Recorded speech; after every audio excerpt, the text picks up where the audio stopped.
Harper Business and Harper Audio present Change by Design, Revised and Updated. How Design Thinking Transforms Organizations and Inspires Innovation. By Tim Brown with Barry Cates. Read by Tim Brown and Tim Roberts. This is the author.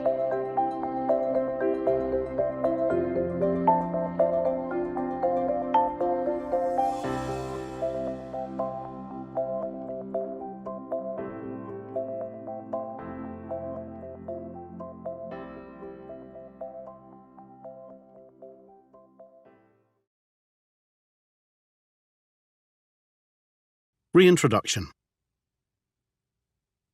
There is a memorable scene in the Charlie Chaplin classic Modern Times in which the little tramp picks up a red warning flag that has fallen from the back of a delivery truck. As he is waving the flag and shouting to get the attention of the driver, a noisy mob wheels around the corner behind him, and he finds himself, more or less innocently, in the vanguard of a revolutionary movement. This is not so far from our feeling as we look back at all that has transpired in the decade since the initial publication of Change by Design. We did not invent design thinking. That honour is the subject of an academic cottage industry. But it's fair to say that we were in the right place at the right time. When we looked back over our shoulder, we discovered that there was a revolutionary movement behind us. Put simply, Change by Design sets out to make 2 points. First, design thinking expands the canvas for design to address the challenges facing business and society. It shows how a human-centered, creative problem-solving approach offers the promise of a new, more effective solution. Second, design thinking reaches beyond the hard skills of the professional trained designer and should be available to anyone who wishes to master its mindsets and methods. Our common interest, designers and design thinkers, lies in finding better answers to the challenges that confront us all. A decade after first sharing these ideas, I am more convinced than ever of their relevance to the contemporary world. Our journey at IDEO has continued to be one of constant discovery as we are challenged to tackle problems that are both broader and deeper than ever before. Since Change by Design was first published, we have been asked to apply design thinking to educational reform in Latin America, to departments of government in the United States, the Middle East, and Asia, to a succession of new social organizations providing services in Africa, India, and Southeast Asia, to startups worldwide employing the latest digital, robotic, and biological technologies. Even more remarkable, the cluster of approaches we call design thinking has been embraced by businesses, social organizations, and academic institutions in every part of the world. Hundreds of thousands of students have been introduced to its basic concepts through classes at business schools and engineering schools, or through online courses and freely available toolkits. These design thinking graduates are now practicing their skills at the level of inspiration, ideation, and implementation. Each of them is creating impact, large and small. The evidence of impact is indeed emerging. Some of the world's most influential technology companies, Apple, Alphabet, IBM, SAP, have moved design to the very heart of their operations. SAP has used design thinking to launch billion-dollar products in record time while funding design thinking education worldwide. IBM has integrated design thinking into its products and services and evolved the practice to focus on its enterprise customers, hiring hundreds of designers in the process. Designers are part of the founding teams of disruptive startups across Silicon Valley and around the world. Healthcare systems, financial services firms, and management consultancies are now regularly employing designers, while teachers are bringing design thinking to kindergarten classes, senior high school courses, and everything in between. The methods of the designer, as my friend Roger Martin has shown, have even been embraced by the military. Design thinking has truly come of age. And yet, we should not rush to congratulate ourselves, for we are still at the beginning, and we are rightly asked what it takes for design thinking to truly have significant impact. A first question we must ask relates to the topic of mastery. As you proceed through change by design, you will discover that design thinking includes a great many methods and skills, and as with any skill, there is a difference between the performance of a neophyte and that of a master with thousands of hours of practice. Similarly, rookie teams, even if they contain one or two masters, rarely outperform teams who have developed trust and understanding through previous projects. While technology can do much to accelerate learning and amplify impact, there is no real substitute for mastery. That mastery entails gaining what my colleagues Jane Fulton-Suri and Michael Hendricks call design sensibilities. As they wrote in Rotman Management magazine, design sensibilities consist of the ability to tap into intuitive qualities such as delight, beauty, personal meaning, and cultural resonance. Being intuitive in the application of design leads to more relevant experiences that connect emotionally to people and gain greater loyalty from customers. Until we have trained a critical mass of design thinking masters, we will surely be falling short of what might be achieved by the application of design thinking to the world's most challenging problems. Hence, I would encourage you not to be satisfied with merely understanding and applying the concepts of design thinking, but instead to find your own path to mastery. If my own experience is any guide, such a commitment can provide a lifetime's worth of creative satisfaction. A second question relates to ethics. Increasingly, we face a technology backlash as the business models of social media, artificial intelligence, and the internet reveal their dark side. On the one hand, human-centered design can be applied as an antidote to the cold dominance of technology and its inherent bias to replace or devalue the contributions of people. On the other hand, there is abundant evidence that design is being used to seduce us to the addictions of social media, artificially intelligent services, mobile games, and other technological enticements laid before us. Design thinking is not the invisible hand. It is intentional. As Nobel laureate Herbert Simon stated in his 1969 treatise, The Sciences of the Artificial, everyone designs who devises courses of action aimed at changing existing situations into preferred ones. If we design social media applications to be enticing and addictive, then we are doing so because we wish for that outcome. If we don't wish for what we get, then we're being very poor designers. Design thinkers have a responsibility to understand the outcomes they are designing for and to be conscious about the choices they are making. We are at a critical moment in the evolution of technology where we can see its potential to supersede human intelligence. This is a moment for the visible hand of design to make intentional choices about how we wish technology to serve humanity. The final question relates to application. What are the problems to which we should be directing our energies? Designing for human-centered artificial intelligence is certainly one, but, in general, I would suggest that too much of our effort has been focused on the incremental and not enough towards truly groundbreaking ideas. And I don't mean groundbreaking only in the Silicon Valley sense of new products or new technology. As we dive deeper into the 21st century, it becomes clearer that the majority of our societal systems are no longer fit for purpose. They were designed to meet the requirements of the first machine age and have remained essentially unchanged since the 19th and early 20th centuries. What might be the impact if we can successfully apply our design thinking skills to the truly wicked problems of the 21st century? How might we design organizations, education, civil engagement, industrial systems, markets, healthcare, transportation, taxation, faith, work, and communities both physical and virtual to be fit for ourselves, our children, and our grandchildren? These, I would argue, are worthy challenges for the design thinker. I believe the arguments for design thinking are even stronger now than they were in 2009.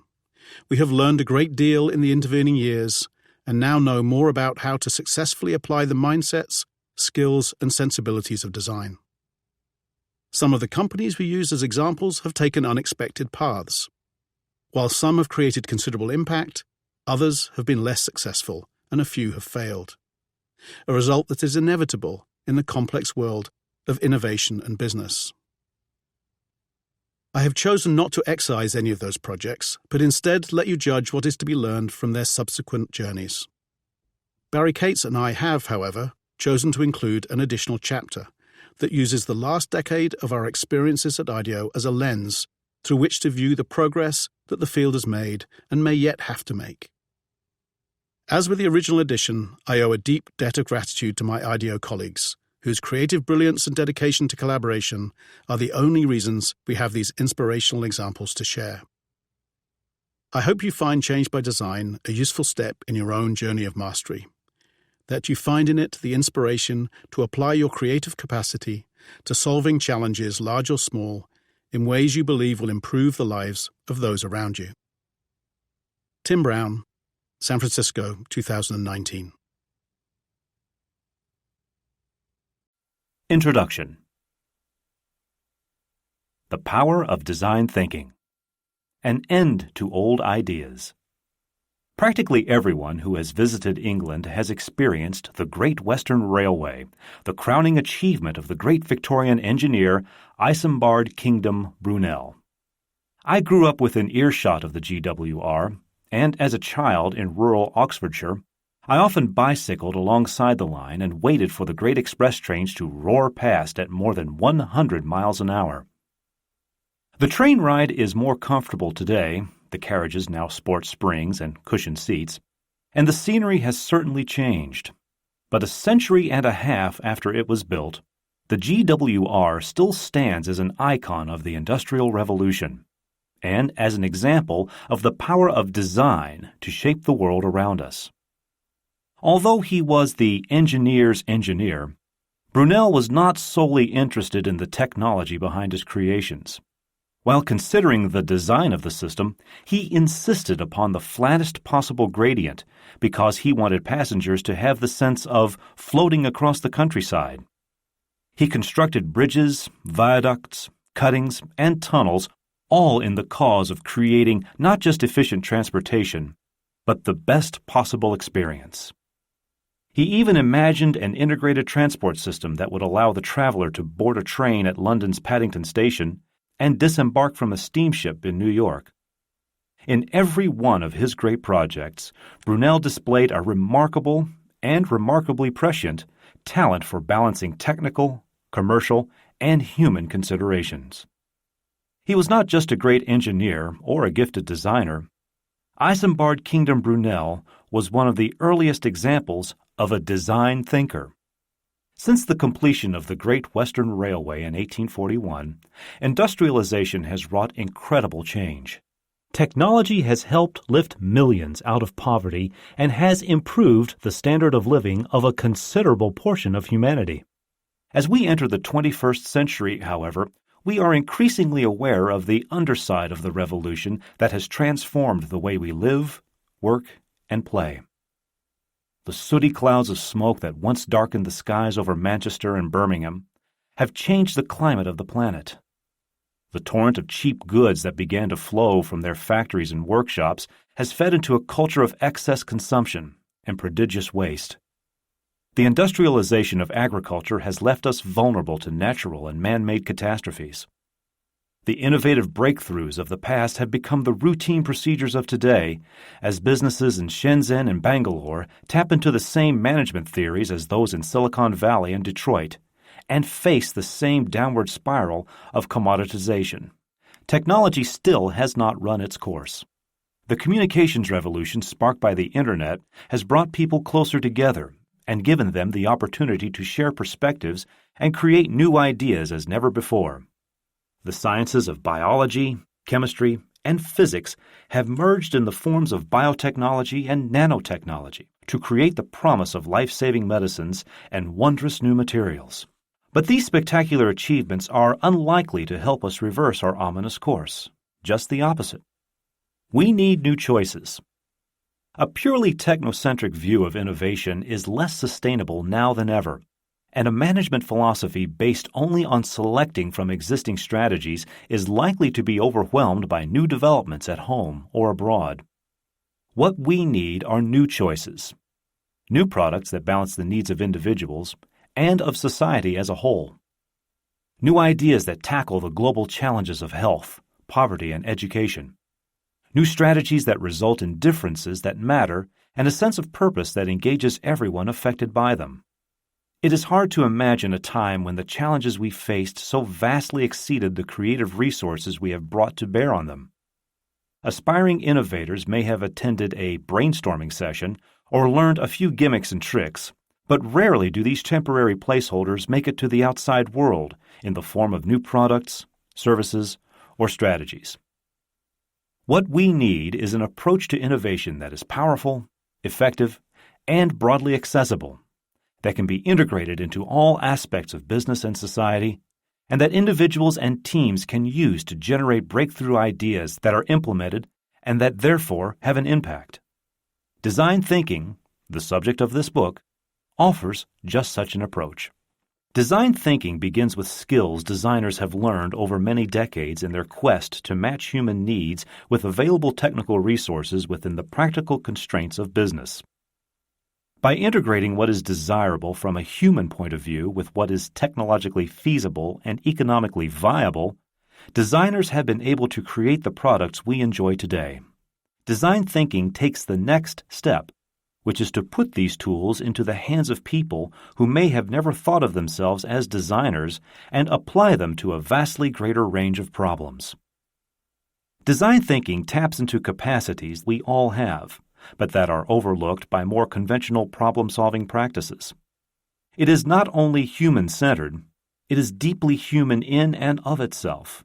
Design thinking relies on our ability to be intuitive, to recognize patterns, to construct ideas that have emotional meaning as well as functionality, to express ourselves in media other than words or symbols. Nobody wants to run a business based on feeling, intuition, and inspiration, but an over-reliance on the rational and the analytical can be just as dangerous. The integrated approach at the core of the design process suggests a third way. Swimming upstream. I was trained as an industrial designer, but it took me a long time to realize the difference between being a designer and thinking like a designer. 7 years of undergraduate and graduate education and 15 years of professional practice went by before I had any real inkling that what I was doing was more than simply a link in a chain that connected a client's engineering department to the folks upstairs in marketing. The very first products I designed as a design professional were for a venerable English machinery manufacturer called Wadkin Bursgreen. The people there invited a young and untested industrial designer into their midst to help improve their professional woodworking machines. I spent a summer creating drawings and models of circular saws that were better looking and spindle molders that were easier to use. I think I did a pretty good job, and it's still possible to find my work in factories 30 years later. But you will no longer find the Wadkin Bursgreen Company, which has long since gone out of business. As a designer, I didn't see that it was the future of the woodworking industry that was in question, not the design of its machines.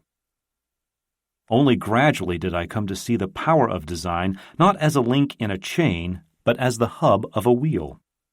When I left the protected world of art school, where everyone looked the same, acted the same, and spoke the same language, and entered the world of business, I had to spend far more time trying to explain to my clients what design was than actually doing it. I realized that I was approaching the world from a set of operating principles that was different from theirs. The resulting confusion was getting in the way of my creativity and productivity. I also noticed that the people who inspired me were not necessarily members of the design profession. Engineers such as Isambard Kingdom Brunel, Thomas Edison, and Ferdinand Porsche, all of whom seem to have a human-centered rather than technology-centered worldview. Behavioral scientists such as Don Norman, who ask why products are so needlessly confusing. Artists such as Andy Goldsworthy and Anthony Gormley, who seem to engage their viewers in an experience that made them part of the artwork. Business leaders such as Steve Jobs and Akio Morita, who are creating unique and meaningful products. I realized that behind the soaring rhetoric of genius and visionary was a basic commitment to the principles of design thinking. A few years ago, during one of the periodic booms and busts that are part of business as usual in Silicon Valley, my colleagues and I were struggling to figure how to keep my company, IDEO, meaningful and useful in the world. There was plenty of interest in our design services, but we also noticed that we were increasingly being asked to tackle problems that seemed very far away from the commonly held view of design. A healthcare foundation was asking us to help restructure its organization. A century-old manufacturing company was asking us to help it better understand its clients. An elite university was asking us to think about alternative learning environments. We were being pulled out of our comfort zone. But this was exciting because it opened up new possibilities for us to have more impact in the world. We started to talk about this expanded field as design with a small d, in an attempt to move beyond the sculptural objet displayed in lifestyle magazines or on pedestals in museums of modern art. But this phrase never seemed fully satisfactory. One day I was chatting with my friend David Kelly, a Stanford professor and the founder of IDEO, and he remarked that every time someone came to ask him about design, he found himself inserting the word thinking to explain what it was that designers do. The term design thinking stuck. I now use it as a way of describing a set of principles that can be applied by diverse people to a wide range of problems. I have become a convert and an evangelist of design thinking. And I am not alone. Today, rather than enlist designers to make an already developed idea more attractive, the most progressive companies are challenging them to create ideas at the outset of the development process. The former role is tactical. It builds on what exists and usually moves it one step further. The latter is strategic. It pulls design out of the studio and unleashes its disruptive, game-changing potential.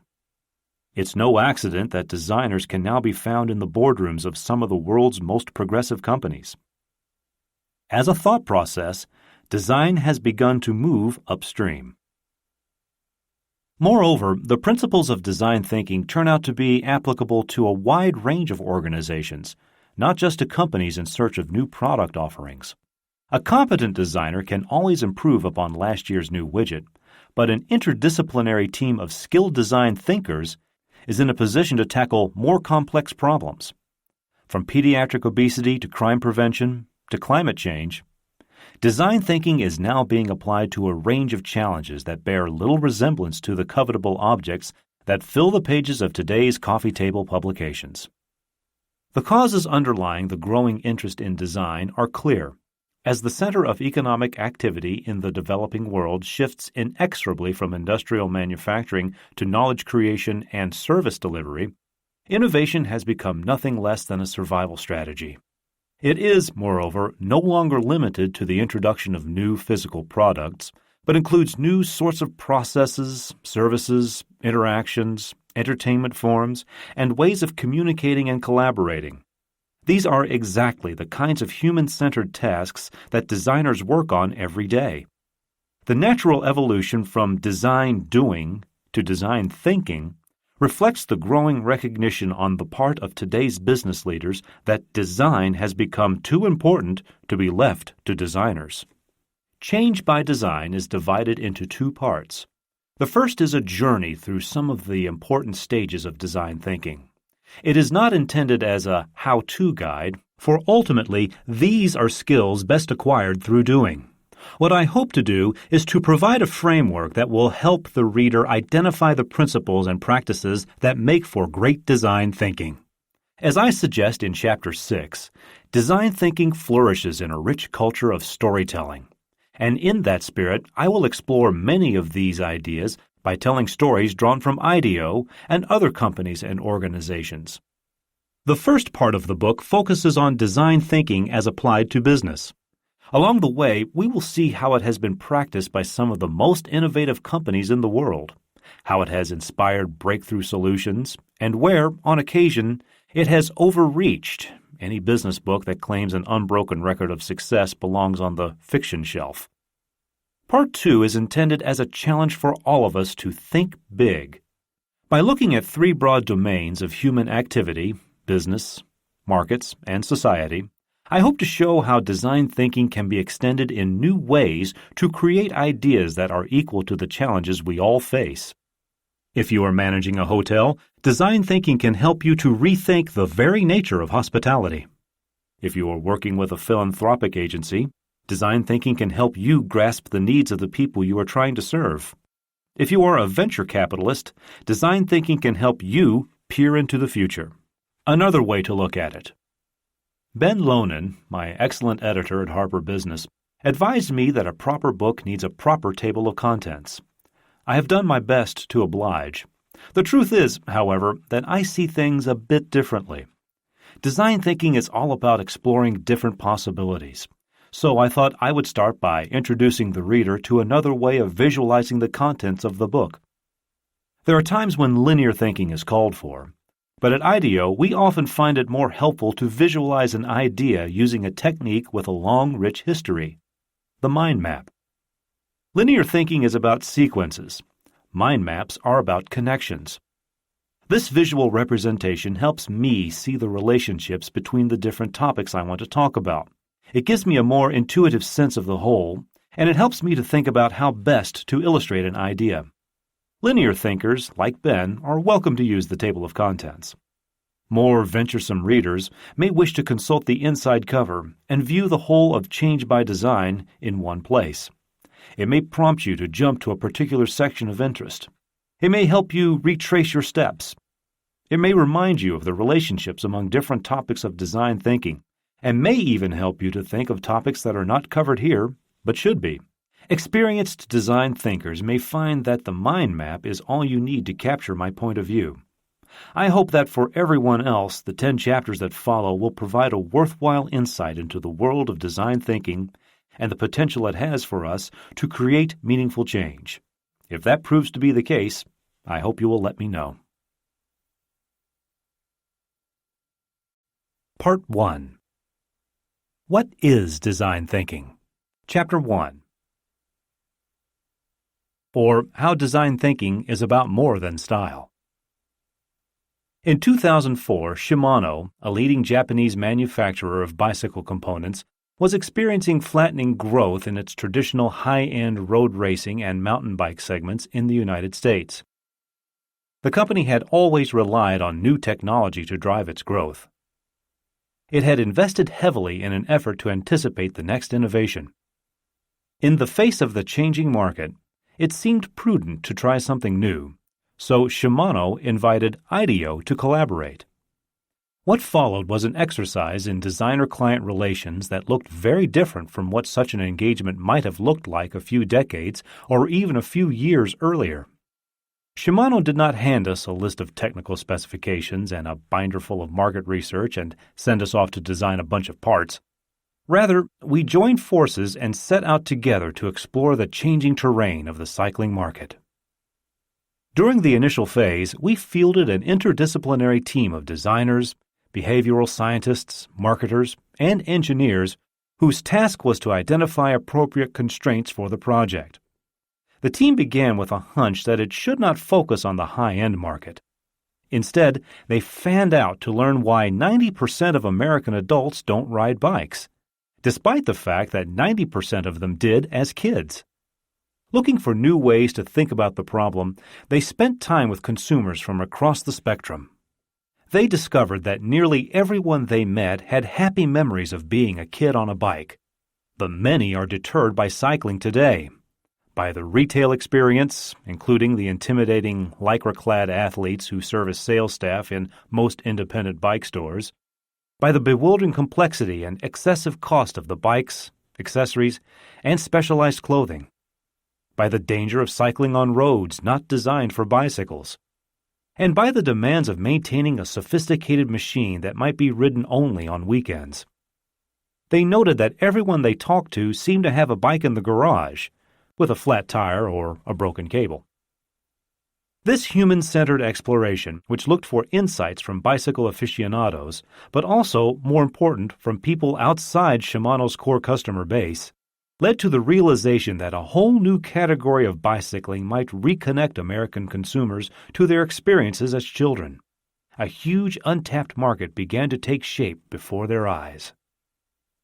The design team, inspired by the old Schwinn coaster bikes that everyone seemed to remember, came up with the concept of coasting. Coasting would entice lapsed bikers back into an activity that was simple, straightforward, healthy, and fun. Coasting bikes, built more for pleasure than for sport, would have no controls on the handlebars, no cables snaking along the frame, no nest of precision gears to be cleaned, adjusted, repaired, and replaced.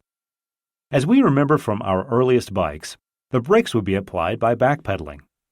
Coasting bikes would feature comfortable padded seats, upright handlebars, and puncture-resistant tires, and require almost no maintenance. But this is not simply a retro bike. It incorporates sophisticated engineering with an automatic transmission that shifts the gears as the bicycle gains speed or slows. 3 major manufacturers, Trek, Raleigh, and Giant, began to develop new bikes incorporating innovative components from Shimano. But the team didn't stop there. Designers might have ended the project with the bike itself, but as holistic design thinkers, they pressed ahead. They created in-store retailing strategies for independent bike dealers, in part to mitigate the discomfort that novices felt in retail settings built to serve enthusiasts. The team developed a brand that identified coasting as a way to enjoy life. Chill, explore, dawdle, lollygag. First one there's a rotten egg. In collaboration with local governments and cycling organizations, it designed a public relations campaign, including a website that identified safe places to ride. Many other people and organizations became involved in the project as it passed from inspiration through ideation and into the implementation phase. Remarkably, the first problem the designers would have been expected to address, the look of the bikes, was deferred to a late stage in the development process when the team created a reference design to show what was possible and to inspire the bicycle manufacturers' own design teams. Within a year of the bike's successful launch, 7 more manufacturers had signed up to produce coasting bikes. An exercise in design had become an exercise in design thinking. 3 spaces of innovation. Although I would love to provide a simple, easy-to-follow recipe that would ensure that every project ends as successfully as this one, the nature of design thinking makes that impossible. In contrast to the champions of scientific management at the beginning of the last century, design thinkers know that there is no one best way to move through the process. There are useful starting points and helpful landmarks along the way, but the continuum of innovation is best thought of as a system of overlapping spaces rather than a sequence of orderly steps. We can think of them as inspiration, the problem or opportunity that motivates the search for solutions; ideation, the process of generating, developing, and testing ideas; and implementation, the path that leads from the project room to the market. Projects may loop back through these spaces more than once as the team refines its ideas and explores new directions. The reason for the iterative, nonlinear nature of the journey is not that design thinkers are disorganized or undisciplined, but that design thinking is fundamentally an exploratory process. Done right, it will invariably make unexpected discoveries along the way, and it would be foolish not to find out where they lead. Often, these discoveries can be integrated into the ongoing process without disruption. At other times, the discovery will motivate the team to revisit some of its most basic assumptions. While testing a prototype, for instance, consumers may provide us with insights that point to a more interesting, more promising, and potentially more profitable market opening up in front of us. Insights of this sort should inspire us to refine or rethink our assumptions rather than press onward in adherence to an original plan. To borrow the language of the computer industry, this approach should be seen not as a system reset, but as a meaningful upgrade. The risk of such an iterative approach is that it appears to extend the time it takes to get an idea to market. But this is often a short-sighted perception. To the contrary, a team that understands what is happening will not feel bound to take the next logical step along an ultimately unproductive path. We have seen many projects killed by management because it became clear that the ideas were not good enough. When a project is terminated after months or even years, it can be devastating in terms of both money and morale. A nimble team of design thinkers will have been prototyping from day one and self-correcting along the way. As we say at IDEO, fail early to succeed sooner. Insofar as it is open-ended, open-minded, and iterative, a process fed by design thinking will feel chaotic to those experiencing it for the first time. But over the life of a project, it invariably comes to make sense and achieves results that differ markedly from the linear, milestone-based processes that define traditional business practices. In any case, predictability leads to boredom, and boredom leads to the loss of talented people. It also leads to results that rivals find easy to copy. It is better to take an experimental approach, share processes, encourage the collective ownership of ideas, and enable teams to learn from one another. A second way to think about the overlapping spaces of innovation is in terms of boundaries. To an artist in pursuit of beauty or a scientist in search of truth, the bounds of a project may appear as unwelcome constraints. But the mark of a designer, as the legendary Charles Eames said often, is a willing embrace of constraints. Without constraints, design cannot happen. And the best design, a precision medical device or emergency shelter for disaster victims, is often carried out within quite severe constraints. For less extreme cases, we need only look at Target's success in bringing design within the reach of a broader population for significantly less cost than had previously been achieved. It is actually much more difficult for an accomplished designer such as Michael Graves to create a collection of low-cost kitchen implements or Isaac Mizrahi, a line of ready-to-wear clothing, than it is to design a tea kettle that will sell in a museum store for hundreds of dollars or a dress that will sell in a boutique for thousands.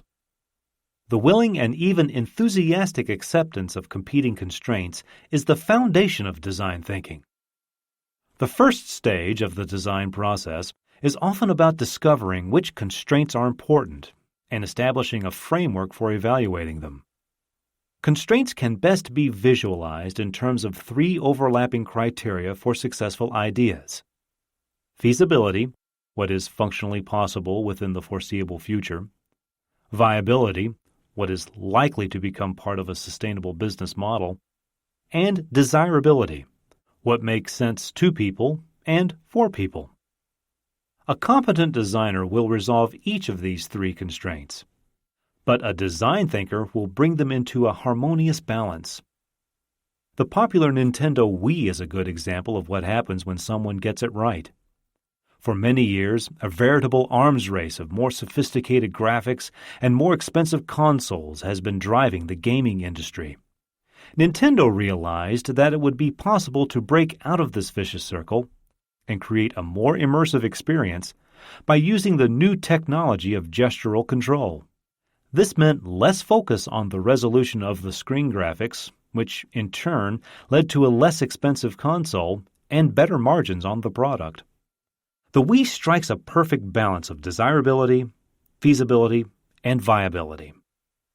It has created a more engaging user experience and generated huge profits for Nintendo. This pursuit of peaceful coexistence does not imply that all constraints are created equal. A given project may be driven disproportionately by technology, budget, or a volatile mix of human factors. Different types of organizations may push one or another of them to the fore. Nor is it a simple linear process. Design teams will cycle back through all three considerations throughout the life of a project. But the emphasis on fundamental human needs, as distinct from fleeting or artificially manipulated desires, is what drives design thinking to depart from the status quo. Though this may sound self-evident, the reality is that most companies tend to approach new ideas quite differently. Quite reasonably, They are likely to start with the constraint of what will fit within the framework of the existing business model. Because business systems are designed for efficiency, new ideas will tend to be incremental, predictable, and all too easy for the competition to emulate. This explains the oppressive uniformity of so many products on the market today. Have you walked through the houseware section of any department store lately, shopped for a printer, or almost gotten into the wrong car in a parking lot? A second approach is the one commonly taken by engineering-driven companies looking for a technological breakthrough. In this scenario, teams of researchers will discover a new way of doing something, and only afterward will they think about how the technology might fit into an existing business system and create value. As Peter Drucker showed in his classic study, Innovation and Entrepreneurship, reliance on technology is hugely risky. Relatively few technical innovations bring in immediate economic benefit that will justify the investments of time and resources they require. This may explain the steady decline of the large corporate R&D labs such as Xerox PARC and Bell Labs that were such powerful incubators in the 1960s and 70s.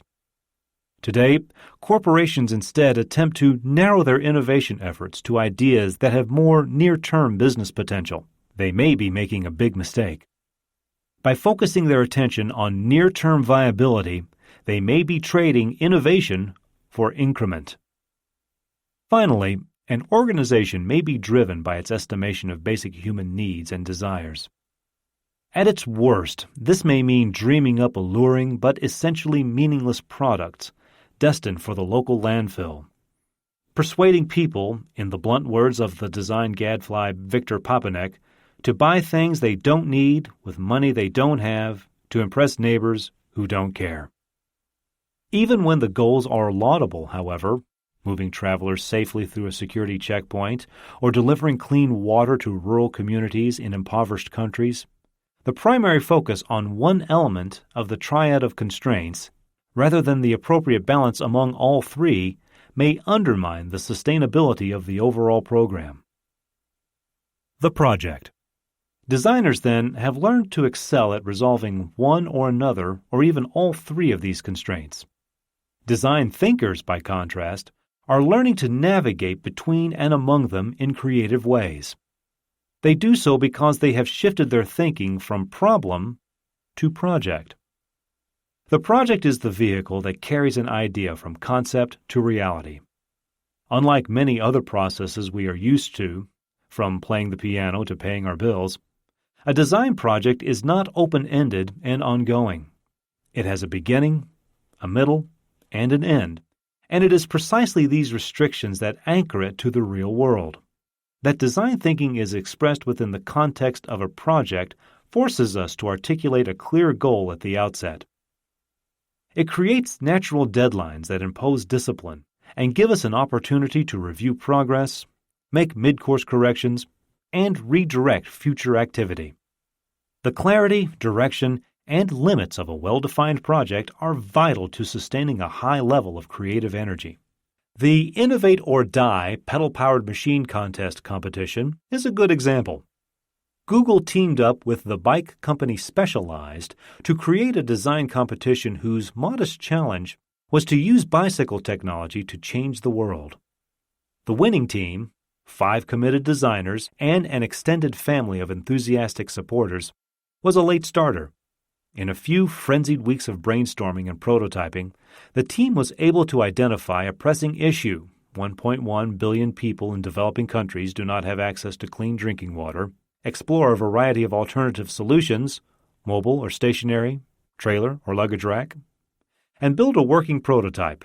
The Aqueduct, a human-powered tricycle designed to filter drinking water while transporting it, is now traveling the world to help promote clean water innovation.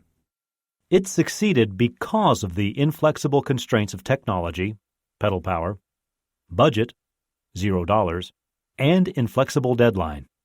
The experience of the Aqueduct team is the reverse of that found in most academic or corporate labs, where the objective may be to extend the life of a research project indefinitely, and where the end of a project may mean nothing more than the funding has dried up.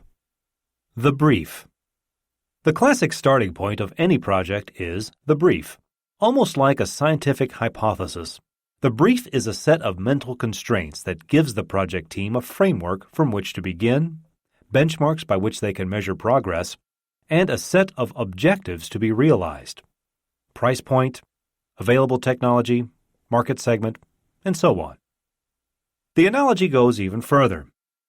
Just as a hypothesis is not the same as an algorithm, the project brief is not a set of instructions or an attempt to answer a question before it has been posed.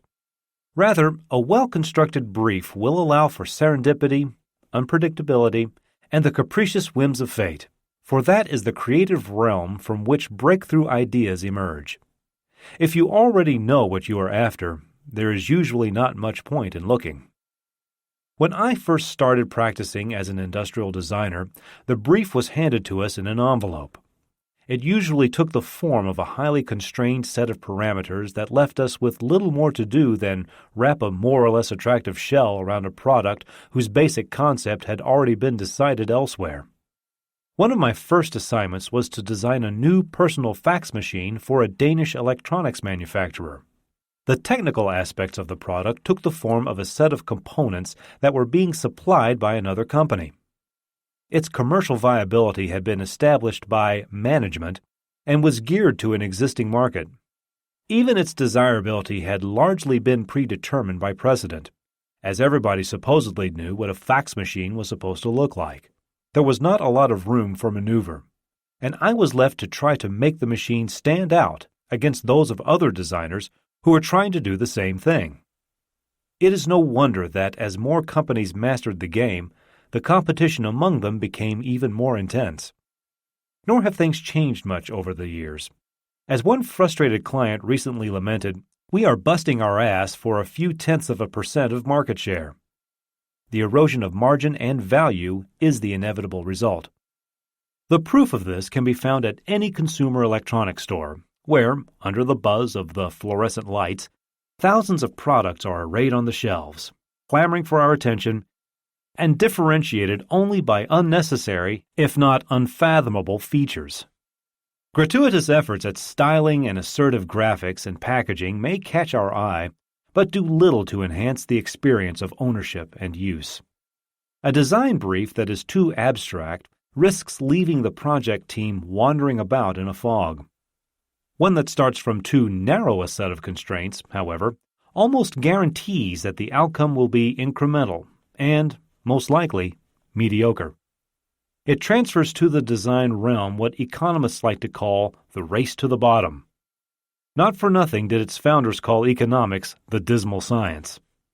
The art of the brief can raise the bar and set great organizations apart from moderately successful ones. Procter & Gamble is a good example. In 2002, the company embarked on an initiative to use design as a source of innovation and growth. Driven by Chief Innovation Officer Claudia Kochka, each of P&G's divisions began to add design-led innovation to the strong technical R&D efforts for which the company was justly famous. Carl Rahn, the head of R&D for P&G's home care division, was one of the first senior executives to see the potential of this approach. His stated goal was not to produce incremental additions to existing products and brands, but to inspire innovation that would generate significant growth. This led him to IDEO with a brief that was the ideal mix of freedom and constraint. Reinvent bathroom cleaning with an emphasis on what was enigmatically called the everyday clean. Ron didn't show up with the latest technology from the lab and instruct the team to package it in streamlines and tail fins.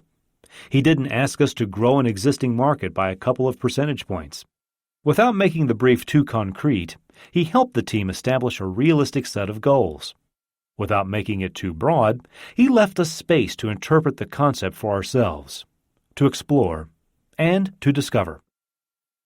As the project progressed and new insights accumulated, it seemed advisable to adjust the initial plan by introducing additional constraints. A revised price point, a restriction that there be no electric motors. Such mid-course adjustments are common and are a natural feature of a process that is healthy, flexible, and dynamic. The modifications to the original brief helped Ron to specify the level of cost and complexity that was appropriate for his business. Simultaneously, these continual refinements of the initial plan helped guide the project team toward the right balance of feasibility, viability, and desirability. Over the course of about 12 weeks, this well-crafted brief led to a staggering 350 product concepts, more than 60 prototypes, and 3 ideas that advanced to development. One of them, Mr. Clean Magic Reach, a multifunctional tool that met every one of the stated criteria, went into production 18 months later. The message here is that design thinking needs to be practiced on both sides of the table.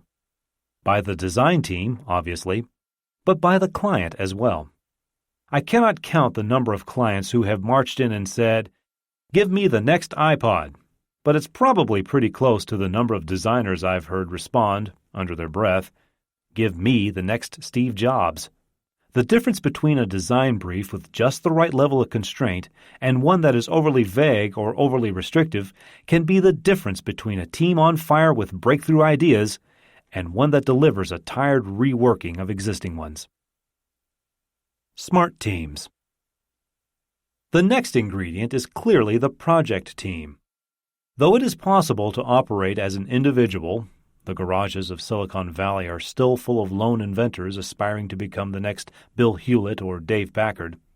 The complexity of most of today's projects is fast relegating this type of practice to the margins. Even in the more traditional design fields of industrial and graphic design, not to say architecture, teams have been the norm for years. An automobile company has dozens of designers working on each new model. A new building may involve hundreds of architects. As design begins to tackle a wider range of problems and to move upstream in the innovation process, the lone designer, sitting alone in a studio and meditating upon the relation between form and function, has yielded to the interdisciplinary team. Although we will never, I hope, lose respect for the designer as inspired form giver, it is common now to see designers working with psychologists and ethnographers, engineers and scientists, marketing and business experts, writers and filmmakers. All of these disciplines, and many more, have long contributed to the development of new products and services. But today, we are bringing them together within the same team, in the same space, and using the same processes. As MBAs learn to talk to MFAs and PhDs across their disciplinary divides, not to mention the occasional CEO, CFO, and CTO, there will be increasing overlap in activities and responsibilities. There is a popular saying around IDEO that all of us are smarter than any of us, and this is the key to unlocking the creative power of any organization. We ask people not simply to offer expert advice on materials, behaviors, or software, but to be active in each of the spaces of innovation, inspiration, ideation, and implementation. Staffing a project with people from diverse backgrounds and a multiplicity of disciplines takes some patience, however. It requires us to identify individuals who are confident enough of their expertise that they are willing to go beyond it. To operate within an interdisciplinary environment, an individual needs to have strengths in 2 dimensions. The T-shaped person made famous by McKinsey & Company. On the vertical axis, every member of the team needs to possess a depth of skill that allows him or her to make tangible contributions to the outcome. This competence, whether in the computer lab, in the machine shop, or out in the field, is difficult to acquire, but easy to spot. It may be necessary to sift through literally thousands of resumes to find those unique individuals, but it is worth the effort. But that is not enough. Many designers who are skilled technicians, craftsmen, or researchers have struggled to survive in the messy environment required to solve today's complex problems. They may play a valuable role, but they are destined to live in the downstream world of design execution. Design thinkers, by contrast, cross the T. They may be architects who have studied psychology, artists with MBAs, or engineers with marketing experience. A creative organization is constantly on the lookout for people with the capacity and, just as important, the disposition for collaboration across disciplines. In the end, this ability is what distinguishes the merely multidisciplinary team from a truly interdisciplinary one. In a multidisciplinary team, each individual becomes an advocate for his or her own technical specialty, and the project becomes a protracted negotiation among them, likely resulting in a gray compromise. In an interdisciplinary team, there is collective ownership of ideas, and everybody takes responsibility for them. Teams of teams. Design thinking is the opposite of group thinking, but paradoxically, it takes place in groups. The usual effect of groupthink, as William H. White explained to the readers of Fortune back in 1952, is to suppress people's creativity. Design thinking, by contrast, seeks to liberate it. When a team of talented, optimistic, and collaborative design thinkers comes together, a chemical change occurs that can lead to unpredictable actions and reactions. To reach this point, however, we have learned that we must channel this energy productively, and one way to achieve this is to do away with one large team in favor of many small ones. Though it is not uncommon to see large creative teams at work, it is nearly always in the implementation phase of the project. The inspiration phase, by contrast, requires a small, focused group whose job is to establish the overall framework. When chief designer Tom Matano presented the Miata concept to Mazda's leadership in August 1984, he was accompanied by 2 other designers, a product planner, and a couple of engineers. By the time the project neared completion, his team had grown to 30 or 40. The same can be said of any major architectural project, software project, or entertainment project. Look at the credits on your next movie rental and check out the pre-production phase. There will invariably be a small team consisting of director, writer, producer, and production designer who have developed the basic concept. Only later do the armies arrive. As long as the objective is simple and limited, this approach works. Faced with more complex problems, we may be tempted to increase the size of the core team early on, but more often than not, this leads to a dramatic reduction in speed and efficiency as communications within the team begin to take up more time than the creative process itself. Are there alternatives? Is it possible to preserve the effectiveness of small teams while tackling more complex, system-level problems? It is increasingly clear that new technology, properly designed and wisely deployed, can help leverage the power of small teams. The promise of electronic collaboration should not be to create dispersed but ever bigger teams. This tendency merely compounds the political and bureaucratic problems we are trying to solve. Rather, our goal should be to create interdependent networks of small teams, as has been done by the online innovation exchange Innocentive. Any company that has an R&D problem can post a challenge on Innocentive, and it will be exposed to tens of thousands of scientists, engineers, and designers who can choose to submit solutions. The Internet, in other words, characterized by dispersed, decentralized, mutually reinforcing networks, is not so much the means as the model of the new forms of organization taking shape. Because it is open-sourced and open-ended, it allows the energy of many small teams to be brought to bear on the same problem. Progressive companies are now grappling with a second related problem. As the issues confronting us become more complex, intricate multinational supply chains, rapid changes in technology platforms, the sudden appearance and disappearance of discrete consumer groups, the need to involve a number of specialists grows. This challenge is difficult enough when a group is physically in the same place, but it becomes far more challenging when critical input is required from partners dispersed around the globe. Much effort has gone into the problem of remote collaboration. Video conferencing, although invented in the 1960s, became widespread once digital telephony networks became technically feasible in the 1980s. Only recently has it begun to show signs of taking hold as an effective medium of remote collaboration. Email has done little to support collective teamwork.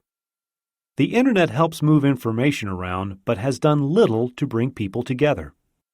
Creative teams need to be able to share their thoughts, not only verbally, but visually and physically as well. I am not at my best writing memos. Instead, put me in a room where somebody is sketching on a whiteboard, a couple of others are writing notes on Post-its, or sticking Polaroid photos on the wall, and somebody is sitting on the floor putting together a quick prototype. I haven't yet heard of a remote collaboration tool that can substitute for the give and take of sharing ideas in real time. So far, efforts to innovate around the topic of remote groups have suffered from a lack of understanding about what motivates creative teams and supports group collaboration. Too much has been focused on mechanical tasks, such as storing and sharing data, or running a structured meeting, and not enough on the far messier tasks of generating ideas and building a consensus around them. Recently, however, there have been promising signs of change. The emergence of social networking sites has shown that people are driven to connect, share, and publish, even if there is no immediate reward to be gained. No economic model could have predicted the success of MySpace and Facebook. Technological initiatives such as the new telepresence systems being developed by Hewlett-Packard and Cisco Systems will represent a quantum leap over the video conferencing systems currently in use.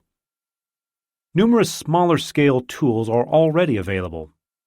Always-on video links, also called wormholes, encourage spontaneous interactions among team members at different sites and increase a group's access to people with expertise located in another city, state, or continent. This capability is important because good ideas rarely come on schedule and may wither and die in the interludes between weekly meetings.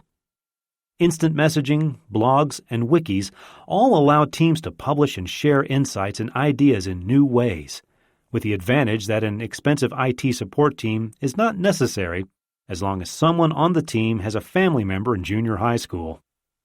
After all, none of these tools existed a decade ago. The Internet itself, as the technovisionary Kevin Kelly has remarked, is fewer than 5,000 days old. All are leading to new experiments in collaboration and, hence, to new insights into the interactions of teams. Anyone who is serious about design thinking across an organization will encourage them. Cultures of innovation. Google has slides, pink flamingos, and full-size inflatable dinosaurs. Pixar has beach huts. IDEO will erupt into a pitched finger blaster war on the slightest provocation. It's hard not to trip over the evidence of the creative cultures for which each of these companies is famous, but these emblems of innovation are just that, emblems. To be creative, a place does not have to be crazy, kooky, and located in Northern California. What is a prerequisite is an environment, social but also spatial, in which people know they can experiment, take risks, and explore the full range of their faculties. It does little good to identify the brightest T-shaped people around, assemble them in interdisciplinary teams, and network them to other teams if they are forced to work in an environment that dooms their efforts from the start. The physical and psychological spaces of an organization work in tandem to define the effectiveness of the people within it.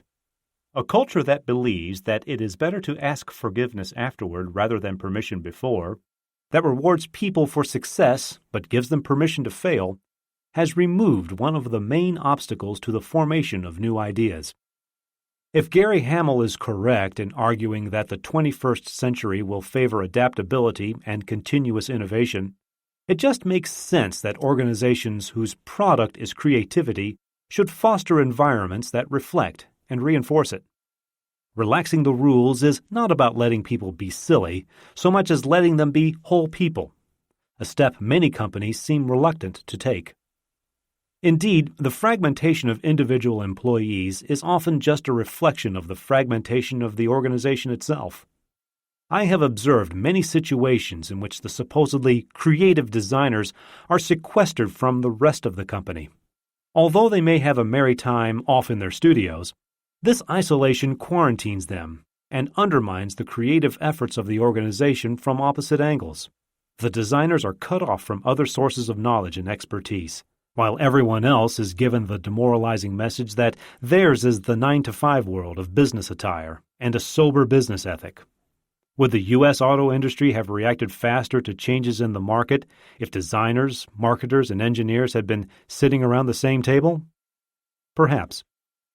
The concept of serious play has a long, rich history within American social science, but nobody understands it in more practical terms than Ivy Ross. As Senior VP of Design for Girls Products at Mattel, Ross realized that Mattel had made it difficult for the various disciplines across the company to communicate and collaborate. To address this, she created Platypus, the code name for a 12-week experiment in which participants from across the organization were invited to relocate to an alternative space with the objective of creating new and out-of-the-box product ideas. Other companies have skunk works, Ross told Fast Company. We have a platypus. I looked up the definition, and it said, an uncommon mix of different species. Indeed, the species at Mattel could hardly have been more different. People came from finance, marketing, engineering, and design. The only requirement was that they commit themselves full-time to Platypus for 3 months. Since many of them had never been involved in new product development before, and few had any kind of creative training, the first 2 weeks of the session were spent in a creativity boot camp. There, they heard from a spectrum of experts about everything from child development to group psychology, and were exposed to a range of new skills, including improvised acting, brainstorming, and prototyping. During the remaining 10 weeks, they explored new directions for girls' play and came up with a series of innovative product concepts. By the end, they were ready to pitch their ideas to management. Although it was located literally in the shadow of the company's headquarters in El Segundo, California, Platypus created a space that challenged all of the corporate rules. Ross regularly brought new teams together and put them into an environment designed to let people experiment in ways they had never been able to in their normal jobs. As she predicted, many Platypus graduates went back to their respective departments, determined to use the practices and ideas they had learned. They found, however, that the culture of efficiency to which they returned invariably made that difficult. More than a few became frustrated. Some ultimately left the company. Clearly, it is not enough to inject selected people into a specialized environment designed for skunks, platypi, or other risk-taking creatures. They may indeed unleash their creative imaginations, but there must also be a plan for re-entry into the organization. Claudia Kochka understood this need when she created the Clay Street Project for Procter & Gamble, named for a loft in downtown Cincinnati where project teams can get away from the day-to-day distractions and think like designers. The theory of Clay Street is that a division, hair care or pet care for example, funds and staffs each project, and teams that create particularly strong ideas are encouraged to shepherd them through execution and launch. This was the hothouse environment in which the dated Herbal Essences brand was transformed into a fresh, successful new range of products. The people who have experienced Clay Street return to their departments with new skills and new ideas that they can apply with the full permission of the company. How using real space helps the process. Although it can at times seem forbiddingly abstract, design thinking is embodied thinking. Embodied in teams and projects, to be sure, but embodied in the physical spaces of innovation as well. In a culture of meetings and milestones, it can be difficult to support the exploratory and iterative processes that are at the heart of the creative process. Happily, there are tangible things we can do to ensure that facilities do what they are supposed to do: facilitate. IDEO allocates special project rooms that are reserved to a team for the duration of its work. In one room, a group will be thinking about the future of the credit card. Next to it, a team is working on a device to prevent deep vein thrombosis among hospital patients, and another planning a clean water distribution system for rural India for the Bill and Melinda Gates Foundation. The project spaces are large enough that the accumulated research materials, photos, storyboards, concepts, and prototypes can be out and available all of the time. The simultaneous visibility of these project materials helps us identify patterns and encourages creative synthesis to occur much more readily than when these resources are hidden away in file folders, notebooks, or PowerPoint decks.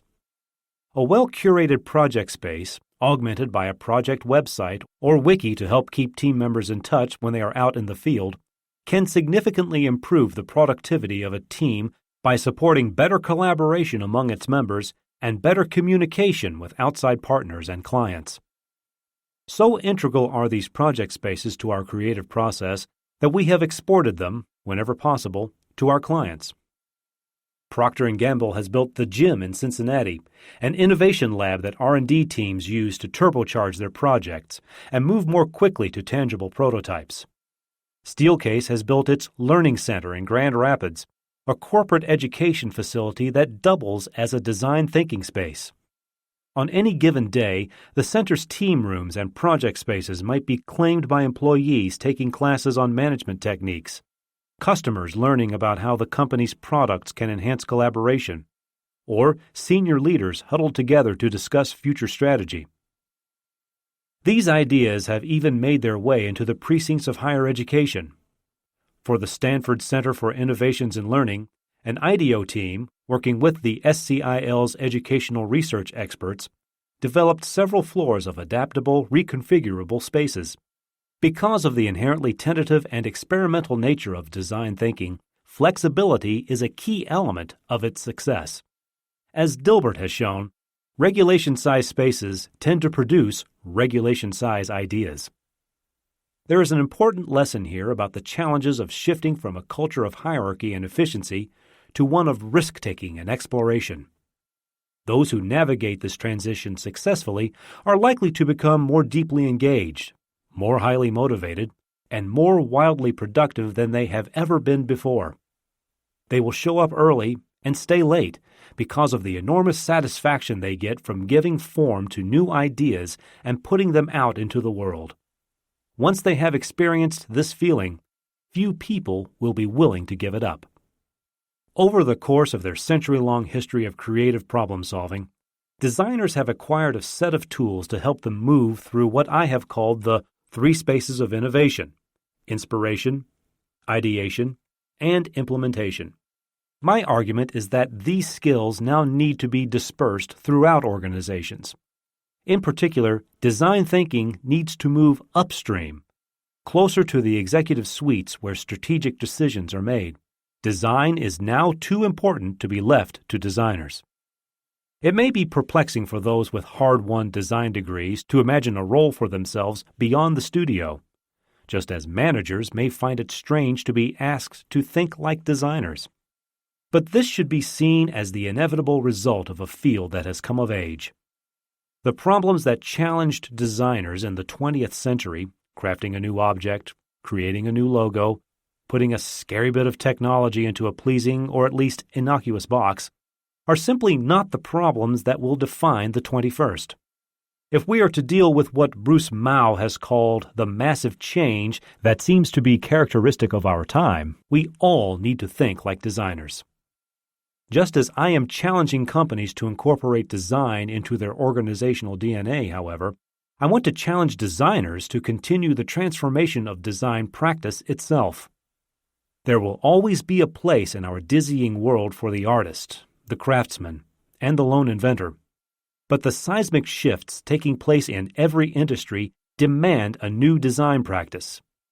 Collaborative, but in a way that amplifies, rather than subdues, the creative powers of individuals. Focused, but at the same time flexible and responsive to unexpected opportunities. Focused not just on optimizing the social, the technical, and the business components of a product, but on bringing them into a harmonious balance. The next generation of designers will need to be as comfortable in the boardroom as they are in the studio or the shop, and they will need to begin looking at every problem, from adult illiteracy to global warming, as a design problem. Chapter 2: Converting Need into Demand, or Putting People First.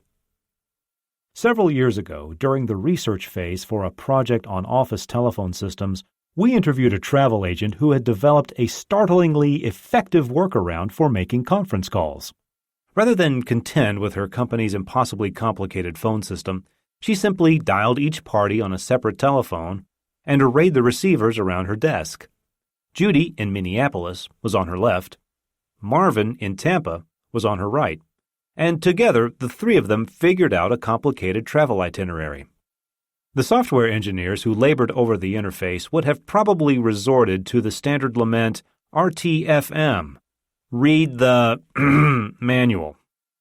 For design thinkers, however, behaviors are never right or wrong, but they are always meaningful. The job of the designer, to borrow a marvelous phrase from Peter Drucker, is converting need into demand. On the face of it, this sounds simple. Just figure out what people want and give it to them. But if it's so easy, why don't we see more success stories like the iPod, the Prius, MTV, and eBay? The answer, I'd suggest, is that we need to return human beings to the center of the story. We need to learn to put people first. Much has been written about human-centered design and its importance to innovation. Since there are so few truly compelling stories, however, it's time to ask why it is so difficult to spot a need and design a response. The basic problem is that people are so ingenious at adapting to inconvenient situations that they are often not even aware that they are doing so. They sit on their seatbelts, write their pins on their hands, hang their jackets on doorknobs, and chain their bicycles to park benches. Henry Ford understood this when he remarked, "If I'd asked my customers what they wanted, they'd have said a faster horse." This is why traditional techniques such as focus groups and surveys, which in most cases simply ask people what they want, rarely yield important insights. The tools of conventional market research can be useful in pointing toward incremental improvements, but they will never lead to those rule-breaking, game-changing, paradigm-shifting breakthroughs that leave us scratching our heads and wondering why nobody ever thought of them before. Our real goal, then, is not so much fulfilling manifest needs by creating a speedier printer or a more ergonomic keyboard. That's the job of designers. It is helping people to articulate the latent needs they may not even know they have. And this is the challenge of design thinkers. How should we approach it? What tools do we have that can lead us from modest incremental changes to the leaps of insight that will redraw the map? In this chapter, I'd like to focus upon three mutually reinforcing elements of any successful design program. I'll call them insight, observation, and empathy. Insight, learning from the lives of others. Insight is one of the key sources of design thinking, and it does not usually come from reams of quantitative data that measure exactly what we already have and tell us what we already know. A better starting point is to go out into the world and observe the actual experiences of commuters, skateboarders, and registered nurses as they improvise their way through their daily lives. The psychologist Jane Fulton Surrey, one of the pioneers of human factors research, refers to the myriad thoughtless acts people perform throughout the day. The shopkeeper who uses a hammer as a doorstop, the office worker who sticks identifying labels onto the jungle of computer cables under his desk. Rarely will the everyday people who are the consumers of our products, the customers for our services, the occupants of our buildings, or the users of our digital interfaces be able to tell us what to do. Their actual behaviors, however, can provide us with invaluable clues about their range of unmet needs. Design is a fundamentally creative endeavor, but I do not mean this in an arcane or romantic sense. In an analytical paradigm, we simply solve for the missing number, though anyone who struggled, as I did, through high school algebra knows how daunting this can be. In a design paradigm, however, the solution is not locked away somewhere, waiting to be discovered, but lies in the creative work of the team. The creative process generates ideas and concepts that have not existed before. These are more likely to be triggered by observing the odd practices of an amateur carpenter or the incongruous detail in a mechanic shop than by hiring expert consultants or asking statistically average people to respond to a survey or fill out a questionnaire. The insight phase that helps to launch a project is, therefore, every bit as critical as the engineering that comes later, and we must take it from wherever we can find it. The evolution from design to design thinking is the story of the evolution from the creation of products to the analysis of the relationship between people and products, and from there to the relationship between people and people. Indeed, a striking development of recent years has been the migration of designers towards social and behavioral problems, such as adhering to a drug regimen, or shifting from junk food to healthy snacking. When the Centers for Disease Control and Prevention approached IDEO with the challenge of addressing the epidemic of obesity among children and teens, we seized the opportunity to apply these qualitative research practices to a problem where we might have real social impact. In search of insight, a team of human factors experts called Jennifer Portnick at Feeling Good Fitness in San Francisco.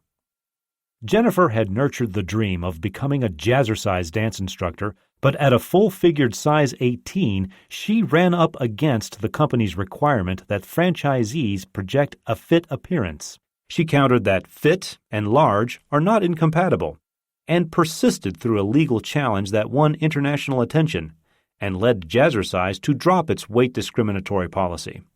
Portnick's story has been inspiring to countless people, of all sizes and both sexes, who have faced discrimination on account of acquired or inherited characteristics.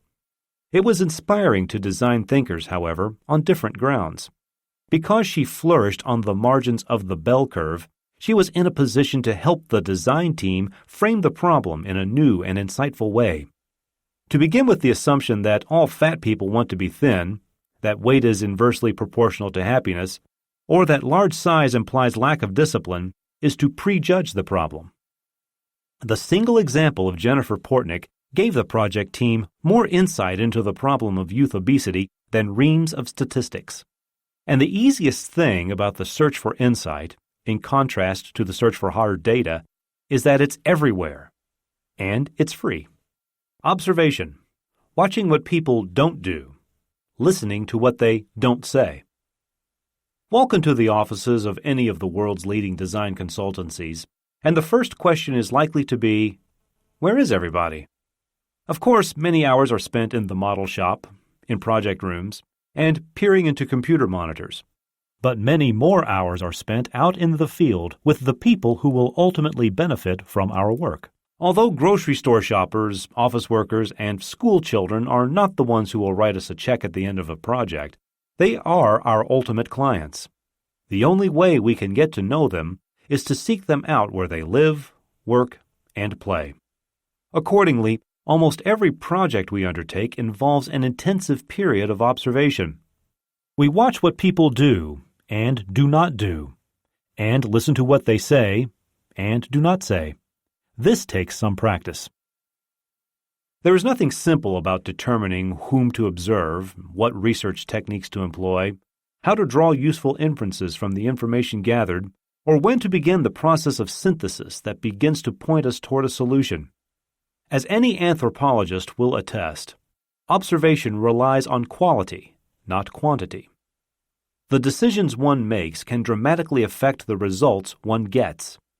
It makes sense for a company to familiarize itself with the buying habits of people who inhabit the center of its current market, for they are the ones who will verify that an idea is valid on a large scale.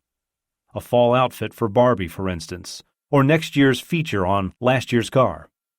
By concentrating solely on the bulge at the center of the bell curve, however, we are more likely to confirm what we already know than learn something new and surprising. For insights at that level, we need to head for the edges, the places where we expect to find extreme users who live differently, think differently, and consume differently.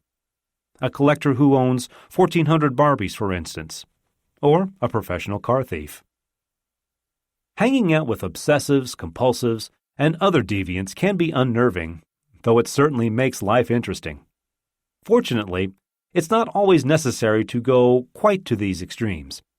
A few years ago, when the Swiss company Xylus engaged IDEO to design a new line of kitchen tools, the team started out by studying children and professional chefs, neither of whom were the intended market for these mainstream products.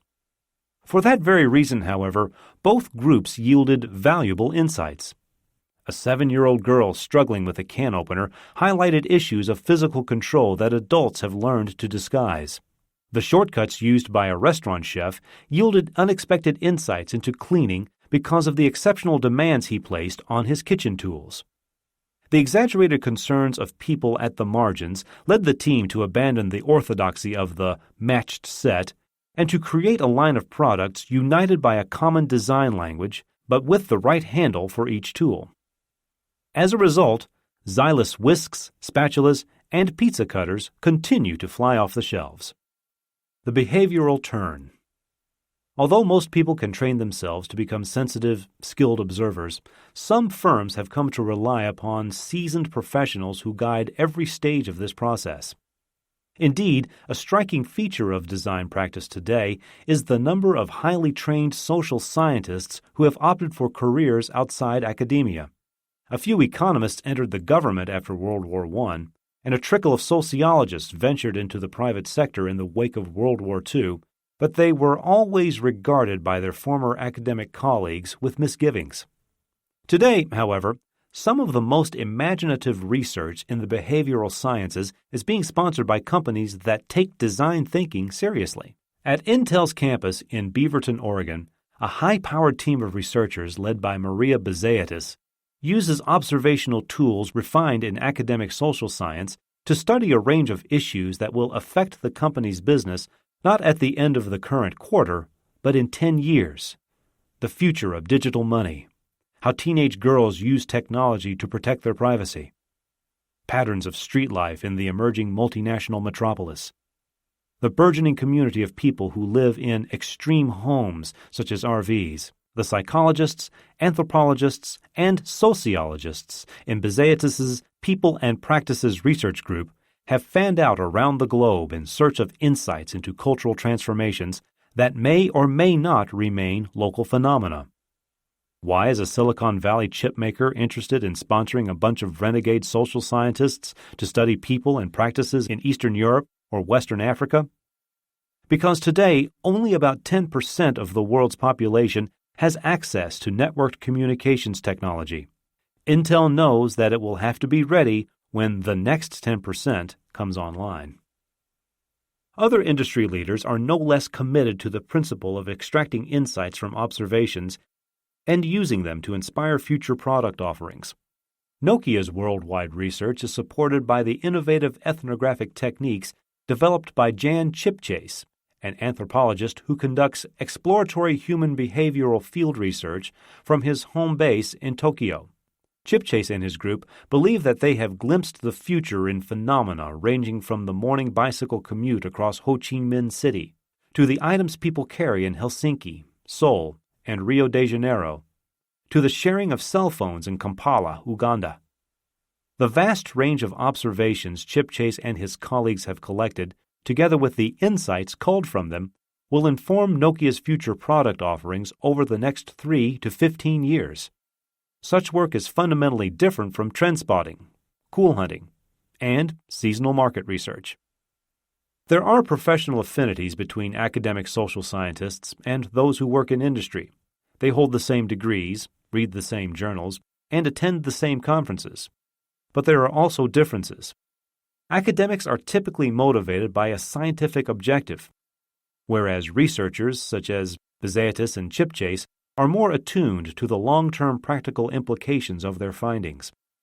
The next stage along this continuum is represented by a new breed of ethnographer who works within the compressed time frame of a project. In contrast to the isolated theorizing of individual academics or the clustering of social scientists in the research units of Intel or Nokia, these people work best when they are integrated into cross-disciplinary project teams that may include designers, engineers, and marketers. Their shared experiences will become essential sources of idea generation throughout the life of the project. I have had many opportunities to observe this model of ethnographic practice among my colleagues at IDEO. In a project for an NGO called The Community Builders, the largest nonprofit developer of low and mixed-income public housing in the United States, we assembled a team consisting of an anthropologist, an architect, and a human factors specialist.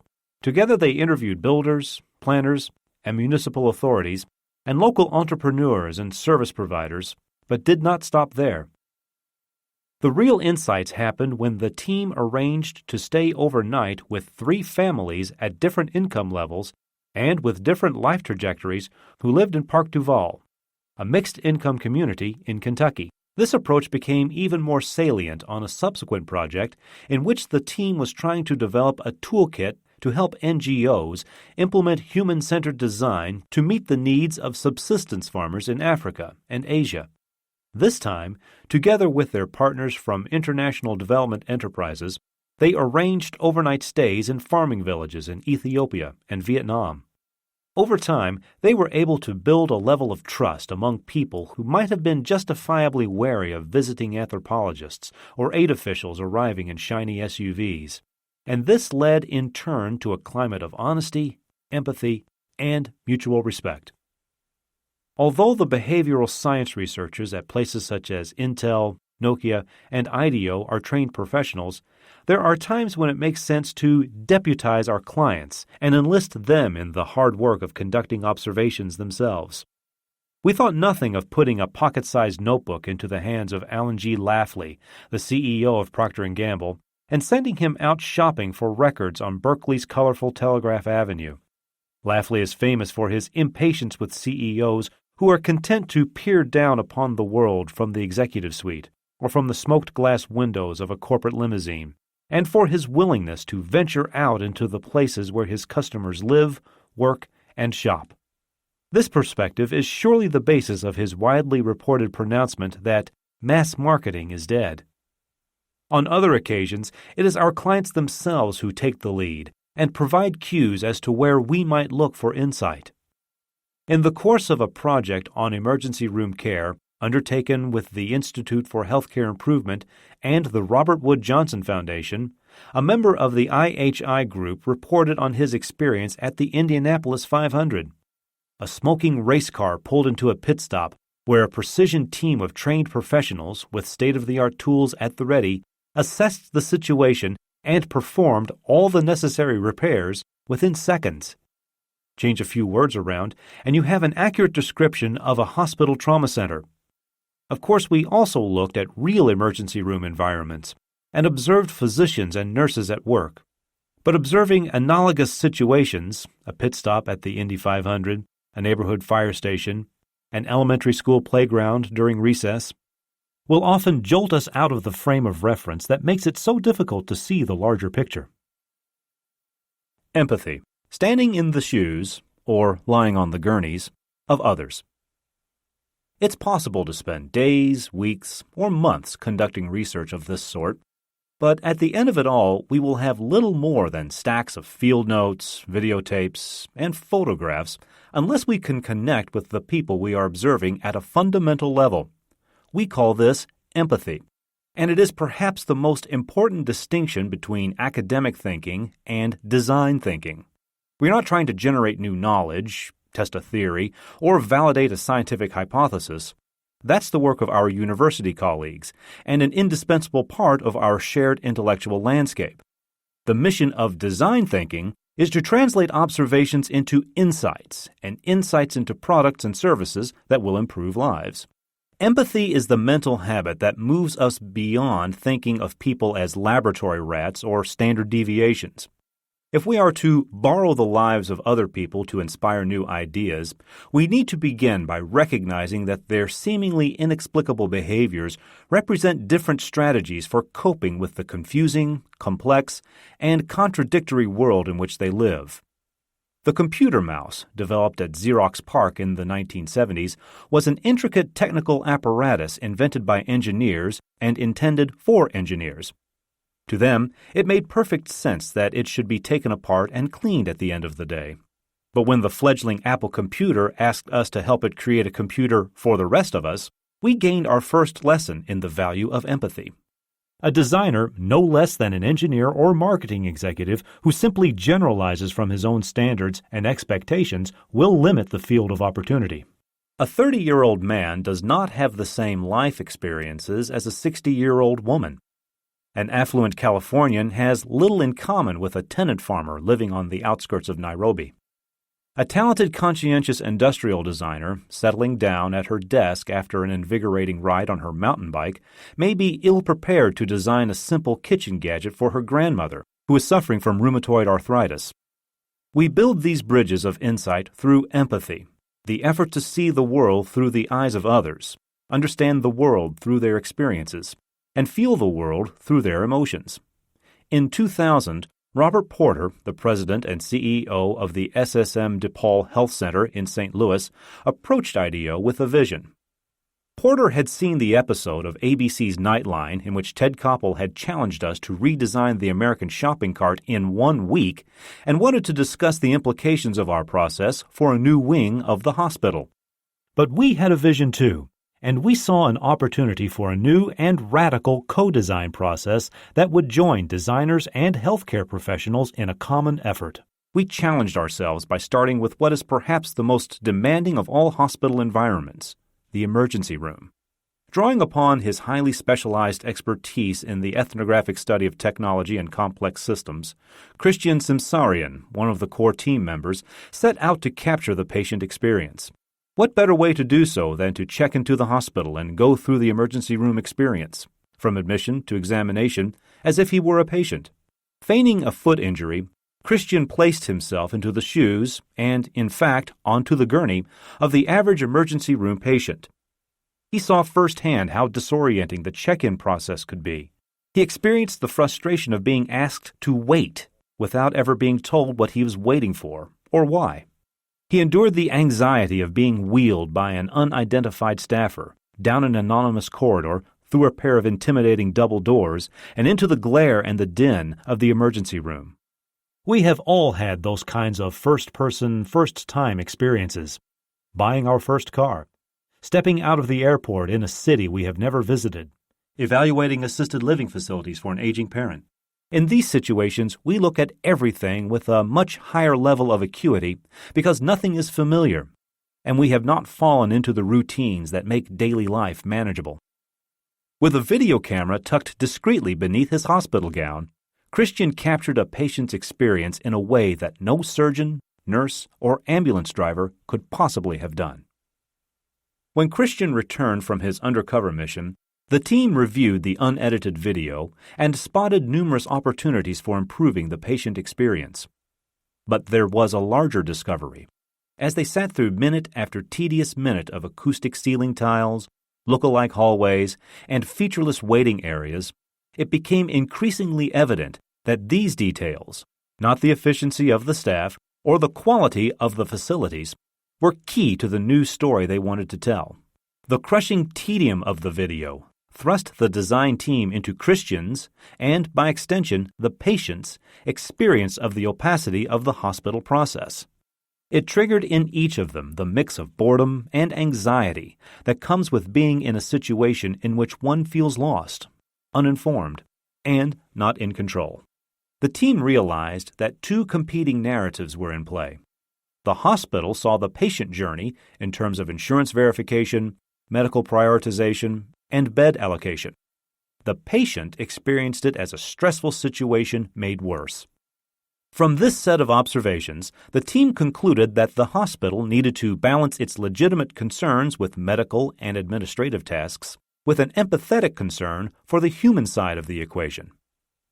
This insight became the basis of a far-reaching program of co-design, in which IDEO's designers worked with DePaul's hospital staff to explore hundreds of opportunities to improve the patient experience. Christian's visit to the emergency room exposed a layered picture of a patient's experience. At the most obvious level, we learned about his physical environment. We can see what he sees and touch what he touches. We observe the emergency room as an intense, crowded place that provides patients with few cues as to what is going on. We feel the cramped spaces and the narrow hallways, and note both the structured and improvised interactions that take place within them. We may infer that the emergency room facilities, not unreasonably perhaps, are designed around the requirements of the professional staff rather than the comfort of the patient. Insights lead to new insights as seemingly insignificant physical details accumulate. A second layer of understanding is less physical than cognitive. By experiencing the patient journey firsthand, the team gained important clues that might help it to translate insight into opportunity. How does a patient make sense out of the situation?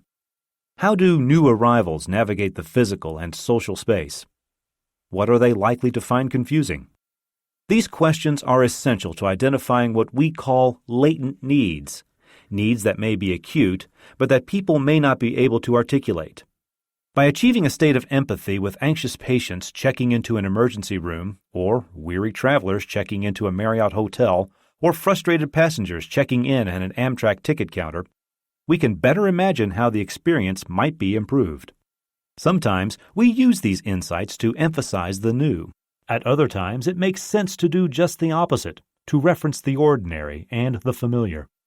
Cognitive understanding of the ordinary and the familiar was at work when Tim Mott and Larry Tesler, working on the original graphical user interface at Xerox PARC in the 1970s, proposed the metaphor of the desktop.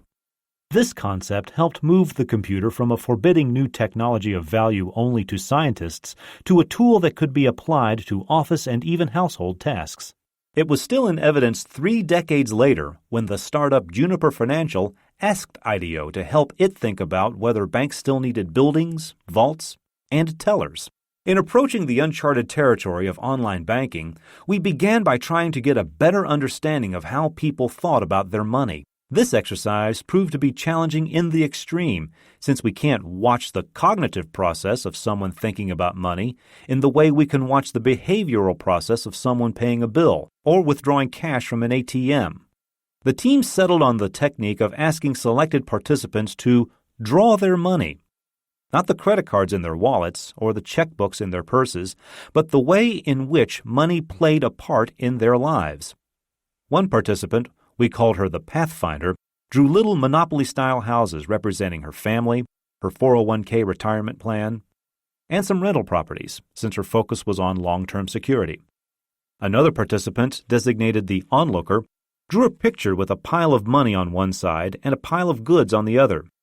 With disarming candor, she explained to the team, "I get money and I buy stuff." The onlooker was completely focused on her day-to-day financial situation and did almost no planning for the future. Beginning from cognitive experiments like these, the team of researchers, strategists, and designers developed a subtle market analysis that helped Juniper refine its target market and build an effective service in the emerging world of online banking. A third layer, beyond the functional and the cognitive, comes into play when we begin working with ideas that matter to people at an emotional level. Emotional understanding becomes essential here. What do the people in your target population feel? What touches them? What motivates them? Political parties and advertising agencies have been exploiting people's emotional vulnerabilities for ages. But emotional understanding can help companies turn their customers not into adversaries, but into advocates. The Palm Pilot was an indisputably clever invention, and it has, deservedly, won widespread acclaim. Jeff Hawkins, its creator, began with the insight that the competition for a small mobile device was not the omnifunctional laptop computer, but the simple paper diary that many of us still slip into and out of our shirt pockets or purses 100 times a day. When he began to work on the Palm in the mid-1990s, Jeff decided to buck the conventional wisdom and create a product that did less than was technically possible. That his software engineers could have stuffed spreadsheet capabilities, colorful graphics, and a garage door opener into the Palm didn't matter. Better to do a few things well, so long as they were the right things. A contact list, a calendar, and a to-do list. Period. The first version of the Palm PDA was a hit among tech-savvy early adopters, but there was nothing about its chunky gray plastic form that fired the imaginations of the larger public. In search of this elusive quality, Jeff teamed up with Dennis Boyle at IDEO, and together they began to work on a redesign that would appeal not just at a functional, but also at an emotional level. The interface was left largely unchanged, but the physical quality of the device, designers call it the form factor, was reimagined. First, it was to be thin enough that it would slide smoothly into a pocket or purse. If it didn't disappear, Dennis sent his team back to the drawing boards. Second, It was to have a feel that was sleek, elegant, and sophisticated. The team sought out an aluminum stamping technique used by Japanese camera manufacturers and found a rechargeable power supply that even the battery suppliers doubted would work. The added development was worth the effort. The Palm 5 went on sale in 1999, and sales rocketed to more than 6 million. It opened up the market for the handheld PDA, not because of a lower price point, added functionality, or technical innovation. The elegant Palm 5 did everything it promised to do. But its sophisticated look and professional feel appealed, at an emotional level, to a whole new set of consumers. Beyond the individual. If we were interested only in understanding the individual consumer as a psychological monad, we could probably stop here. We have learned to observe him in his natural habitat and gain insight from his behaviors. We have learned that we must empathize, not simply scrutinize with the cold detachment of statisticians.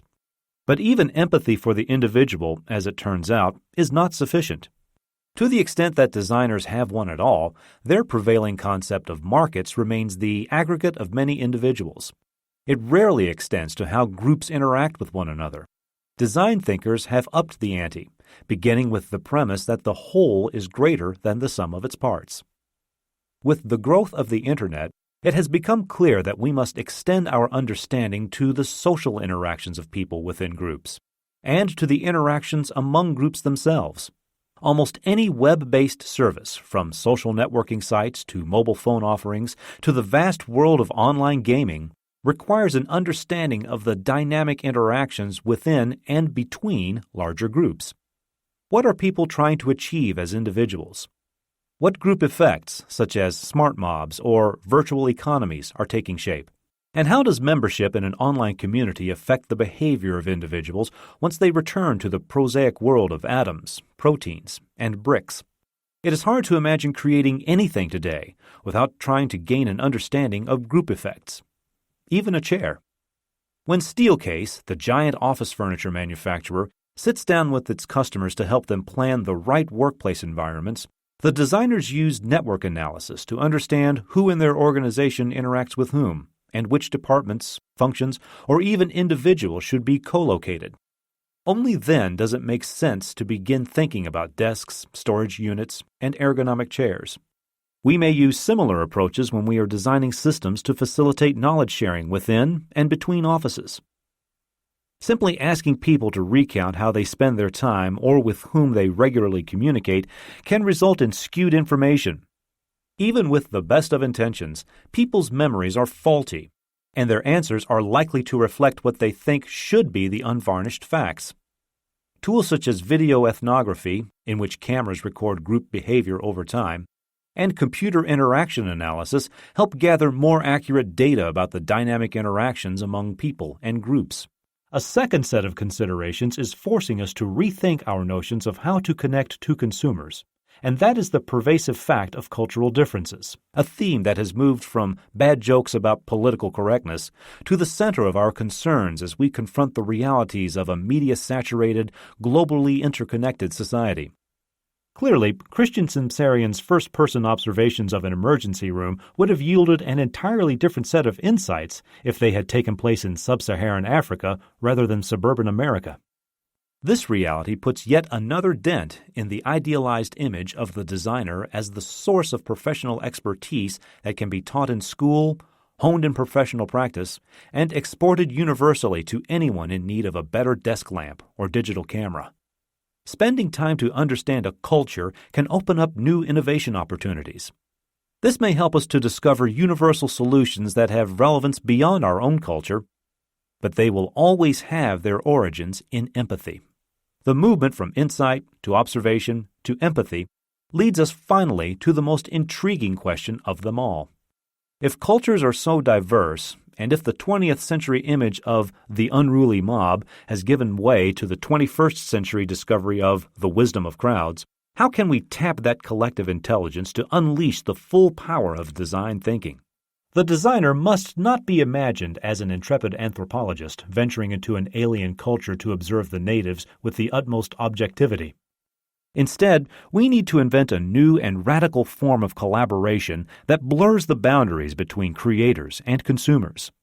It's not about us versus them, or even us on behalf of them. For the design thinker, it has to be us with them. In the past, the consumer was viewed as the object of analysis, or, worse, as the hapless target of predatory marketing strategies. Now we must migrate toward ever deeper collaboration, not just among members of a design team, but between the team and the audience it is trying to reach. As Howard Rheingold has shown in his studies of smart mobs, and Jeff Howe has demonstrated through crowdsourcing, more formally known as distributed participatory design, new technologies are suggesting promising ways of forging this link.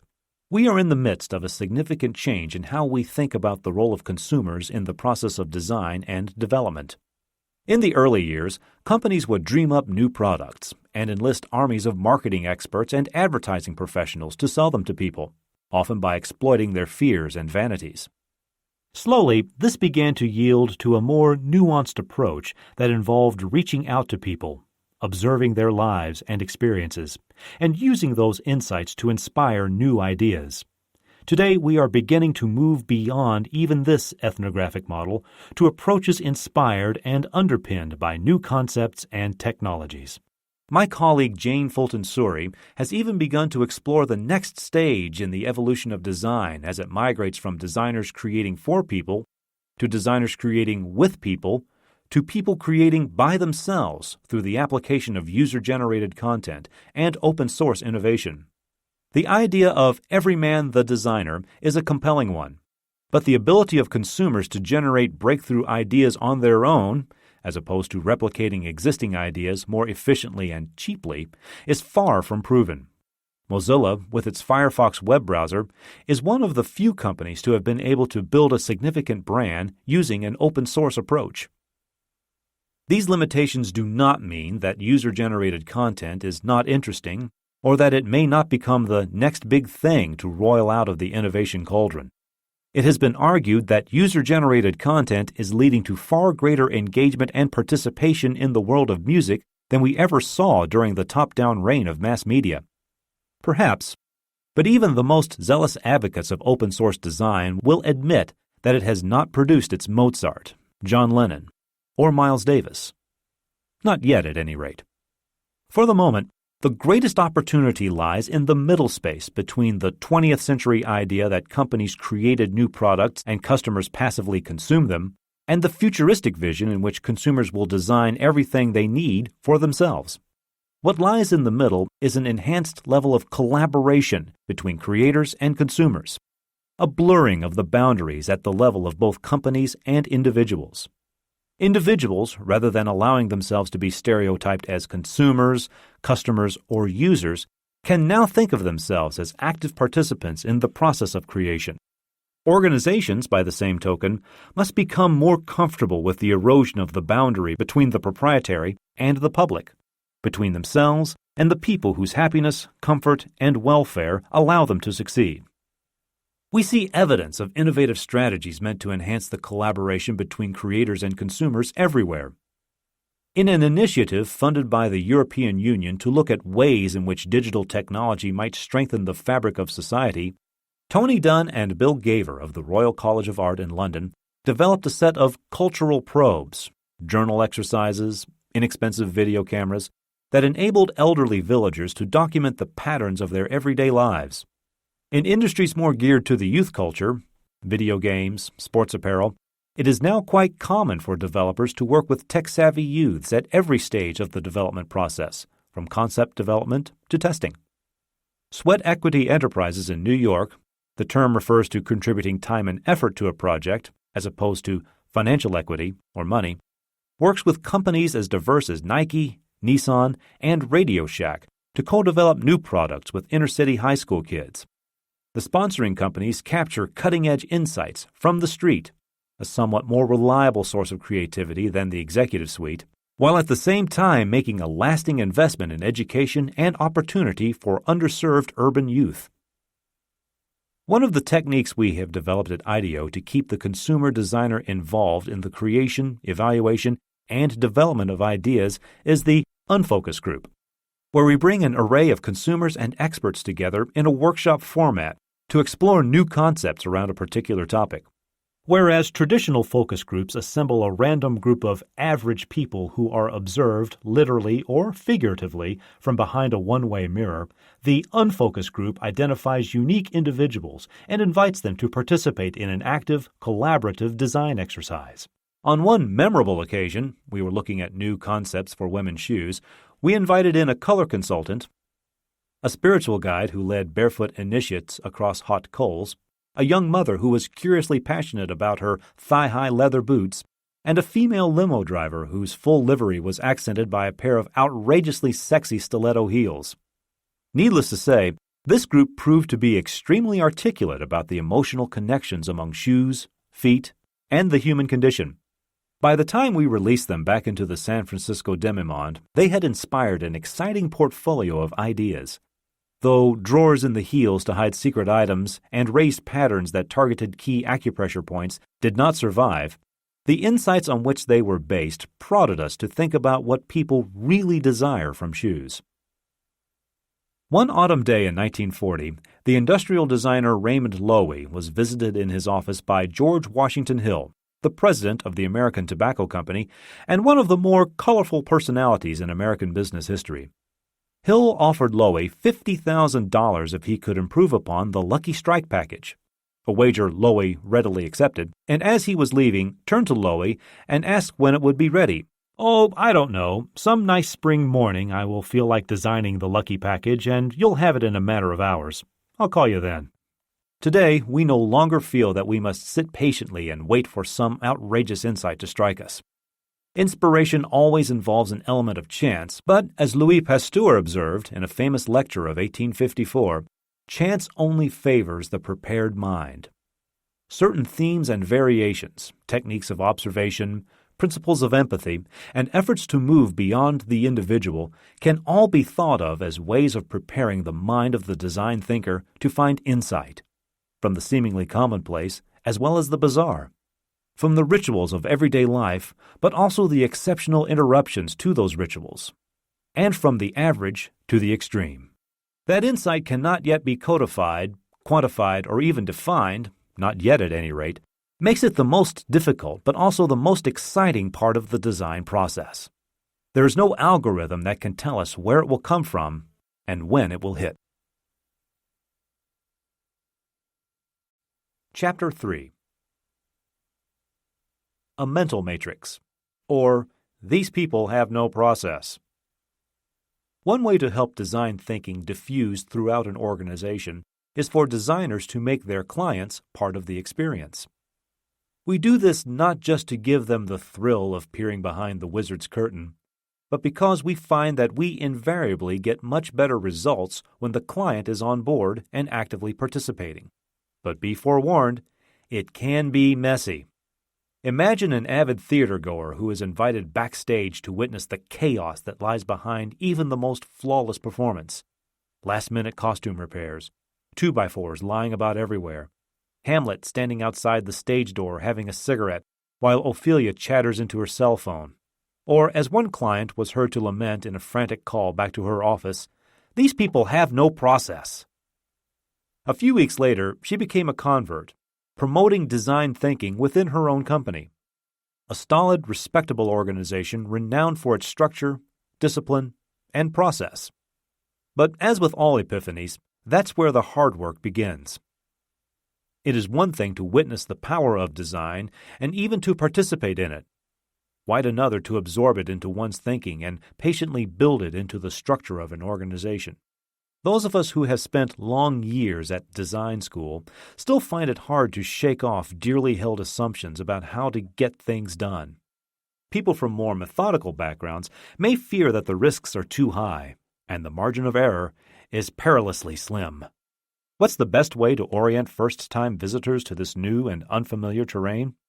Though there is no real substitute for actually doing it, I can impart a fair sense of the experience of design thinking. Some navigational landmarks, perhaps, if not a complete roadmap. In Chapter 1, I introduced the idea that a design team should expect to move through 3 overlapping spaces over the course of a project. An inspiration space, in which insights are gathered from every possible source, an ideation space, in which those insights are translated into ideas, and an implementation space, in which the best ideas are developed into a concrete, fully conceived plan of action. Again, these are overlapping spaces, rather than sequential stages of a lockstep methodology. Insights rarely arrive on schedule, and opportunities must be seized at whatever inconvenient time they present themselves. Every design process cycles through foggy periods of seemingly unstructured experimentation and bursts of intense clarity. Periods of grappling with the big idea and long stretches during which all attention focuses on the details. Each of these phases is different, and it's important, if only for the morale of the team, to recognize that each feels different and calls for different strategies. One of our more jaded designers even devised a project mood chart that pretty accurately predicts how the team will feel at different phases of the project. When a fresh team ventures out into the field to collect information, it is full of optimism. The process of synthesis, the ordering of data, and the search for patterns can be frustrating as important decisions seem to ride on the most insubstantial of hunches. But then things begin to pick up. The ideation process becomes more tangible, and new concepts begin to take shape. The process peaks when the team begins to produce prototypes. Even if they don't look so good, don't work properly, or have too many features or too few, they are visible, tangible signs of progress. Eventually, once the right idea has been agreed upon, the project team settles down to a state of pragmatic optimism, punctuated by moments of extreme panic. The scary bits never completely go away, but the experienced design thinker knows what to expect and is not undone by the occasional emotional slump. Design thinking is rarely a graceful leap from height to height. It tests our emotional constitution and challenges our collaborative skills, but it can reward perseverance with spectacular results. Convergent and divergent thinking. To experience design thinking is to engage in a dance among 4 mental states. Each has its own moods and manners, but when the music suddenly starts, it can be difficult to recognize where we are in the process and which is the right foot to put forward. The best guide, in launching a new design project, is sometimes just to choose the right partner, clear the dance floor, and trust our intuition. Woven into the very fabric of our culture is an emphasis on thinking based upon logic and deduction. The psychologist Richard Nisbett, who has studied approaches to problem-solving in Western and Eastern cultures, has gone so far as to suggest that there is a geography of thought. Whether the problem lies in the domain of physics, economics, or history, Westerners are taught to take a series of inputs, analyze them, and then converge upon a single answer. At times we may find that the best, as opposed to the right, answer will have to do, or that we may have to choose among equally compelling alternatives. Just think about the last time you and 5 friends had to agree on where to go out for dinner. Group thinking tends to converge toward a single outcome. Convergent thinking is a practical way of deciding among existing alternatives. What convergent thinking is not so good at, however, is probing the future and creating new possibilities. Think of a funnel, where the flared opening represents a broad set of initial possibilities, and the small spout represents the narrowly convergent solution. This is clearly the most efficient way to fill up a test tube or drive toward a set of fine-grained solutions. If the convergent phase of problem-solving is what drives us toward solutions, the objective of divergent thinking is to multiply options to create choices. These might be different insights into consumer behavior, alternative visions of new product offerings, or choices among alternative ways of creating interactive experiences. By testing competing ideas against one another, there is an increased likelihood that the outcome will be bolder, more creatively disruptive, and more compelling. Linus Pauling said it best: "To have a good idea, you must first have lots of ideas." And he won 2 Nobel Prizes. But we also need to be realistic. More choices means more complexity, which can make life difficult, especially for those whose job it is to control budgets and monitor timelines. The natural tendency of most companies is to constrain problems and restrict choices in favor of the obvious and the incremental. Though this tendency may be more efficient in the short run, in the long run it tends to make an organization conservative, inflexible, and vulnerable to game-changing ideas from outside. Divergent thinking is the route, not the obstacle, to innovation. The point, then, is not that we must all become right-brain artists, practicing divergent thinking and hoping for the best. There is a good reason why design education draws in equal measure upon art and engineering. The process of the design thinker, rather, looks like a rhythmic exchange between the divergent and convergent phases, with each subsequent iteration less broad and more detailed than the previous ones. In the divergent phase, new options emerge. In the convergent phase, it is just the reverse. Now it's time to eliminate options and make choices. It can be painful to let a once promising idea fall away, and this is where the diplomatic skills of project leaders are often tested. William Faulkner, when asked what he found to be the most difficult part of writing, answered, "Killing off your little darlings." Analysis and synthesis. Designers love to complain about feature creep, the proliferation of unnecessary functions that add expense and complexity to otherwise straightforward products.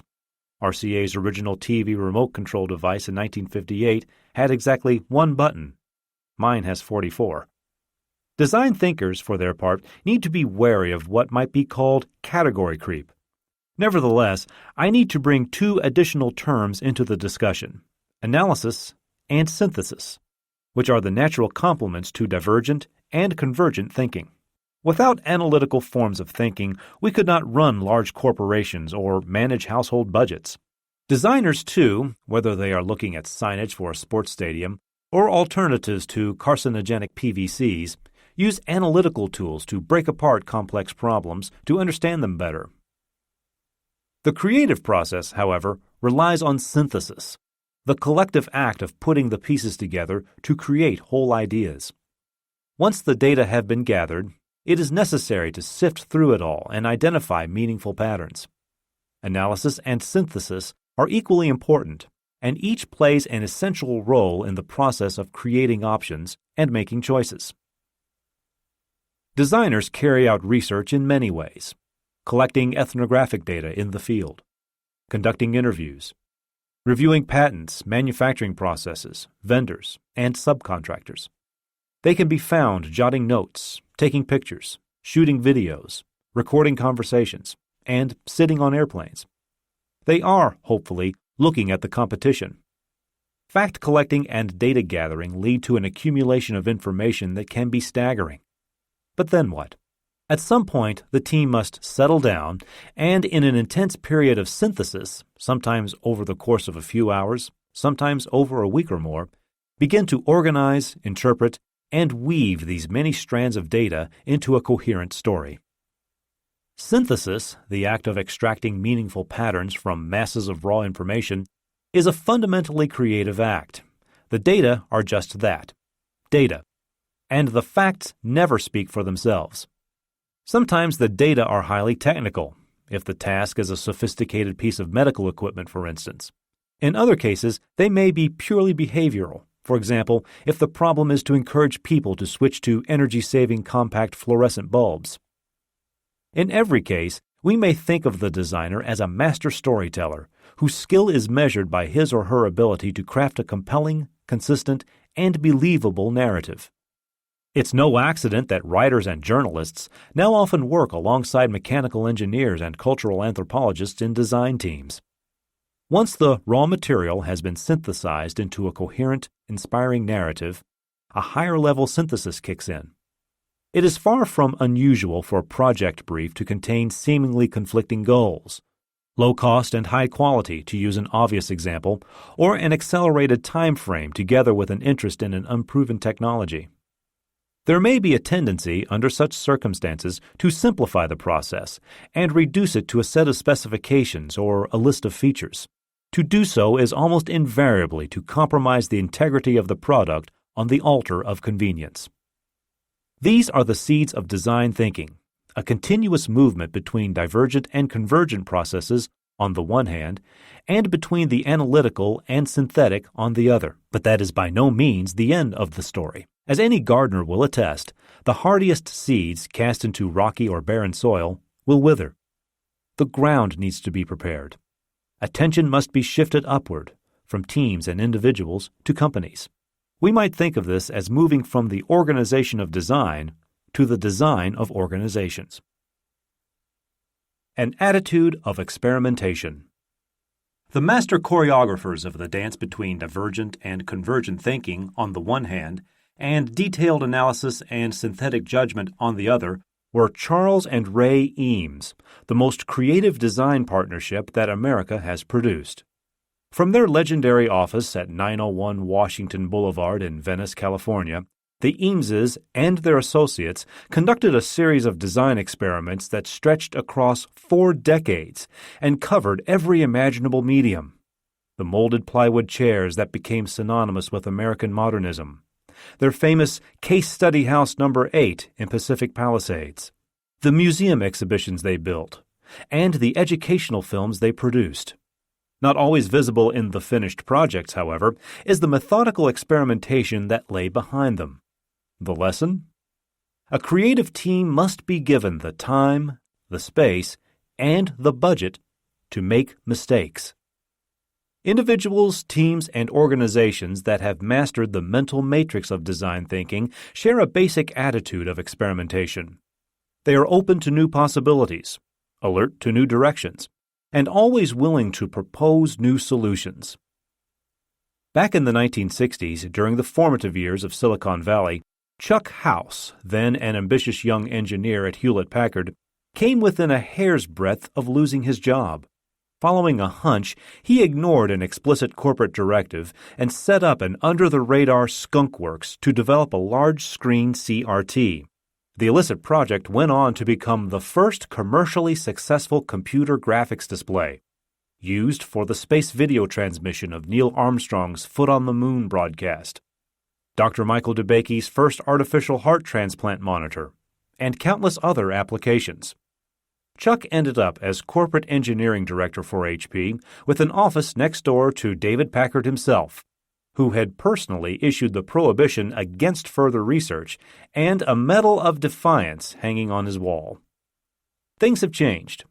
He now runs Media X at Stanford University, a collaboration of industry and academia that brings together interactive technology researchers with companies committed to technical advancement and innovation.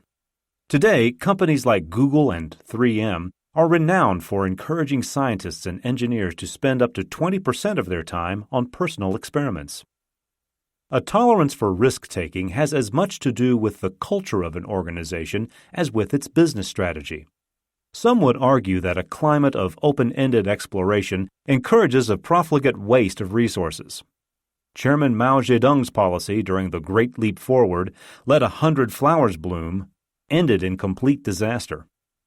But in contrast to the hermetically sealed environment of revolutionary China, the globalized economy today really is experiencing a great leap forward. In an organization that encourages experimentation, there will be projects destined to go nowhere, and still others that the keepers of institutional memory prefer not to talk about. Remember the Apple Newton? But to view such initiatives as wasteful, inefficient, or redundant may be a symptom of a culture focused on efficiency over innovation and a company at risk of collapsing into a downward spiral of incrementalism. It's no accident that designers in recent years have been following the emerging science of biomimicry, the idea that nature, with its 4.5 billion-year learning curve, may have something to teach us about things such as non-toxic adhesives, minimal structures, efficient thermal insulation, or aerodynamic streamlining. The bewildering variety at work in a healthy ecosystem is nothing but an exercise in sustained experimentation. Try something new and see what sticks. It may well be that we need to begin mimicking nature not just at the molecular level, but at the systemic level of companies and organizations. An excess of experimental zeal would be risky. Companies do not enjoy the luxurious time frame of biological systems, and their leaders would be remiss if they chose not to exercise what might be called, with apologies to Darwin, intelligent design. What is called for is a judicious blend of bottom-up experimentation and guidance from above. The rules for this approach are as simple to state as they are challenging to apply. Number 1. The best ideas emerge when the whole organizational ecosystem, not just its designers and engineers, and certainly not just management, has room to experiment. 2. Those most exposed to changing externalities, new technology, shifting consumer base, strategic threats or opportunities, are the ones best placed to respond and most motivated to do so. 3. Ideas should not be favored based on who creates them. Repeat aloud. 4. Ideas that create a buzz should be favored. Indeed, ideas should gain a vocal following, however small, before being given organizational support. 5. The gardening skills of senior leadership should be used to tend, prune, and harvest ideas.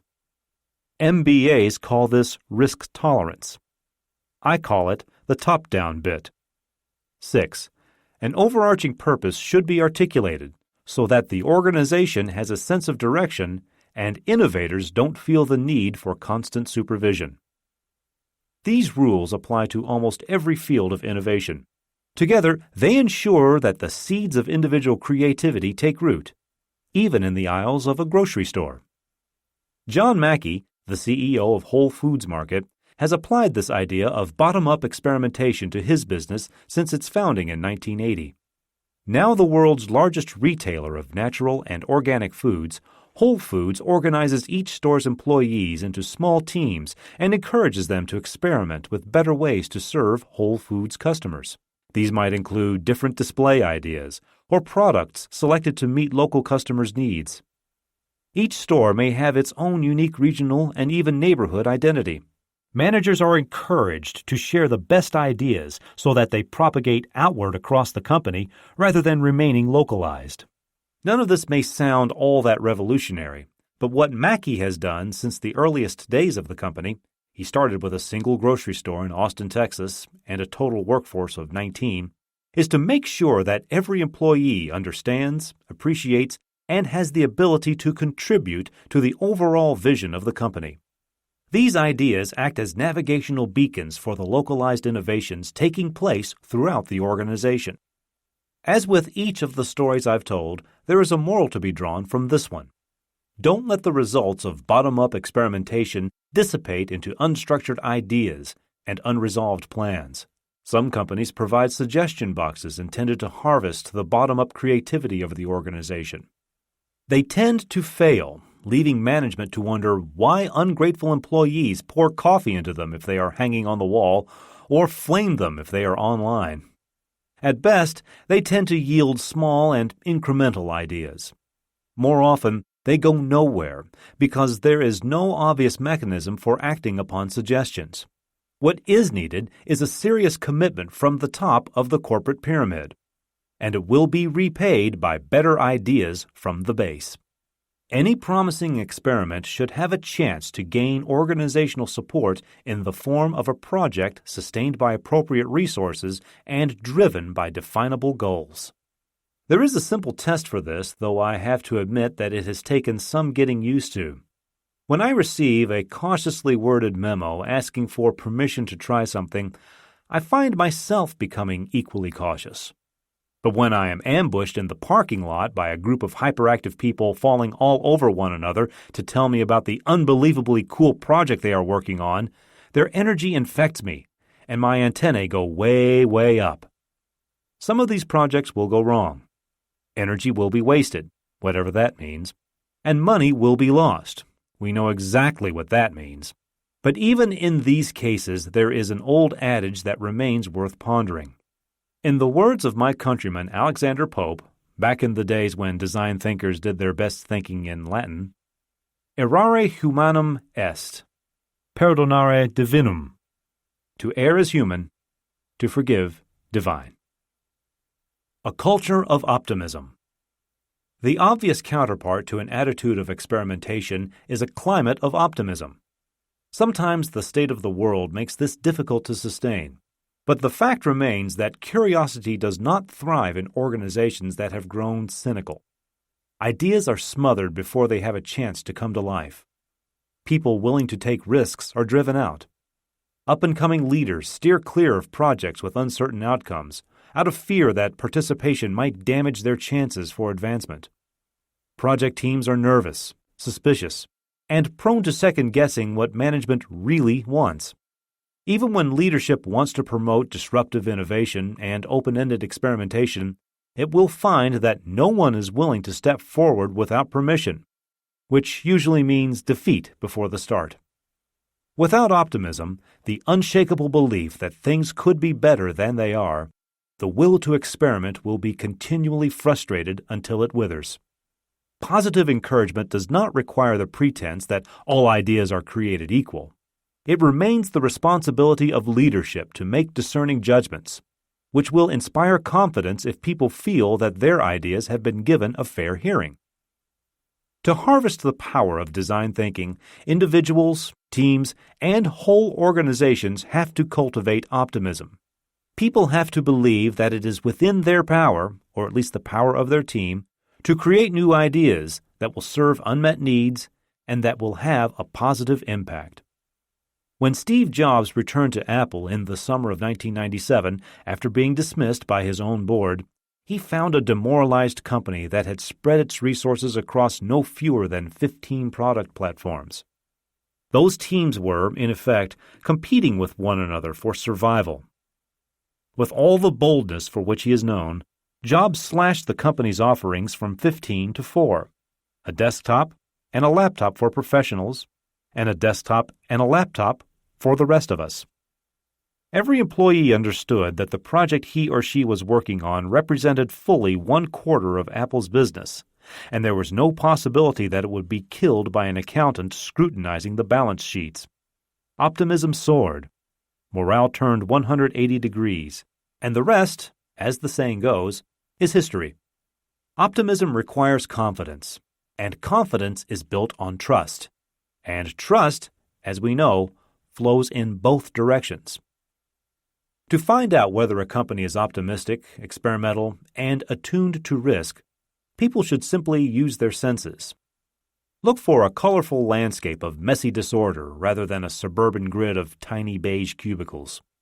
Listen for bursts of raucous laughter rather than the constant drone of subdued conversation. Because IDEO does a great deal of work in the food and beverage industry, employs food scientists, and maintains an industrial kitchen, I can often literally smell excitement in the air. In general, try to be alert to the nodes where it all comes together, because that is where new ideas originate. I love to slip downstairs and observe members of a team at work building prototypes out of Legos, or enacting an improvisational skit to explore new service interaction. Above all, I love to be allowed to sit in on a brainstorm. Brainstorming. Business school professors are fond of writing learned articles about the value of brainstorming. I encourage them to continue to do so.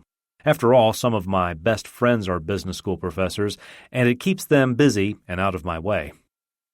Some surveys claim that motivated individuals can generate more ideas in the equivalent time working on their own. Other case studies demonstrate that brainstorming is as essential to creativity as exercise is to a healthy heart. As is so often the case, there is truth on both sides. The skeptics certainly have a case. A well-intentioned manager who assembles a group of individuals who don't know one another, who are skeptical, and who lack confidence, and gives them a tough problem to brainstorm, is likely to get fewer viable ideas than if each of them had been sent away to think about the problem individually. Brainstorming, ironically, is a structured way of breaking out of structure. It takes practice. As with cricket or football, or their American equivalents, there are rules for brainstorming. The rules lay out the playing field within which a team of players can perform at high levels. Without rules, there is no framework for a group to collaborate within, and a brainstorming session is more likely to degenerate into either an orderly meeting or an unproductive free-for-all with a lot of talking and not much listening. Every organization has its own variations on the rules of brainstorming, just as every family seems to have its own version of Scrabble or Monopoly. At IDEO, we have dedicated rooms for our brainstorming sessions, and the rules are literally written on the walls. Defer judgment. Encourage wild ideas. Stay focused on the topic. The most important of them, I would argue, is build on the ideas of others. It's right up there with thou shalt not kill and honor thy father and thy mother, as it ensures that every participant is invested in the last idea put forward and has the chance to move it along. Not long ago, we were working on a kids product for Nike. Although we have plenty of skilled toy designers on our staff, sometimes it makes sense to hire expert consultants to help us out. So we waited until their Saturday morning cartoons were over and invited a group of 8 to 10-year-olds to come into our Palo Alto studios. After warming them up with orange juice and French toast, we split the boys and girls into 2 different rooms, gave them some instructions, and let them have at it for about an hour. When we gathered the results, the difference between the 2 groups was striking. The girls had come up with more than 200 ideas, whereas the boys had barely managed 50. Boys at this age find it more difficult to focus and to listen, attributes essential to genuine collaboration. The girls were just the opposite. Fortunately, it's not my task to decide whether this disparity is the result of genetic inheritance, cultural norms, or birth order, but I can say that what we saw in these side-by-side brainstorms was real evidence of the power of building on the ideas of others. The boys, so eager to get their own ideas out there, were barely conscious of the ideas coming from their fellow brainstormers. The girls, without prompting, conducted a spirited but nonetheless serial conversation in which each idea related to the one that had come before and became a springboard to the one that came next. They were sparking off one another and getting better ideas as a result. Brainstorming is not necessarily the ultimate technique for idea generation, and it cannot be built into the structure of every organization. But it does prove its worth when the goal is to open up a broad spectrum of ideas.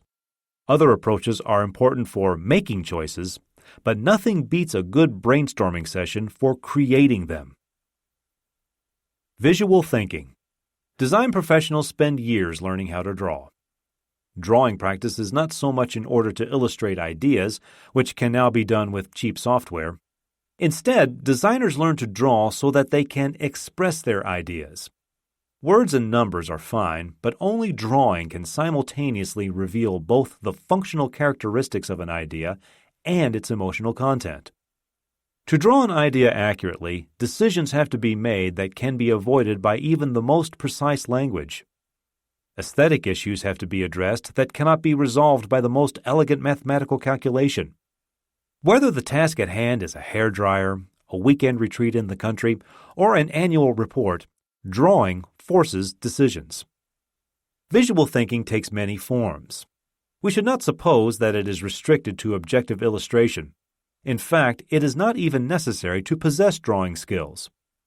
In November 1972, relaxing in a late-night deli in Honolulu at the end of a long day of conference proceedings, a couple of biochemists took out a cocktail napkin and shared some crude drawings of bacteria having sex.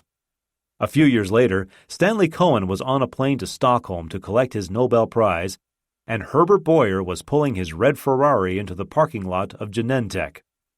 All children draw. Somewhere in the course of becoming logical, verbally oriented adults, they unlearn this elemental skill. Experts in creative problem-solving, such as Bob McKim, founder of Stanford's product design program, or the United Kingdom's prolific Edward de Bono, devoted much of their creative energy to mind maps, 2x2 matrices, and other visual frameworks that help explore and describe ideas in valuable ways. When I use drawing to express an idea, I get different results than if I try to express it with words, and I usually get to them more quickly. I have to have a whiteboard or sketchpad nearby whenever I am discussing ideas with colleagues. I get stuck unless I can work it out visually. Leonardo da Vinci's sketchbooks are justly famous. No less a collector than Bill Gates snatched up the Hammer Codex when it came up for auction in 1994. But Leonardo didn't just use them to work out his own ideas. Often he simply stopped in the street to capture something he needed to figure out. A tangle of weeds, the curl of a cat sleeping in the sun, an eddy of water swirling in a gutter. Moreover, scholars poring over his mechanical drawings have punctured the myth that every sketch depicts his own inventions. Like any accomplished design thinker, Leonardo da Vinci used his drawing skills to build on the ideas of others. To post or not to post it? Most people, by now, know the story of the humble Post-it note. Dr. Spencer Silver, a scientist working at 3M back in the 1960s, happened upon an adhesive with some curious properties. His employer, quite reasonably, did not see the utility of inherently tacky elastomeric copolymer microspheres, aka glue that does not stick, and gave him little encouragement. It was not until one of his colleagues, Art Fry, began to use the adhesive to keep his bookmarks from falling out of his church hymnal that a plausible use was found for the little yellow notes. It is now a billion-dollar product and one of 3M's most valuable assets. The Post-it note stands as an object lesson in how organizational timidity threatens to kill off a great idea. But those ubiquitous little stickies have proven themselves to be an important tool of innovation in and of themselves. Festooned on the walls of project spaces, they have helped untold numbers of design thinkers first to capture their wide-ranging insights and then to order them into meaningful patterns. The Post-it note, in all its pastel glory, embodies the movement from the divergent phase, that is the source of our inspiration, to the convergent phase, that is the roadmap to our solutions. The techniques of the design thinker that I have been describing, brainstorming, visual thinking, contribute to the divergent process of creating choices. But accumulating options is merely an exercise if we do not move on to the convergent phase of making choices. Doing so is critical if a project is to move from a rousing exercise in creative idea generation toward a resolution. Just for that reason, however, it can be one of the most difficult tasks that a design team faces. Given the opportunity, every design team will diverge endlessly. There's always a more interesting idea just around the corner. And until the budget runs out, they will happily turn one corner after another. It is here that one of the simplest tools available for convergence comes into play: the Post-it note.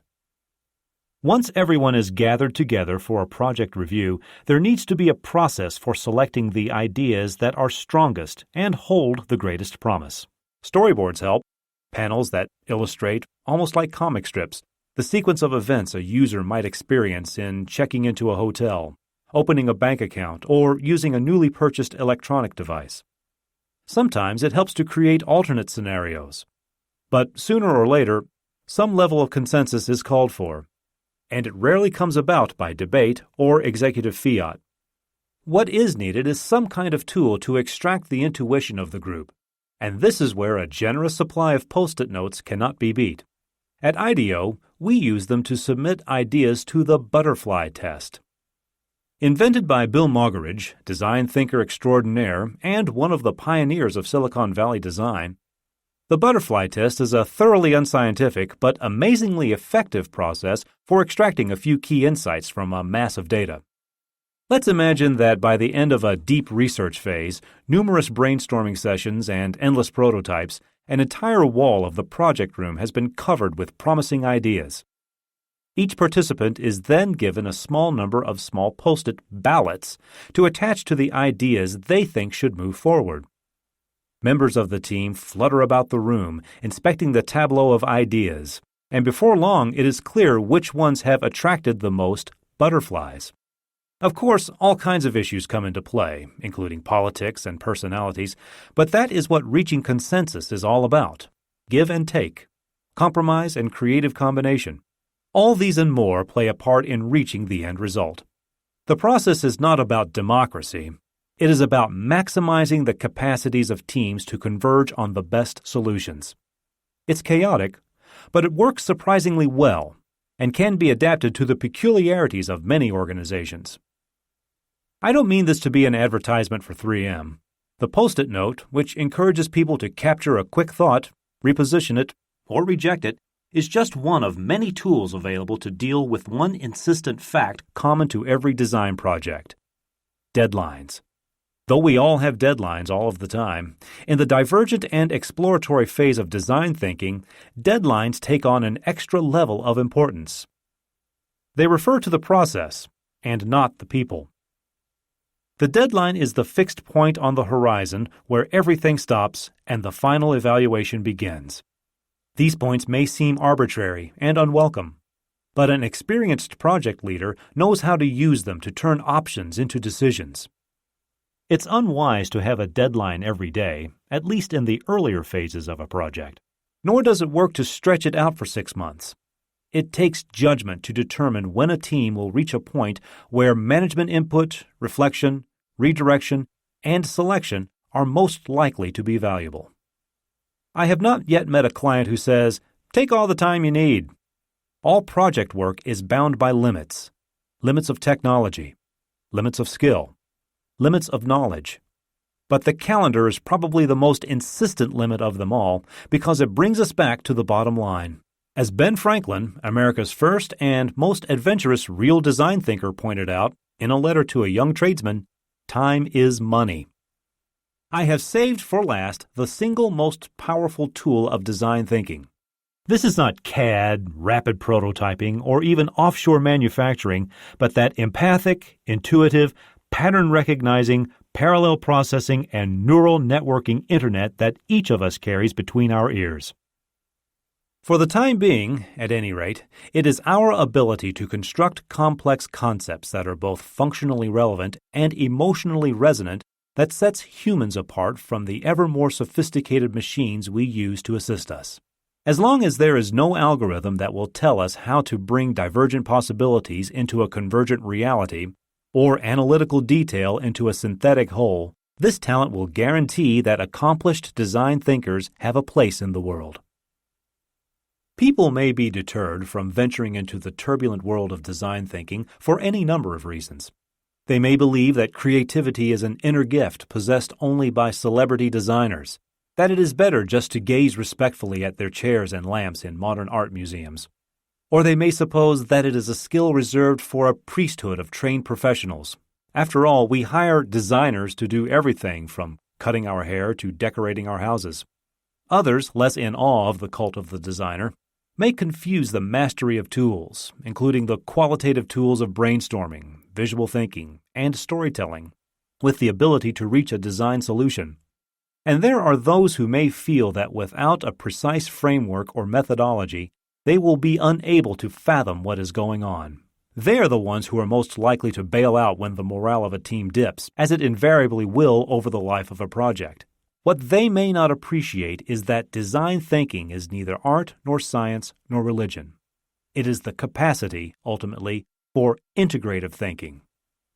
As dean of the acclaimed Rotman School of Management at the University of Toronto, Roger Martin is well positioned to observe the world's great managerial leaders and, in particular, the ability shared by many of them to hold multiple ideas in tension to reach new solutions.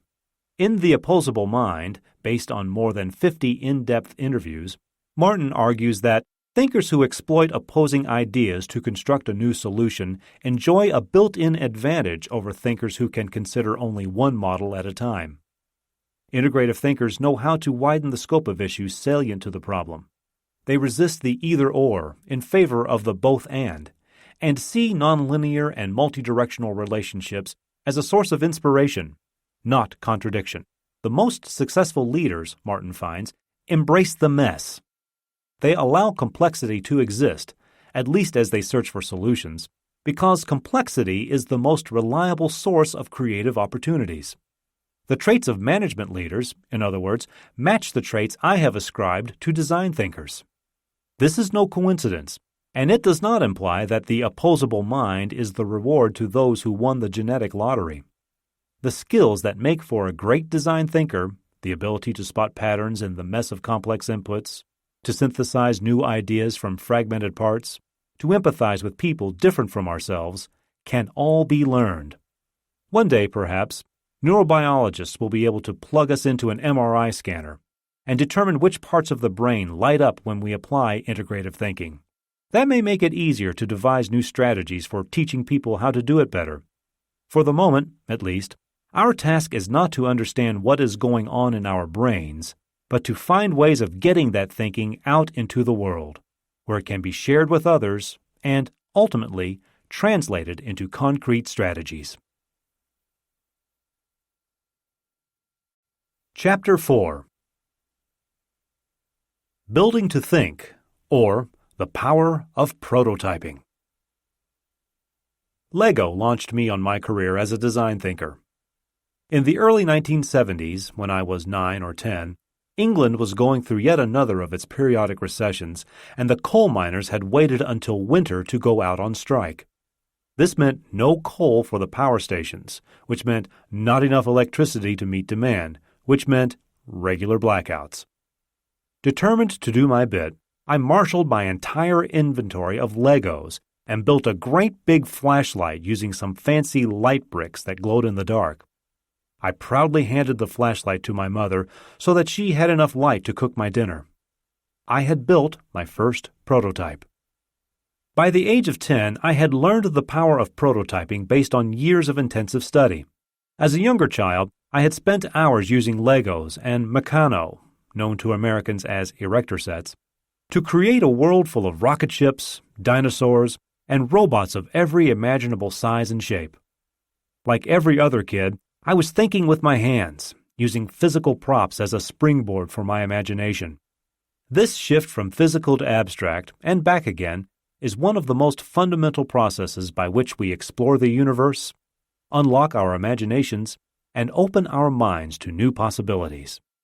Most companies are full of people who have set aside such childish pursuits and moved on to more important matters, such as writing reports and filling out forms.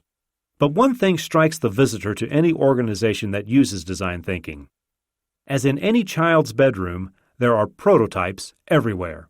Peek inside a project room, and you will see prototypes on every surface. Walk the halls, and you will see prototypes being used to tell stories about past projects. You will see prototyping tools ranging from X-Acto knives and masking tape to $50,000 laser cutters. Whatever the budget and whatever the facilities, prototyping will be the essence of the place. Frank Lloyd Wright claimed that his early childhood experience with Froebel kindergarten blocks, developed by Friedrich Froebel in the 1830s to help children learn the principles of geometry, ignited his creative passion. "The Maplewood blocks are in my fingers to this day," he wrote in his autobiography. Charles and Ray Eames, one of the greatest prototyping teams of all times, used prototyping to explore and refine ideas, sometimes over many years. The result was nothing short of the reinvention of 20th century furniture. Asked by a curious admirer whether the iconic Eames lounge chair came to him in a flash, Charles replied, "Yes, sort of a 30-year flash." Since openness to experimentation is the lifeblood of any creative organization, prototyping, the willingness to go ahead and try something by building it, is the best evidence of experimentation. We may think of a prototype as a finished model of a product about to be manufactured, but that definition should be carried much further back in the process. It needs to include studies that may appear rough and simple and encompass more than just physical objects. Furthermore, it's not necessary to be an industrial designer to adopt the habit of prototyping. Financial service executives, retail merchants, hospital administrators, city planners, and transportation engineers can and should participate in this essential component of design thinking, as we shall see. David Kelly calls prototyping thinking with your hands, and he contrasts it with specification-led, planning-driven, abstract thinking. Both have value, and each has its place, but one is much more effective at creating new ideas and driving them forward. Quick and dirty. Although it might seem as though frittering away valuable time on sketches and models and simulations will slow work down, prototyping generates results faster. This seems counterintuitive. Surely it takes longer to build an idea than to think one. Perhaps, but only for those gifted few who are able to think the right idea the first time. Most problems worth worrying about are complex, and a series of early experiments is often the best way to decide among competing directions. The faster we make our ideas tangible, the sooner we will be able to evaluate them, refine them, and zero in on the best solution. Gyrus Acme is on the cutting edge of surgical instrumentation and a leader in developing techniques for minimally invasive surgery. In 2001, IDEO began to work with Gyrus to develop a new apparatus for operating on delicate nasal tissues. Early on in the project, the team met with 6 otolaryngology surgeons to learn how they perform the procedure, the problems with existing instruments, and what characteristics they might be looking for in a new system. One of the surgeons, using imprecise words and awkward hand gestures, described how he might prefer a device with a pistol grip. After they departed, one of our designers had grabbed a whiteboard marker and a 35mm film canister and taped them to a plastic clothespin that was lying nearby, and squeezed the clothespin as if it were a trigger. This rudimentary prototype catapulted the discussion forward, put everyone on the same page, and saved countless meetings, video conferences, shop time, and airplane tickets. Cost of the prototype in labor and materials? $0. We were able to rescue the marking pen. Just as it can accelerate the pace of a project, prototyping allows the exploration of many ideas in parallel. Early prototypes should be fast, rough, and cheap. The greater the investment in an idea, the more committed one becomes to it. Overinvestment in a refined prototype has 2 undesirable consequences. First, a mediocre idea may go too far toward realization, or even, in the worst case, all the way. Second, the prototyping process itself creates the opportunity to discover new and better ideas at minimal cost. Product designers can use cheap and easy-to-manipulate materials, cardboard, surfboard foam, wood, and even objects and materials they find lying around, anything they can glue or tape or staple together to create a physical approximation of ideas. IDEO's first and greatest prototype was created when the company consisted of 8 scruffy designers crowded together in a studio above Roxy's dress shop on University Avenue in Palo Alto. Douglas Dayton and Jim Yurchenko affixed the roller ball from a tube of banned roll-on deodorant to the base of a plastic butter dish. Before long, Apple Computer was shipping its first mouse. Enough is enough. Prototypes should command only as much time, effort, and investment as is necessary to generate useful feedback and drive an idea forward. The greater the complexity and expense, the more finished it is likely to seem, and the less likely its creators will be to profit from constructive feedback, or even to listen to it. The goal of prototyping is not to create a working model. It is to give form to an idea, to learn about its strengths and weaknesses, and to identify new directions for the next generation of more detailed, more refined prototypes. A prototype's scope should be limited. The purpose of early prototypes might be to understand whether an idea has functional value. Eventually, designers need to take the prototype out into the world to get feedback from the intended users of the final product. At this point, the surface qualities of the prototype may require a bit more attention so that potential consumers are not distracted by the rough edges or unresolved details. Most people, for example, will find it difficult to visualize how a washing machine made of cardboard will work. Some pretty amazing technology is available today for designers to create prototypes quickly and at an extremely high level of fidelity, including ultra-precise laser cutters, computer-aided design tools, and machines that function as 3D printers. Sometimes they are too good, as we discovered when a Steelcase executive, mistaking an expertly detailed foam model for the real thing, destroyed a $40,000 prototype of the Vecta chair by sitting on it. But all the technology in the world will come to naught if it is used to create prototypes too refined, too detailed, and too early. Just enough prototyping means picking what we want to learn about and achieving just enough resolution to make that the focus. An experienced prototyper knows when to say, enough is enough. Prototyping things you can't pick up. Most imaginable prototypes up to this point refer to physical products, stuff that hurts when you trip over it or drop it on your toes. The same rules apply when the challenge is a service, a virtual experience, or even an organizational system. Anything tangible that lets us explore an idea, evaluate it, and push it forward is a prototype. I have seen sophisticated insulin injection devices that began life as Legos. I have seen software interfaces mocked up with Post-it notes long before a line of code was written.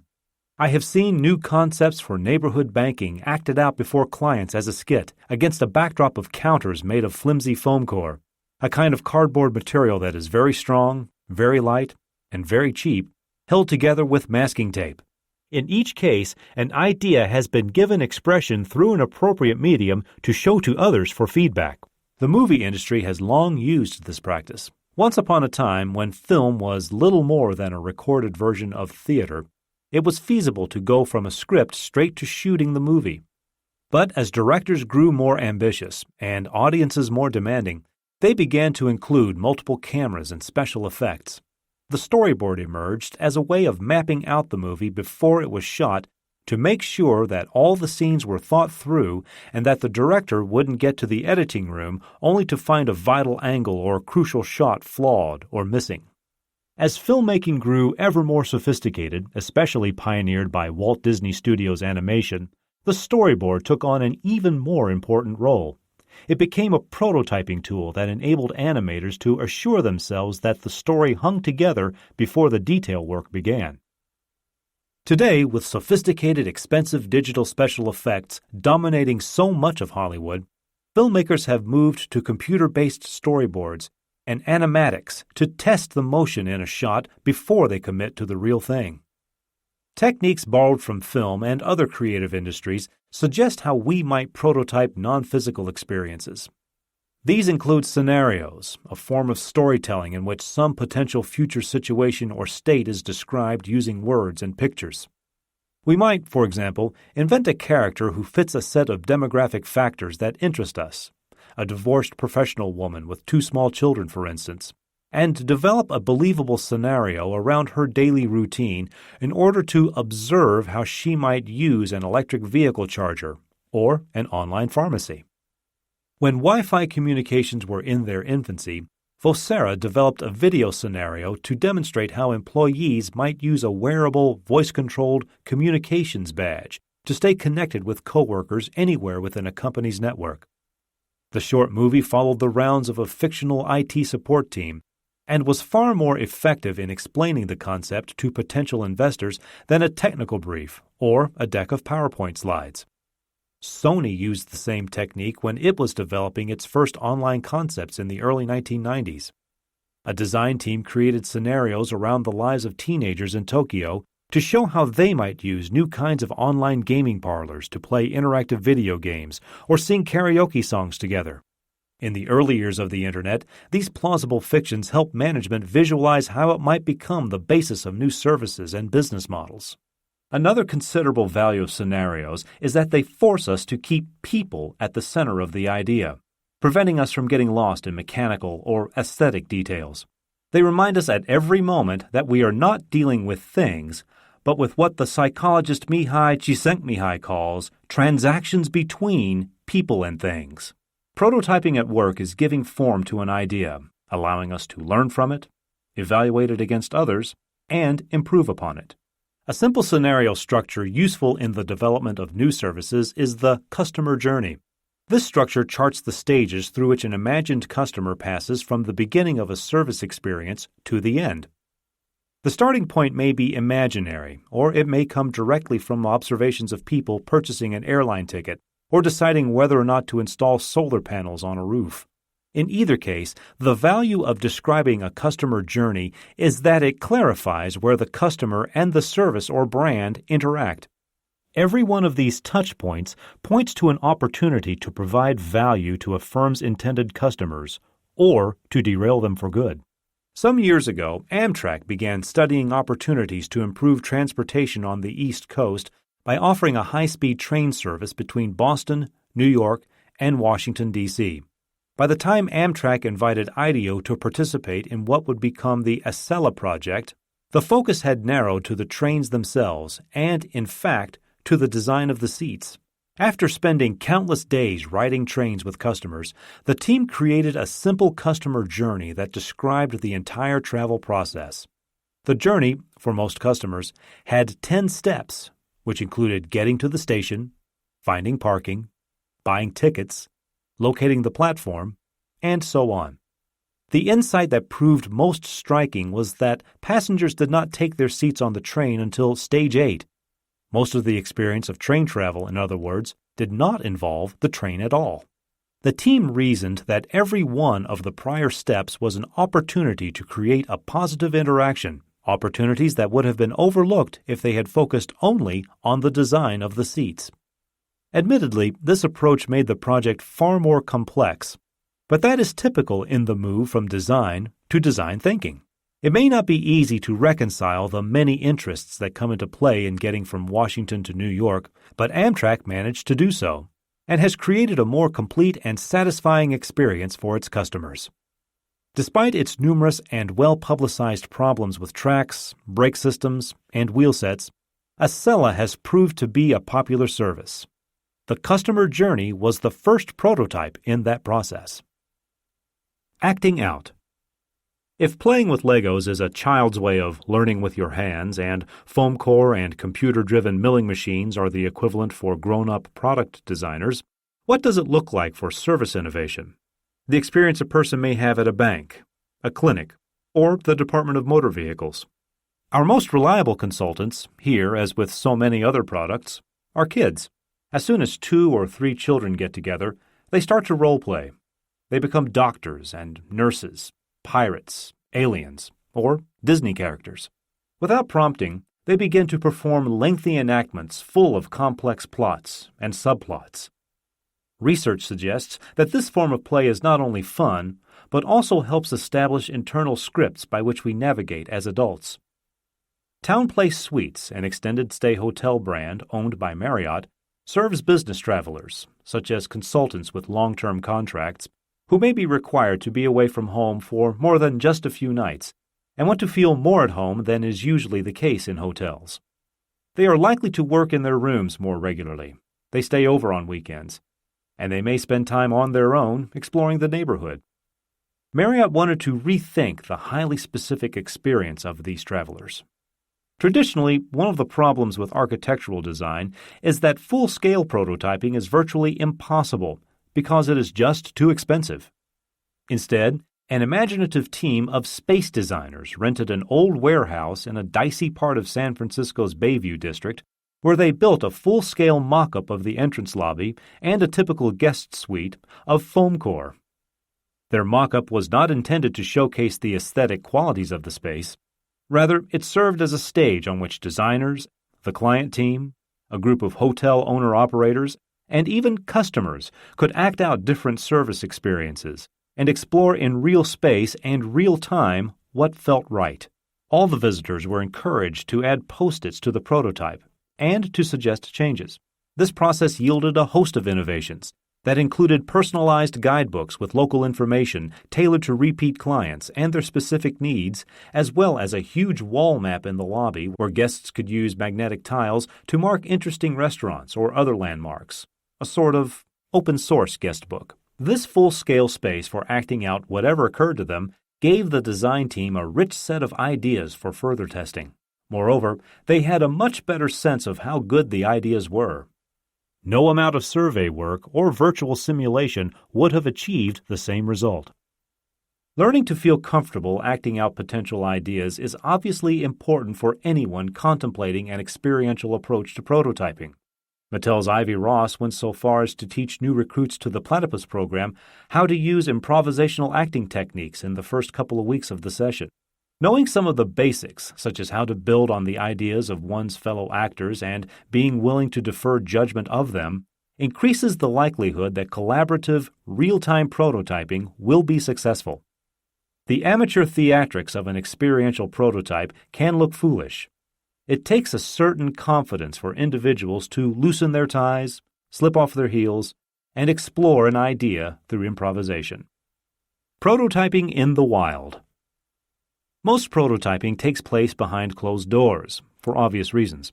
It is often necessary to protect the confidentiality of ideas and limit their exposure so that the competition, and sometimes management, doesn't know what's up. Traditional companies may arrange focus groups or customer clinics, and edgier companies such as Electronic Arts regularly bring in gamers to test their games during development. Controlled environments such as these work well enough in evaluating a product's functional characteristics. Does it work? Will it break when dropped? How well do the parts fit together? Will an average person be able to find the on-off switch? In fact, these are often aspects of a product that can be tested by the project team members themselves. Things become more complicated with services, however, and particularly with services that rely on complex social interactions. Mobile telephony, for example, draws on intangible interactions of users with one another and with the system itself.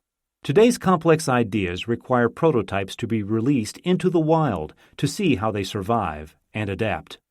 When the German mobile phone company T-Mobile began exploring ways of creating social groups via mobile phones, the company believed that networks of like-minded individuals could use phones not just to stay in touch, but to share pictures and messages, make plans, synchronize schedules, and facilitate 100 other interactions in a much more immediate way than with a PC. It would have been possible to create scenarios and storyboards to describe T-Mobile's ideas and even to create simulations to run on phones. But the social dimension of the problem would have been overlooked. The only way to achieve this was to launch a prototype service. The design team loaded 2 prototypes onto some Nokia phones and handed them out to small groups of users in Slovakia and the Czech Republic. In less than 2 weeks, it was clear which of the 2 prototypes was more compelling and why. The winning idea, helping users build social networks around events in their calendars, surprised the team, which had favored the alternative idea, helping people to create shared phone books. By launching prototypes, the team not only gathered real evidence of how the new service might be used, but avoided chasing after its own, less promising idea. There was only one flaw in the innovative methodology. At the end of the trial, several of the users refused to give back their phones. Another emerging form of prototyping in the wild involves the use of virtual worlds such as Second Life or social networks such as MySpace and Facebook. Companies can learn from consumers about proposed brands or services before they invest in the real thing. One successful example is the Starwood hotel chain, which launched a 3D computer-generated prototype of its planned Aloft brand inside the virtual world of Second Life in October 2006. Over the next 9 months, virtual guests inundated Starwood with suggestions on everything from the overall layout down to putting radios in the showers and repainting the lobby in earth tones. When enough feedback had been collected, Starwood shut down the virtual hotel to renovate. When it reopened, a gayless cyber party erupted in which hip avatars danced in the lobby, flirted in the bar, and hung out around the pool. And what do you do with an expensive virtual prototype once real construction begins? Starwood donated its abandoned sim to the online youth empowerment group Taking It Global.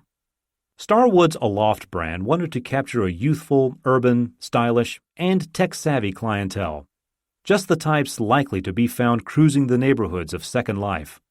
But the advantages of virtual prototyping make it likely that other, more conservative businesses will begin to experiment with it.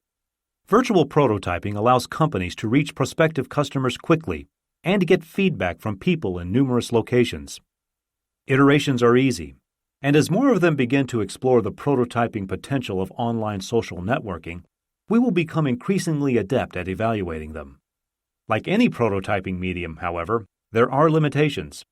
Virtual worlds such as Second Life rely upon avatars that represent customers, but we have no idea who they really are. This can be risky, as things are not always as they appear. Minding your own business. It is one thing to talk about prototyping material objects and even intangible services, but there is also a role for prototyping more abstract challenges, such as the design of new business strategies, new business offerings, and even new business organizations. Prototypes may bring an abstract idea to life in a way that a whole organization can understand and engage with. HBO, famous for bringing us shows such as The Sopranos and Sex and the City, had, by 2004, come to realize that the TV landscape was changing. It had earned its dominance in cable TV by delivering premium content, but the company could see that new delivery platforms such as Internet TV, mobile telephony, and video on demand were destined to become more important. HBO wanted to understand what the impact of these changes might be. After a lengthy process of research and consumer observation, a strategy emerged based on creating seamless content that would spread across all of the emerging new technology platforms: desktop PCs, laptops, mobile phones, and Internet Protocol Television, IPTV. HBO, we concluded, should be willing to loosen its identification with cable TV and become technology agnostic, bringing content to customers whenever they wanted it and wherever they were. Instead of making a TV program and then thinking about what to do with DVDs or mobile content, shows should be created with these other channels in mind from the outset. We understood that this ambitious agenda challenged some fundamental premises. It required HBO not only to gain a deeper understanding of how audiences relate to media, but also to break down some of the entrenched silos that existed within the company itself. To create a compelling vision of the customer experience, the project team built prototypes and installed them in a walkthrough experience on the 15th floor of HBO's New York headquarters. This enabled senior executives to see firsthand how customers might interact with TV content that they could access from different devices. For technical and analytical grounding, they constructed a future roadmap that ran the entire length of a wall and displayed the elements of technology, business, and culture that the company would confront as the program moved forward. Touring the 15th floor environment we'd created, Eric Kessler, Vice President for Marketing, got it. This isn't about the future of HBO on demand, it's about the future of HBO. The prototype projected HBO management into the future in a compelling, realistic way, helping them visualize both the opportunities and the challenges to come. When HBO entered into discussions with Singular, which is now AT&T Wireless, to put premium TV content onto a mobile platform, the 15th floor prototype helped them to reach a common understanding. Phase shift: prototyping and organization. HBO illustrates the need to think with our hands, even when working at the level of business strategy, and the same is true for the design of organizations themselves. Institutions must evolve with changing environments. Though the company reorg has become a cliché in business culture, it is, nevertheless, one of the most fateful and complex design problems any company may face, though it is rarely accompanied by any of the basic characteristics of good design thinking. Meetings are called in which there is no brainstorming, organizational charts are drawn up with little evidence of any thinking with the hands, plans are made and directives are issued without the benefit of prototyping. I don't know if IDEO could have saved the American auto industry, but we would have started with foam core and a hot glue gun. To be sure, prototyping new organizational structures is difficult. By their nature, they are suspended in webs of interconnectedness. No unit can be tinkered with without affecting other parts of the organization. Prototyping with people's lives is also a delicate proposition because there is, rightly, less tolerance for error. But despite this complexity, some institutions have taken a designer's approach to organizational change. The implosion of the dot-com supernova at the end of 2000 created a black hole whose epicenter was the San Francisco Bay Area. Designerly lofts were abandoned throughout San Francisco's multimedia gulch, leaving only Aeron chairs and colorful iMacs. The $100,000 a month billboards along Highway 101, the main corridor through Silicon Valley, fell empty. Would-be entrepreneurs returned to college to finish their degrees. IDEO, which had been working with new startups while helping more established companies navigate the passage into the Internet age, was hit hard. For the first time in our history, we experienced a forced belt-tightening. I had been summoned back from the United Kingdom, where I was heading up IDEO's European operations, to take over the reins of leadership from David Kelly, who, with his exquisite sense of timing, had decided to step down just minutes, or so it seemed, before the e-bubble burst to focus on his academic life at Stanford. It fell to me to oversee the transition to IDEO 2.0. From a company that had once boasted that it would never grow beyond 40 employees so that we could lock the front door, jump onto a school bus, and drive to the beach, we had now expanded nearly tenfold. And although we worked hard to preserve a flat organizational structure, that growth translated into 350 careers, benefits packages, and dreams to fulfill. The stakes were high, and there was no safety net. So I decided to do what designers do. I put together a team, and we launched a project. The brief? To reinvent the firm. Having spent the previous 2 decades creating a human-centered design process for our clients, it would have been odd indeed if we had not applied it to ourselves. That is precisely what we did. During Phase 1, the project team fanned out across the landscape, talking to designers in each of our offices, our clients, our network of collaborators, and even our competitors to gain insight into how the field was evolving, where we were weak, and where we were strong. These discussions led to a series of workshops and our first prototypes, which took the form of a cluster of big ideas that captured the future as we saw it. One of these was the idea of design with a small d. Using design as a tool to improve the quality of life at every level, as opposed to creating the signature objets that grace the pedestals of art museums and the covers of lifestyle magazines. Another was the idea we called one IDEO, the notion that our future depended on our acting not as independent studios, but as a single interconnected network. A third idea was to abandon our original studio model, which reflected the way designers are organized, and replace it with a new, untested structure of global practices intended to reflect the way the world itself is organized. The health practice would focus on projects from precision medical equipment for Medtronic to educational packaging for GlaxoSmithKline. 020 on the needs of kids from early infancy through late adolescence. Other practices would be focused around interactive software, consumer experiences, the design of smart spaces, and even organizational transformation. At this point, we felt that we were ready to take our prototypes out into the field, or, to be more precise, we took the field to the prototypes. We decided to stage a global event that, for the first time since we had expanded beyond our base in Silicon Valley, would bring together every employee of IDEO in one place. Senior mechanical engineers from Boston, newly hired graphic designers from London, model makers from San Francisco, human factors specialists from Tokyo, and even our beloved receptionist Vicky in Palo Alto converged upon the Bay Area to jumpstart what we soon began to call IDEO 2.0.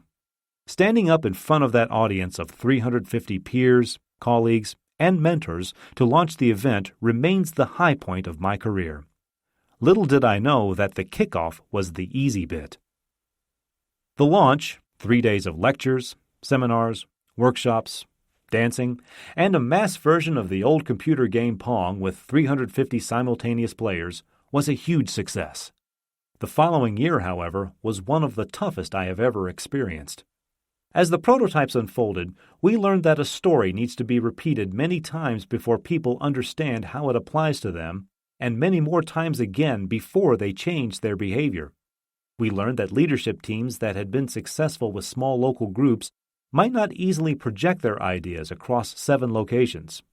We learned that visionary designers who had been accustomed to complete creative autonomy did not happily adapt to the idea of market-driven practices. We redesigned IDEO because we wanted the organization to remain flexible, nimble, relevant, and responsive to the new global environment that was taking shape.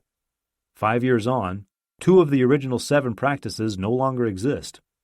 A new one has been added, and one has refashioned and renamed itself twice to find better resonance with its intended clients. When it comes to organizations, constant change is inevitable, and everything is a prototype. At the most challenging times, we reminded ourselves that a successful prototype is not one that works flawlessly. It is one that teaches us something. about our objectives, our process, and ourselves. There are many approaches to prototyping, but they share a single paradoxical feature. They slow us down to speed us up.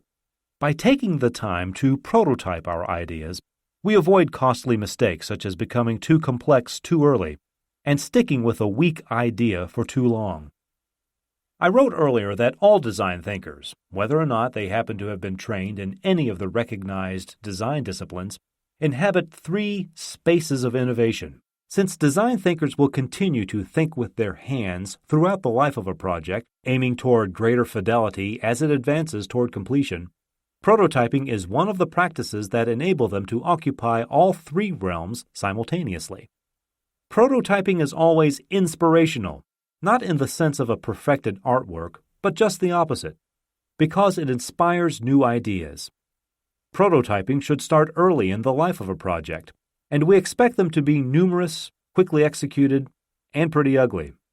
Each one is intended to develop an idea just enough to allow the team to learn something and move on.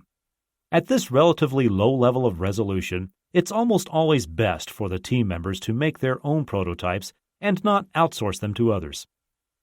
Designers may require a fully equipped model shop, but design thinkers can build prototypes in the cafeteria, a boardroom, or a hotel suite. One way to motivate early-stage prototyping is to set a goal, to have a prototype ready by the end of the first week or even the first day. Once tangible expressions begin to emerge, it becomes easy to try them out and elicit feedback internally from management and externally from potential customers. Indeed, one of the measures of an innovative organization is its average time to first prototype. In some organizations, this work can take months or even years. The automobile industry is a telling example. In the most creative organizations, it can happen within a few days. In the ideation space, we build prototypes to develop our ideas to ensure that they incorporate the functional and emotional elements necessary to meet the demands of the market.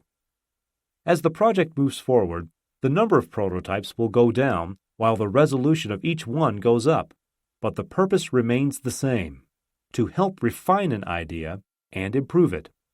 If the precision required at this stage exceeds the capabilities of the team, it may be necessary to turn to outside experts, model makers, videographers, writers, or actors, as the case may be, for help.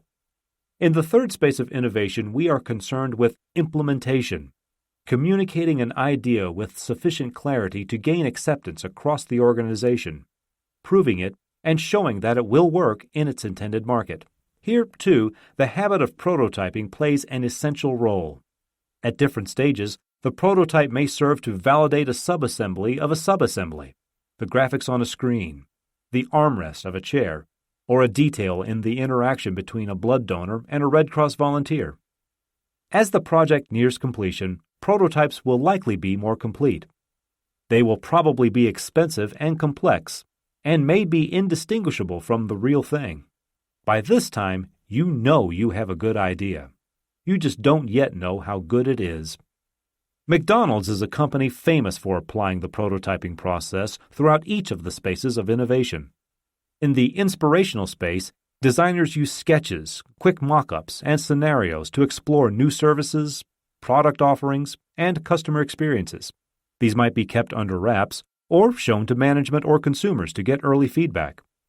To nurture the ideation space, McDonald's has built a sophisticated prototyping facility at its headquarters outside Chicago, where project teams can configure every type of cooking equipment, point-of-sale technology, and restaurant layout to test new ideas. When a new idea is almost ready for implementation, it will often be tested in the form of a pilot deployed at selected restaurants. Chapter 5: Returning to the Surface, or the Design of Experiences. I fly between San Francisco and New York too often, but it's a trip I enjoy making. Coming from Britain, New York represents iconic America for me. It was the first U.S. city that I visited, and I always experience a twinge of excitement at the prospect of a return. Not so long ago, however, The flight was something that just had to be tolerated. The sum total of old airplanes, cramped space, miserable food, poor entertainment systems, inconvenient schedules, and indifferent service stripped away what should be the incomparable magic of flight. In 2004, still reeling from the aftermath of 9/11, United Airlines introduced a new service on the San Francisco-New York route called PS for Premium Service that attempted to solve some of these issues. In a stroke, United leapfrogged its competitors. Most of the cabin of the 757s was converted to business seats, since the vast majority of the customers on this route are business travelers. Legroom was increased measurably, but the new configuration also created a feeling of roominess in the cabin. United introduced better food service and provided personalized DVD players to its business passengers. These improvements helped set United PS apart from its competitors. But there was one aspect of the new service that particularly transformed the experience for me as a passenger. The added floor space altered the boarding experience. Not only did I now have plenty of space to stow my gear without getting in the way of fellow passengers, but that deadly 20 or 30-minute interval between boarding and takeoff became a social experience. On almost every flight, I would find myself chatting with my neighbors without impatient passengers trying to squeeze past. Even before the doors closed and our tray tables were returned to the upright position, United had managed to make boarding the aircraft a social experience that set my expectations for the remainder of the flight. The net effect reinforced the sense of excitement and anticipation I feel when I travel. The experience makes a connection to my emotions and not just to my schedule. Buried in my experience with the corporate jet set is one of the most complex challenges facing any organization committed to the principles of design thinking. When we sit on an airplane, shop for groceries, or check into a hotel, we are not only carrying out a function, but having an experience. That function can be compromised if the experience attending it is not designed with the same mindfulness a good engineer brings to a product or an architect to a building. This chapter turns to the design of experiences, examining 3 themes that make experiences meaningful and memorable.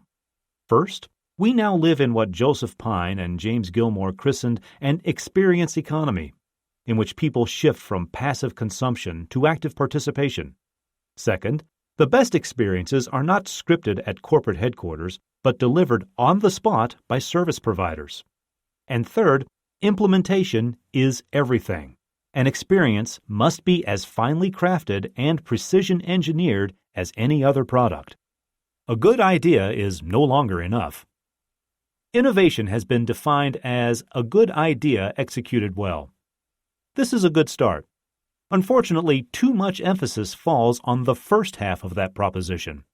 I have seen countless examples of good ideas that never gained traction for the simple reason of poor execution.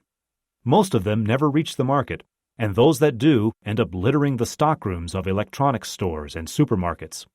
New products or services may be doomed for all sorts of reasons: uneven quality, unimaginative marketing, unreliable distribution, or unrealistic pricing.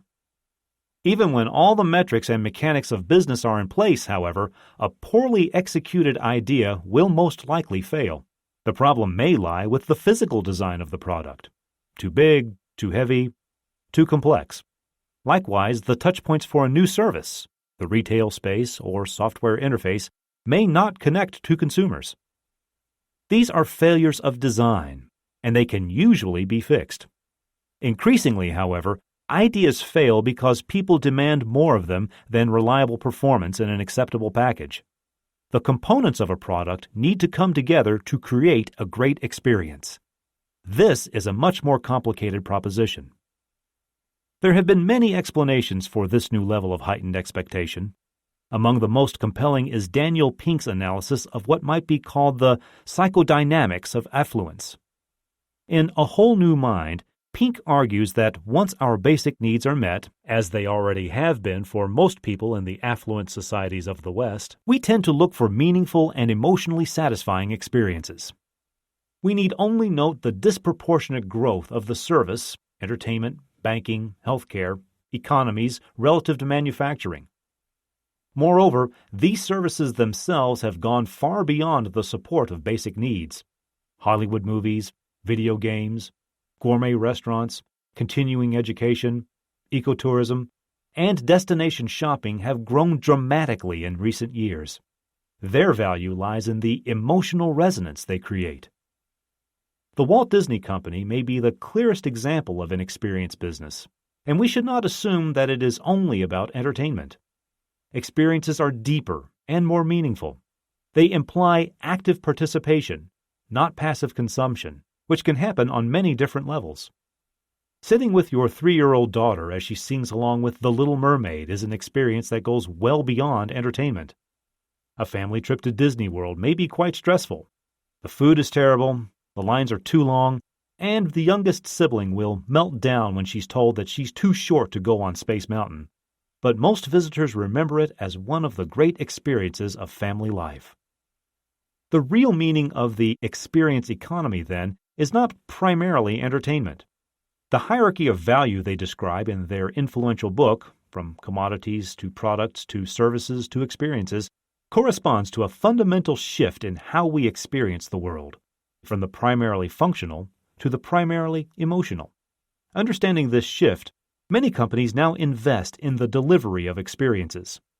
Functional benefits alone, it seems, are no longer enough to capture customers or create the brand distinction to retain them. From consumption to participation.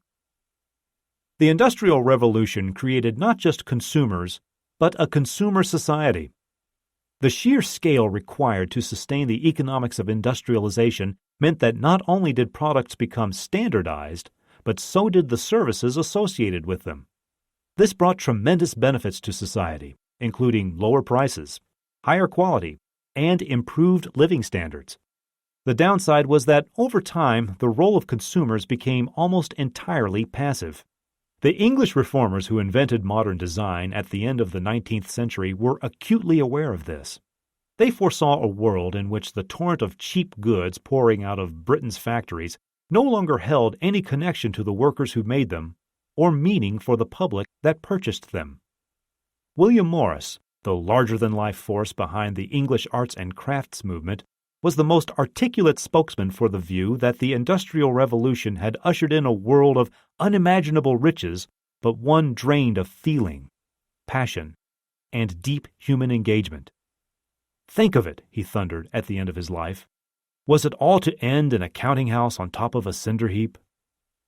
An unapologetic romantic, Morris believed that industrialization had severed art from utility, had opened up a gulf between useful work and useless toil, had contaminated the natural environment in the pursuit of goods, and had degraded what ought to have been a celebration of the human capacity to enjoy the fruits of our labor. Morris died in 1896, feeling that he had failed in his mission to reconcile the seemingly contradictory claims of objects and experiences. He lamented that his fellow craftsmen had become little more than a tiresome little aristocracy working with high skill for the very rich. Almost in spite of themselves, however, they set the agenda that would drive design theory in the 20th century. Today, we still wrestle with creating meaningful experiences out of the sheer glut of products, informational now as much as industrial, that threaten to consume us even as we consume them. Lawrence Lessig, a professor of law and the founder of the Stanford Center for Internet and Society, might be surprised to see himself compared to William Morris, but in his efforts to wrest control of our creative energies in the age of big media, he is continuing Morris's campaign against big industry and partaking of the same great tradition of using design as a tool of social reform. In a steady stream of books, lectures, and online discourses, Lessig has shown how we moved from a pre-industrial world in which most of us were producers to an industrial world in which we have mostly become consumers of mass-produced media, a reversal traceable in many industries. Unlike his Victorian predecessor, however, who gazed backward toward a hopelessly idealized vision of the medieval craftsman producing his own goods, Lessig looks forward to a post-industrial digital age in which we will once again create our own experiences. Lessig uses the example of music to show how we are moving back to active participation in our experiences from the passive consumption of the late 20th century. Prior to the invention of radio and the phonograph, composers sold their scores to publishing houses, which in turn sold them, in the form of sheet music, to customers who played the music themselves, at home, at family gatherings, and so on. With the emergence of the new broadcast media technologies, we stopped playing music at home every evening and started listening to it, first on our radios and phonographs, and eventually on stereos, boomboxes, and Walkmans. With the emergence of digital music and the Internet, however, many more of us are once again making music instead of merely consuming it. We now have software tools that enable us to grab music from the web, create mixes, samples, and mashups, and redistribute the results. Applications like Apple's GarageBand allow us to create music without formal training or even the ability to play instruments, with the result that 7-year-olds can now create unique soundtracks for the PowerPoint presentations they make for their school reports. The campaigns of William Morris and Lawrence Lessig, separated by a century, an ocean, and another technology revolution, indicate the perceptual shift we will have to make as designers of experiences. Just as Web 1.0 blasted information at prospective customers, whereas Web 2.0 is all about engaging them, companies now know they can no longer treat people as passive consumers. We have seen in previous chapters how the shift to participatory design is fast becoming the norm in the development of new products. The same is true of experiences. Design has the power to enrich our lives by engaging our emotions through image, form, texture, color, sound, and smell. The intrinsically human-centered nature of design thinking points to the next step. We can use our empathy and understanding of people to design experiences that create opportunities for active engagement and participation. Experience engineering. Though Disney may be the most powerful example of experiences at scale, Disneyland in Anaheim can easily welcome 100,000 visitors in a single day. We now see a growing number of brands whose proposition is also based on participatory experiences. The food industry offers perhaps the most dramatic example of a category being transformed both at the source of production and the point of distribution. Through the 1950s and 60s, in Europe and America, local stores began to disappear, replaced by inexpensive but sterile supermarkets. The drive to lower prices, through such industrial processes as packaging, chemical preservatives, refrigeration, storage, and long-distance transport, not only removed much of the natural quality from food, but also dehumanized an experience that lies close to the origins of human society. The growing popularity of farmers' markets, community-supported agriculture, the slow food movement, and a burgeoning literature ranging from Michael Pollan's In Defense of Food to Barbara Kingsolver's Animal-Vegetable Miracle suggests that consumers crave a different experience of food shopping. Earlier on, I discussed the popularity of Whole Foods Market, one of the most successful retailers in the United States. Whole Foods Market continues to grow, not just because of the growing market for organics, but because it appreciates the importance of experience. Every aspect of the stores, the fresh produce displays, the free samples, the wealth of information about the preparation and storage of food, the variety of healthy lifestyle products, is designed to draw us in, to invite us to linger, and participate. In the flagship store in Austin, Texas, Whole Foods has even experimented with allowing customers to cook. Experienced brands raise the bar when it comes to engaging with the customer at every possible opportunity.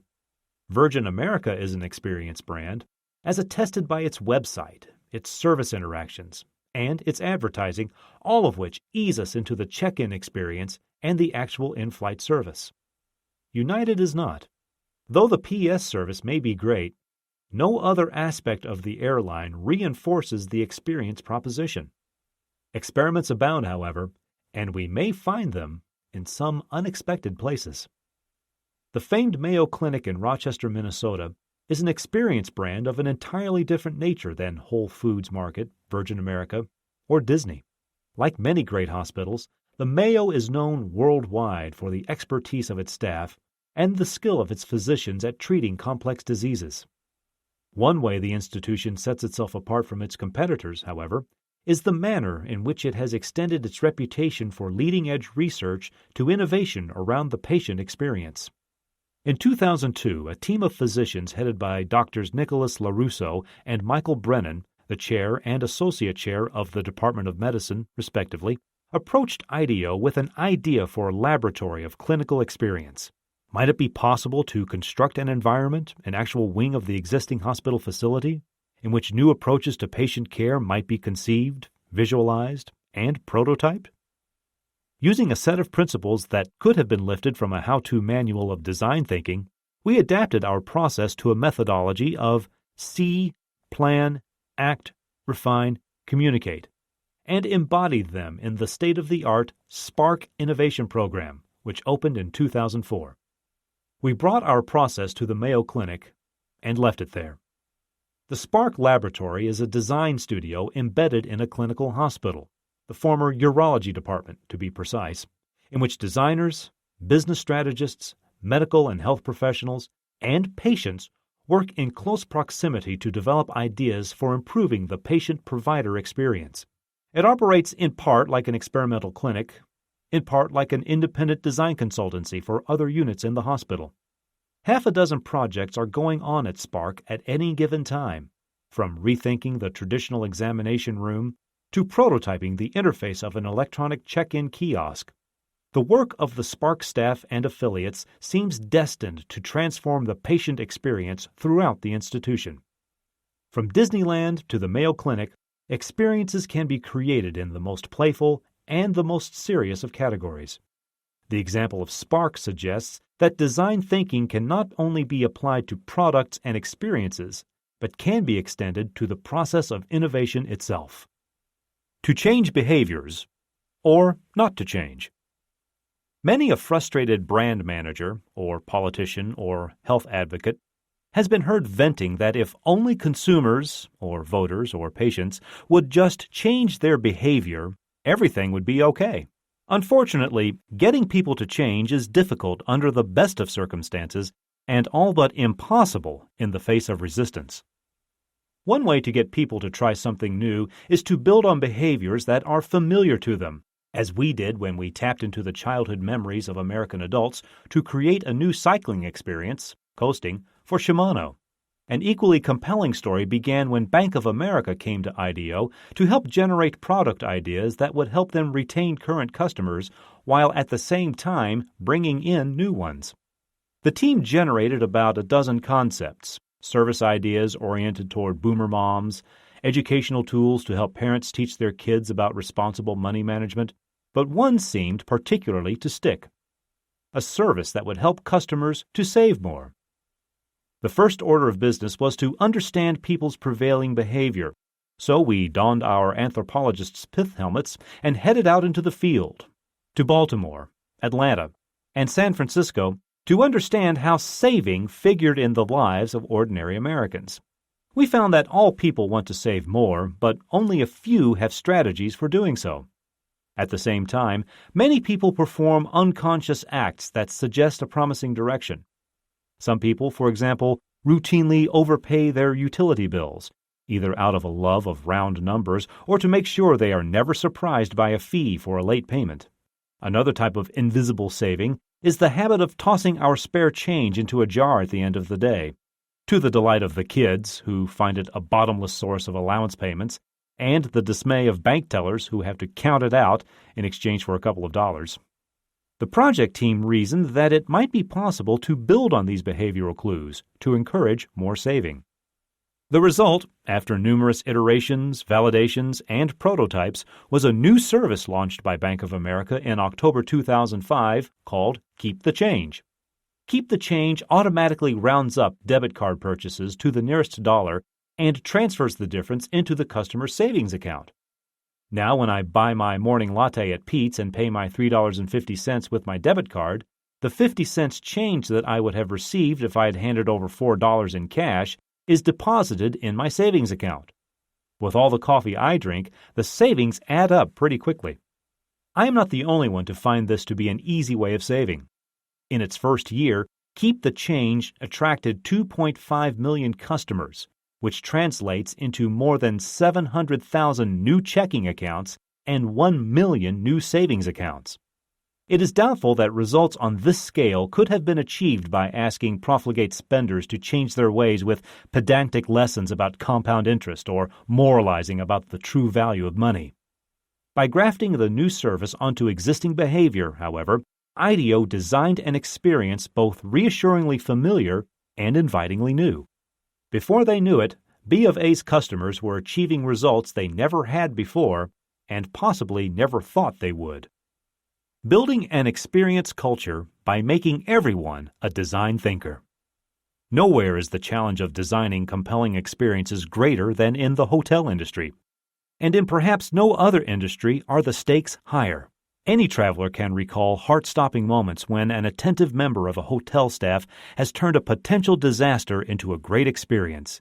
And the reverse is probably true as well. Whereas Bank of America had only to create a one-time interface, great hotel chains rise or fall on delivering flawless service with flawless consistency. And like all experience brands, they rely on people to a great degree. Four Seasons hotels are famous for their quality of service as much as for the luxury of their properties. They are also recognized within the industry for having a staff training system in which staff members learn how to anticipate the needs of their customers and build on the ideas of their colleagues. Essential qualities, as we have seen, of design thinkers.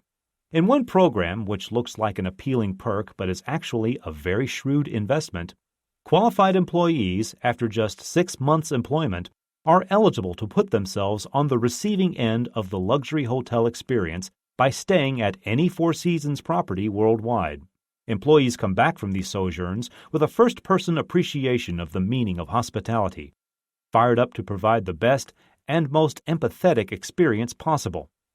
Four Seasons knows that exceptional experience starts with its own people. Creating an experience culture requires going beyond the generic to design experiences perceived as uniquely tailored to each customer. Unlike a manufactured product or a standardized service, an experience comes to life when it feels personalized and customized. Sometimes this feeling can be achieved through technology, in the way that Yahoo allows people to customize their search pages. Most often it comes from the ability of experience providers to add something special or appropriate at just the right moment. This sense of timing is rarely the result of a corporate strategy developed by marketing executives working miles away and months or even years before. The design team back at home base may do a wonderful job of creating a great stage for the experience and may even create some useful scripts to help keep it moving along, but they cannot anticipate every opportunity. That is why the training program at Four Seasons includes improvisation rather than drilling the staff with canned scripts. A real experience culture is a culture of spontaneity. This insight inspired Ritz-Carlton, a Marriott International subsidiary and sister brand of Marriott Hotels, to ask us to help it think about how to take the building of an experience culture to scale across all of the 50 luxury hotels in the Ritz portfolio.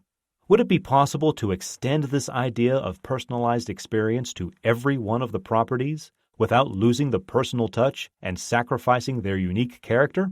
The key to creating an integrated, coordinated experience, of course, was to avoid trying to create an integrated, coordinated experience.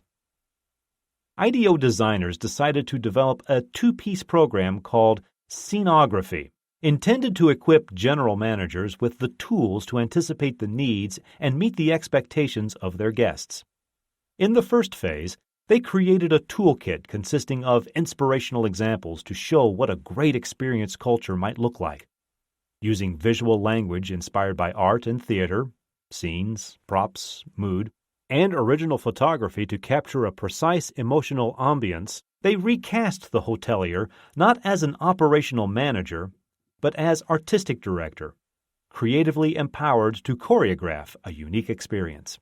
The second phase of scenography addressed the fact that each hotel operates as an independent fiefdom, full of local touches and property-specific management.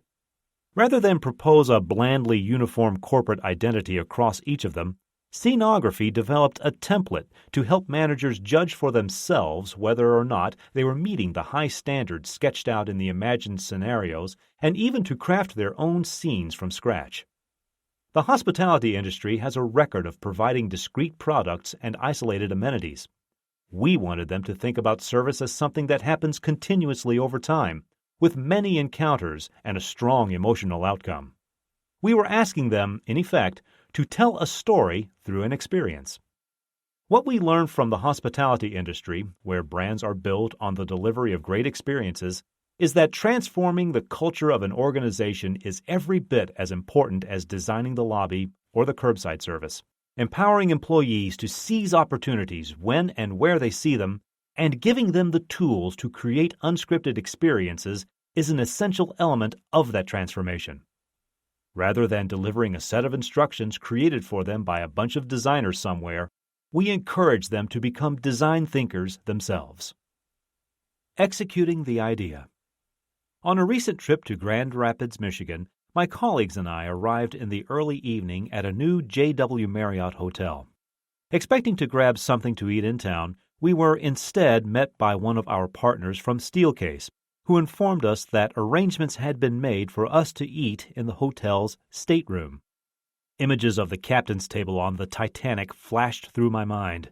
I began to feign symptoms of jet lag, but to no avail. We were escorted into the restaurant and then ushered through the serving doors into the kitchen, where we were greeted by sous chefs, pastry chefs, and waiters, and led, finally, into the private office of the executive chef, where a table had been laid for us.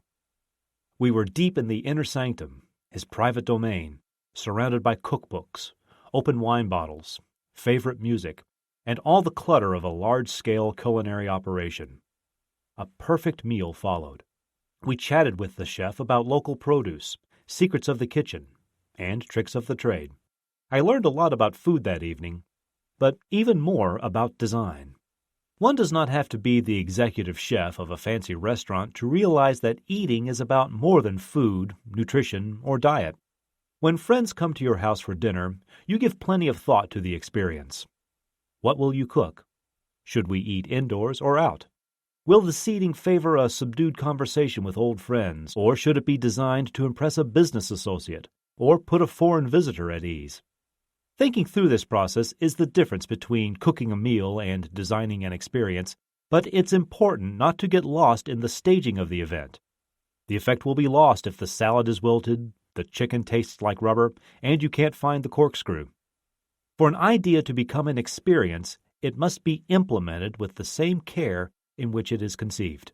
A one-off experience such as a dinner party is a bit like a piece of fine woodworking. It works with the grain and bears the mark of the craftsman, and imperfections are part of its charm. When the experience is repeated many times, however, each of these elements must be precision engineered to deliver the desired experience consistently and reliably. We can think of service design as equivalent to everything that goes into a great product, such as a BMW. The designers and engineers go to great lengths to make sure the smell of the interior, the feel of the seats, the sound of the engine, and the look of the body all support and reinforce one another. In designing houses, Frank Lloyd Wright was famous for the fastidiousness with which he attended to every aspect of the owner's experience.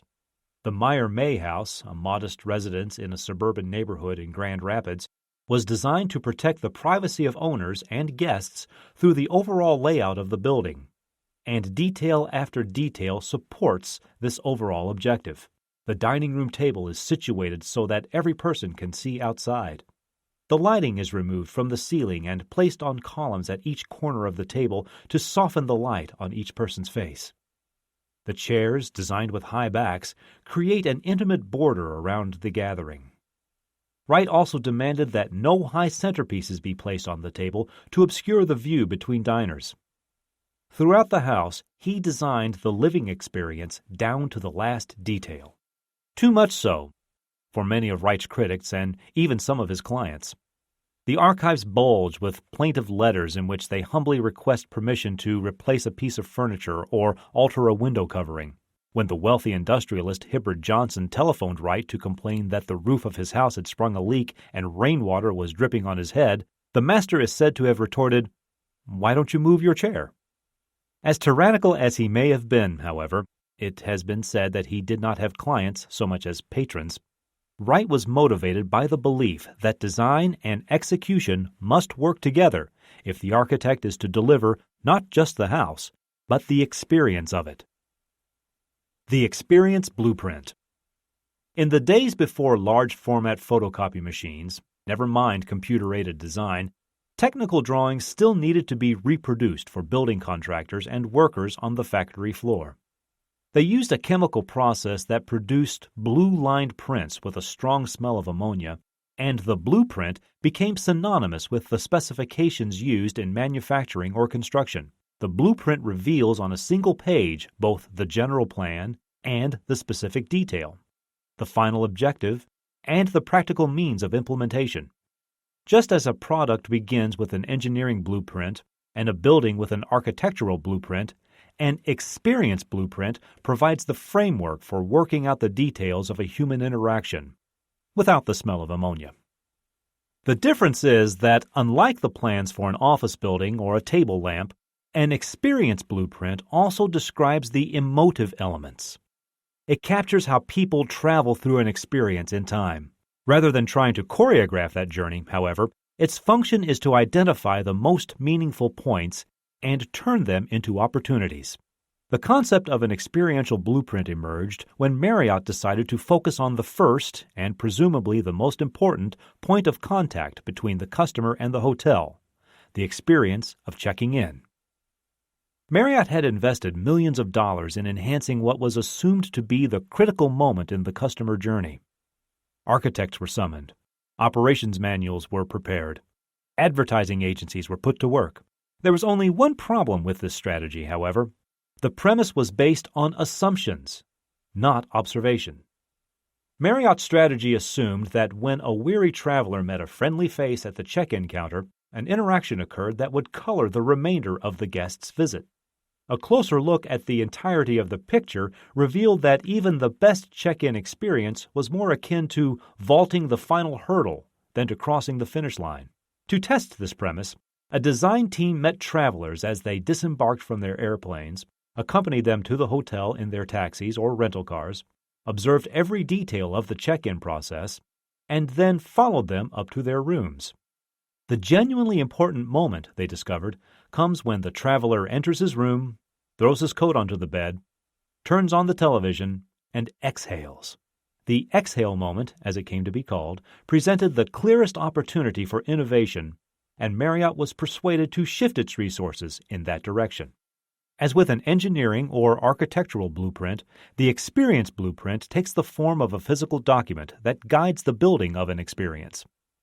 Unlike a prepared script or an operations manual, it connects the customer experience and the business opportunity. Every detail holds the potential to sour a relationship. Confusing signage, an inattentive doorman, but only a few offer possibilities for an experience that is distinctive, emotionally gratifying, and memorable. The blueprint is at one and the same time a high-level strategy document and a fine-grained analysis of the details that matter. From airlines and hospitals to supermarkets, banks, and hotels, it's clear that experiences are much more complex than inert objects. They vary from place to place, they change over time, and they are hard to get right. Although the design of an experience may involve products, services, spaces, and technology, an experience carries us beyond the comfortable world of measurable utility and into the hazy zone of emotional value. The best and most successful experience brands have a number of things in common that may provide us with some secure guidelines. First, a successful experience requires active consumer participation. Second, a customer experience that feels authentic, genuine, and compelling is likely to be delivered by employees operating within an experience culture themselves. Third, every touchpoint must be executed with thoughtfulness and precision. Experiences should be designed and engineered with the same attention to detail as a German car or a Swiss watch. Chapter 6 Spreading the Message, or the Importance of Storytelling. It's not so easy to get the Prime Minister of a G8 country to become part of your corporate marketing strategy, but Makoto Kakoi and Naoki Ito, senior account executives at the award-winning Japanese advertising agency Hakuhodo, used the power of storytelling to do exactly that in their brilliant Cool Biz campaign. In 2005, the Ministry of the Environment, under the leadership of the imaginative minister Yuriko Koike, approached Hakuhodo for help in getting the Japanese people more involved in meeting Japan's commitment to the greenhouse gas reduction goals of the Kyoto Protocol. The government had made several previous attempts, but they had met with limited success.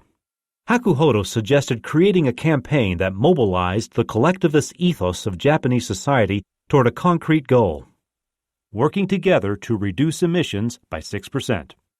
Within a year, according to a survey commissioned by the Ministry of the Environment, the slogan Cool Biz was recognized by a staggering 95.8% of the Japanese population. The real challenge, as the Hakuhodo team recognized, was to make the campaign not only familiar, but also meaningful. In pursuit of this elusive goal, they enlisted a group of experts to help them identify 400 everyday activities that cause or reduce carbon emissions. This list was whittled down to 6 key practices, which included raising the thermostats on air conditioning systems in the summer and lowering them in winter, conserving water by turning off taps, driving less aggressively, selecting more eco-friendly products at the grocery store, ending the use of plastic bags, and turning off electronic products when not in use. Each of these activities was selected to create a balance of engagement and impact. They were activities that most people could integrate into their daily lives, but that, cumulatively and over time, would make an enormous difference. The target during the first year of the program was the air conditioning problem. Conventionally, these systems were set to 26 degrees Celsius, 79 degrees Fahrenheit, so that businessmen in their suits and ties could work comfortably in the hot, steamy Japanese summer, while female office workers in their short formal business skirts often covered their laps with blankets to stay warm. This oddity would have been bad enough if not for the inconvenient truth that cooling buildings to such a low temperature requires huge amounts of energy, especially during the summer months. Hakuhodo created Cool Biz, a period from June 1st to October 1st every year when businessmen and women may wear more casual clothing so that it is easier to stay cool. Air conditioning thermostats could then be raised to 28 degrees Celsius, 82 degrees Fahrenheit, instead of 26. A small adjustment, but one that created enormous energy savings. Ingrained cultural practice threatened to derail this sensible idea: how to get conservative Japanese businessmen to change the way they dress. Rather than bombarding people with a campaign of print and TV advertisements, the Hakuhodo team set up a Cool Biz fashion show at the Expo 2005 World Exposition in Aichi, in which dozens of CEOs and other senior executives strutted about in casual business wear with open necks and lightweight materials. Even Prime Minister Junichiro Koizumi was featured in newspaper and TV stories tieless and in a short-sleeved shirt. The event caused a sensation. In this traditional and hierarchical society in which people defer to the guys at the top, a message went out that it was okay to depart from convention, business dress in this case, to protect the environment. To help reinforce the message, the government distributed Cool Biz pins to any organization that signed on. It was forbidden to criticize coworkers for wearing casual clothing if they were wearing a Cool Biz badge. For the second time in 100 years, the Japanese set about literally to re-engineer their business etiquette. Within 3 years, 25,000 businesses throughout the country had signed on to Cool Biz, and 2.5 million individuals had made commitments on the campaign's website.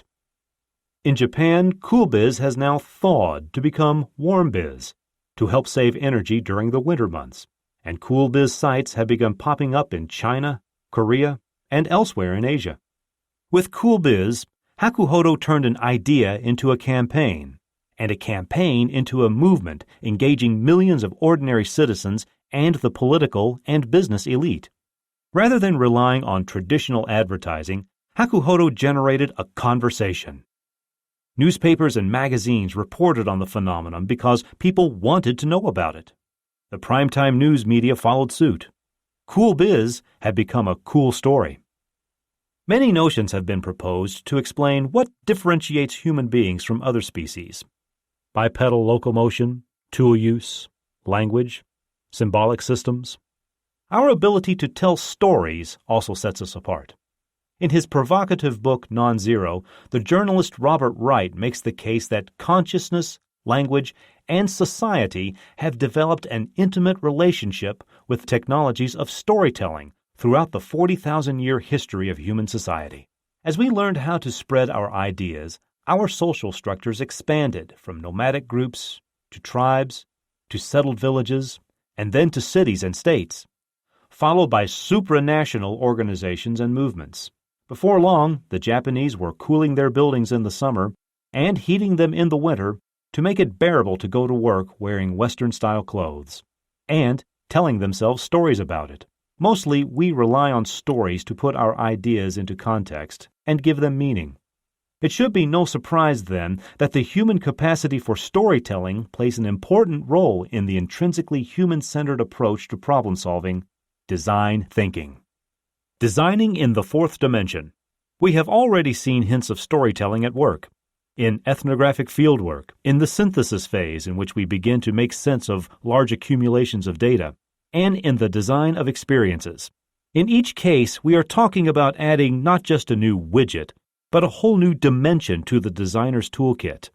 The fourth dimension. Designing with time.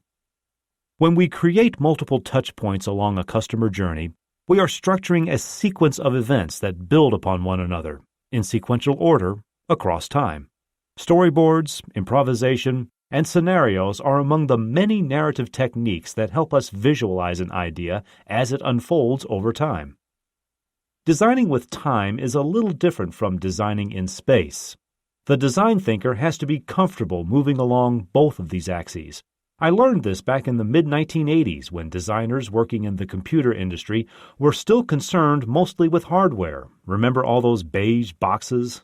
Software was still the domain of geeks in computer labs, not designers, much less students in classrooms, workers in offices, or consumers at home. The Apple Macintosh, which was oriented toward a mass market, changed everything. The smiley Mac icon told a completely different story from the blinking green cursor of MS-DOS.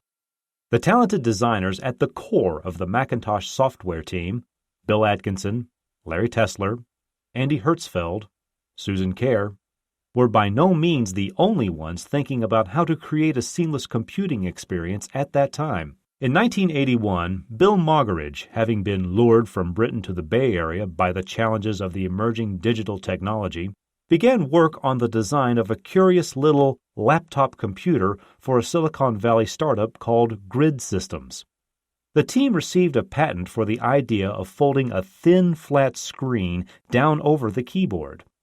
The Grid Compass established the standard layout for the laptop computer and went on to win countless awards.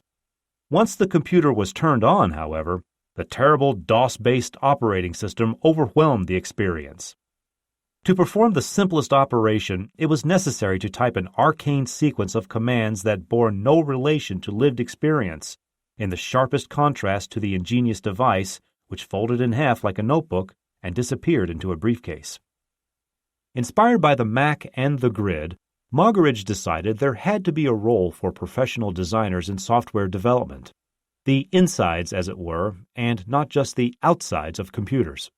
This led him to propose a new discipline, interaction design. In 1988, when I joined Bill's team at ID2 in San Francisco, I worked with a small team of interaction designers on projects for computer-aided design, network management, and later video games, and various online entertainment systems. For an industrial designer accustomed to designing discrete physical objects, designing for a series of dynamic interactions over time was transformative. I realized I had to have a deeper understanding of the people for whom I was designing. I had to think as much about their actions as the objects they were using. We are designing verbs, Moggridge kept reminding us, not nouns. To design an interaction is to allow a story to unfold over time. This realization has led interaction designers to experiment with the use of narrative techniques such as storyboards and scenarios borrowed from other fields of design. When working on the predecessor of the modern GPS system for Trimble navigation, for instance, the designers told a story about how a sailor might navigate from one port to the next. Each scene described some important step that would have to be designed into the system. In the early days, interaction designers tended to be too prescriptive. Today, they are learning to let go and to allow the user a greater say in determining how things unfold. Almost everything now has an interactive component. The distinction between software and the products in which it is embedded has blurred, and time-based narrative techniques have entered into every field of design. Taking time to design. One of the many problems bedeviling the healthcare system today is adherence. Once a doctor has diagnosed a condition, patients often fail to take the prescribed medicine for the duration of the therapy. The pharmaceutical industry is concerned about this for its own reasons. Drug companies lose billions of dollars each year because patients give up on their medications. But adherence is a serious medical issue as well. In the phrase of the incurably blunt former Surgeon General C. Edward Koop, pills don't work if people don't take them. In the case of chronic conditions such as heart disease or high blood pressure, patients risk letting the condition get worse. In other situations, antibiotic treatments of bacterial infections, for instance, they may put others at risk by releasing attenuated drug-resistant microorganisms back into the larger population. IDEO has worked with several pharmaceutical companies on specific drug adherence regimes. The brief: drug companies spend hundreds of millions of dollars, often using aggressive marketing techniques, to promote their drugs, only to lose much of the therapeutic and business advantage when the patient stops taking them. They are taking a traditional approach to selling a product rather than creating an experience that engages the patient over time.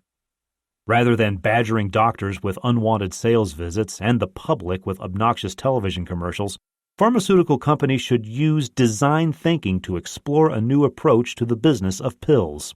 There are 3 self-reinforcing phases of medical treatment. First, the patient must understand his or her condition, then accept the need for treatment, and finally take action. This time-based adherence loop suggests a framework with many different points at which it is possible to provide patients with needed positive reinforcement. We can design better information to educate people about their disease. There could be better methods for dispensing and administering medications. Along the adherence journey, the patient might find support groups, websites, and call centers staffed by nurses. The specific set of tools will vary according to the particular disease or treatment, but 2 underlying principles are the same. First, as with every other type of time-based design project, each patient's journey through the process will be unique. Second, it will be far more effective to engage individuals as active participants in their own stories.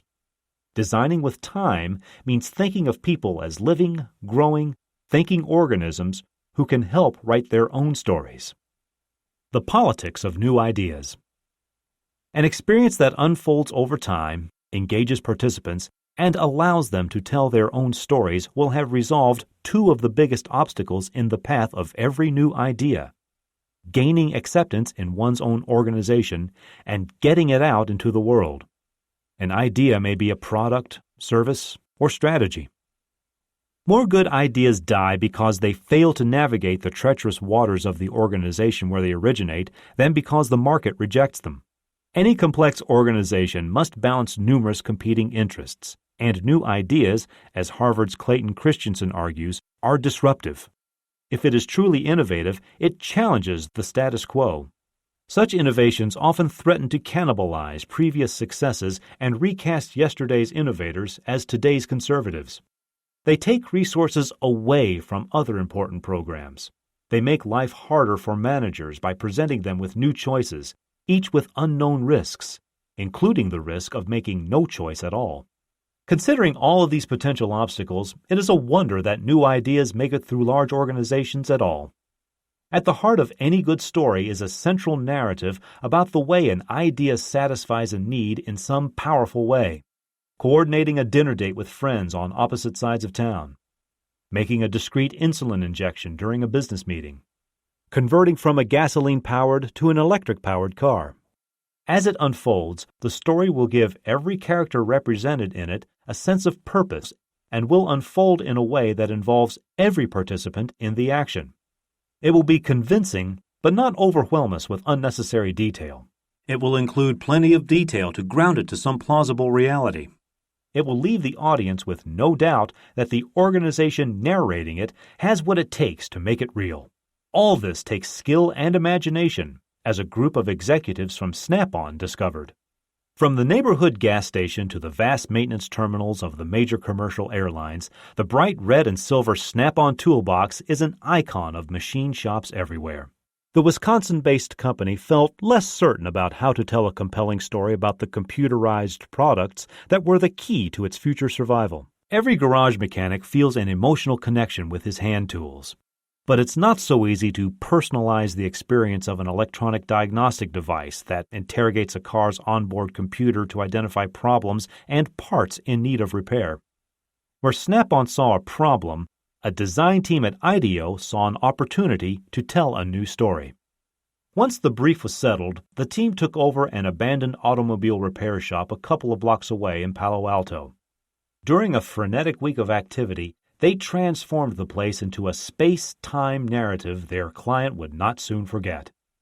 On the day of the final presentation, the Snap-on visitors headed up the street to the garage, in front of which was parked a fleet of Ferraris, Porsches, and BMWs, all in the signature Snap-on colors of silver and red. After a wine and cheese greeting, the executives were given a briefing in the main garage bay, then ushered into a room with a museum-like display of inspirational artifacts, and finally to a screening of videos of real mechanics talking about the Snap-on brand. The story reached its climax when the Snap-on executives were led from the makeshift theater into a darkened room. As the lights faded up, they found themselves surrounded by sleek prototypes of a new generation of diagnostic devices, transformed from generic computers to high-tech siblings of Snap-on's iconic wrenches and toolboxes. Posters advertising products based on the new brand strategy lined the walls. As the CEO and president played with the models, the marketing VP sponsoring the project stood by with tears streaming down her cheeks. Though it's not always necessary to make your audience cry, a good story, well told, should deliver a powerful emotional punch. When the point of the story is the story. Design thinking can help bring new products to the world, but there are occasions when it is the story itself that is the final product. When the point is to introduce what the evolutionary biologist Richard Dawkins famously called a meme, a self-propagating idea that changes behavior, perceptions, or attitudes. In today's noisy business environment, where top-down authority has become suspect and centralized administration is no longer sufficient, a transformative idea needs to diffuse on its own. If your employees or customers don't understand where you are going, they will not be able to help you get there. This is doubly true in the case of technology companies and other businesses whose product may not be easily recognized or understood. Chip designers live in the back room of the computing industry. Nothing would work without them, but no matter how vital their contribution, it is hard to build a brand around a microscopic chip that sits on a board that sits inside a device that sits inside a box. This is the genius of the little Intel Inside sticker affixed to so many of the world's PCs. In the highly competitive computer industry, where Moore's law humbles the mighty and technological advantages are short-lived, Intel has built a powerful global brand that is meaningful to consumers, even though they cannot see it or hold it in their hands. More recently, pursuing what the Stanford professor of organizational behavior Chip Heath calls ideas that stick, Intel has moved from adhesive labels to an approach that uses storytelling to explore the future of computing. Having conquered the desktop, Intel is now promoting a shift to mobile computing. Oftentimes, these projects are showcased at influential industry events, such as the Intel Developer Forum, but it can be hard to demo a product that hasn't been created yet. It's easier just to sit back and enjoy a movie. Most of us are already lugging around laptop computers in our briefcases and backpacks, but Intel wanted to show what life might be like in a world of ultramobile computing, the next generation of smartphones and other devices we might carry with us all the time. Using sophisticated computer graphics, a design team working with Intel created Future Vision, a series of film scenarios intended to show how we might, in the near future, integrate mobile computing into our daily rhythms. A Mandarin-speaking businessman finds his way to the offices of his American partner while preparing for a tough negotiating session. A jogger receives a Wi-Fi notification that his afternoon meeting has been moved forward to 8:30 a.m. Shoppers compare prices, and friends coordinate their urban movements in real time. The design team even arranged for Future Vision to be uploaded onto YouTube, where it has been seen by well over 500,000 people. Intel did not have to go to Hollywood to make Future Vision. A design team, working with a talented film crew, completed the entire project in a few weeks and at a fraction of the cost of a conventional ad. Effective storytelling, even with high production value, does not have to break the bank. Propagating the faith. Should an idea manage to survive the perilous journey through an organization and out into the market, storytelling can play another vital, if obvious, role, communicating its value to its intended audience in such a way that some of them, at least, want to go out and buy it.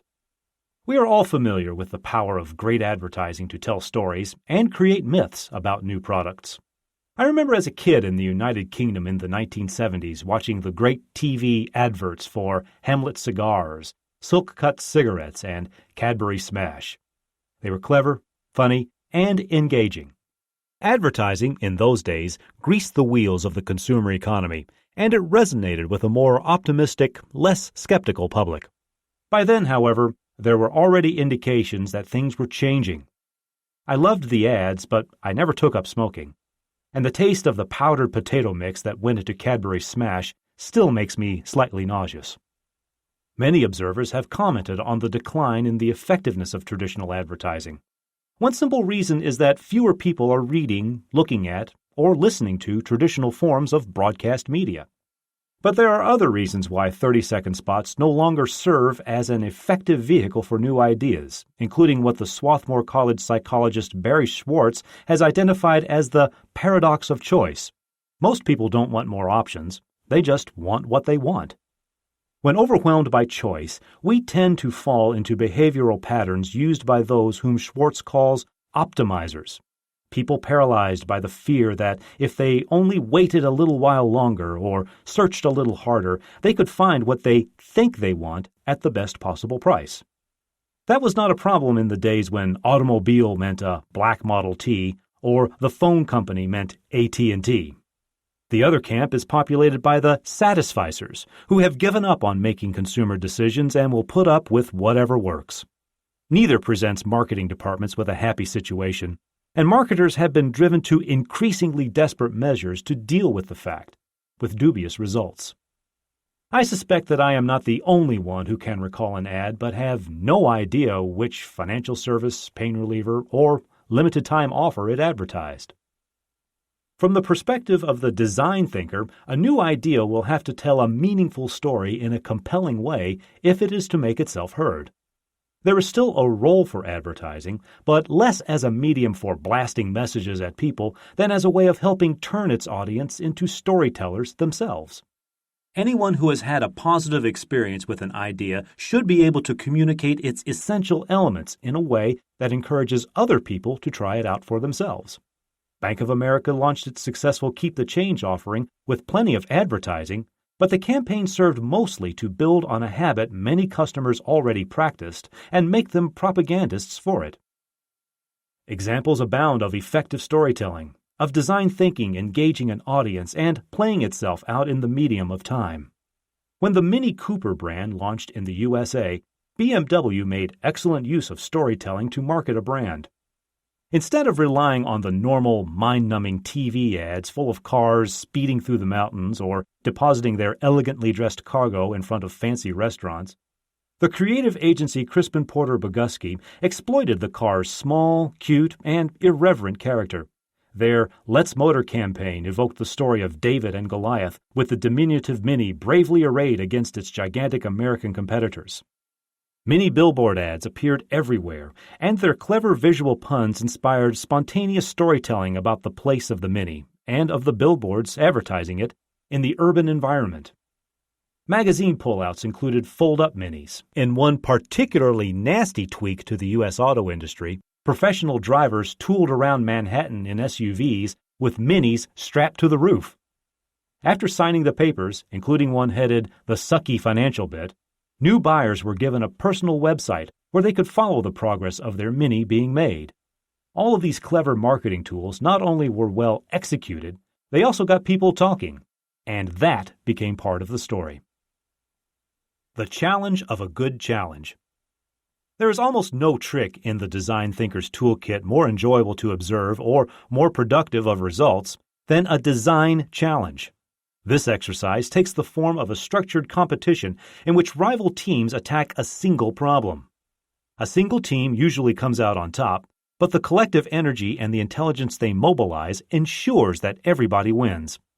IDEO was recently asked by one of the Bay Area's leading art schools to help imagine the future of the institution. So we spent most of the modest budget hiring the school's own design students to figure it out in rival teams. The results exceeded everyone's expectations. The creative team at Hakuhodo, the Japanese advertising firm that created the Cool Biz campaign, experimented with another twist on the design challenge. The battery division of Panasonic had been struggling with its OxyRide battery, which is more powerful and longer lasting than a normal alkaline battery, but is otherwise indistinguishable from its countless competitors. Rather than running a normal ad campaign promoting OxyRide's technology, the Hakuhodo team posed a simple question: can man fly on the power of household batteries alone? For 4 months, a group of student engineers from the Tokyo Institute of Technology worked on the design and construction of a battery-powered piloted airplane, while a TV show followed their progress and a website stoked public curiosity and built support for the team. At 6:45 on the morning of July 16, 2006, 300 journalists turned up to watch as the plane took off from a makeshift runway and soared almost 400 meters, 1,300 feet, powered by 160 OxyRide AA batteries. All the Japanese news channels covered the flight, and the story found its way into international news services, including the BBC and Time. The event generated media coverage that Panasonic estimated to be worth at least $4 million, and OxyRide's brand recognition jumped by 30%. Hakuhodo and Panasonic used a simple design challenge to turn advertising on its head. The aircraft even ended up in the National Science Museum, an honor not shared by the Energizer Bunny. A decade before the first battery-powered manned flight, the spaceflight activist Dr. Peter Diamandis used a dramatic design challenge to capture the public imagination and stimulate a major technological initiative. According to the terms of the first Ansari X Prize, announced in 1996, a non-governmental team must build and launch a spacecraft capable of carrying 3 people to an altitude of 100 kilometers, 62 miles, above the Earth's surface, and repeat the feat within 2 weeks. The challenge was a huge success. 26 teams from 7 countries spent more than $100 million before Spaceship One, the team from Burt Rutan's company, Scaled Composites, won the prize on October 4, 2004. Since then, and in large measure due to the X Prize challenge, entrepreneurs have invested more than $1.5 billion in support of the private spaceflight industry. The X Prize Foundation has extended its program of Revolution Through Competition to super-efficient cars, genomics, and landing robots on the moon.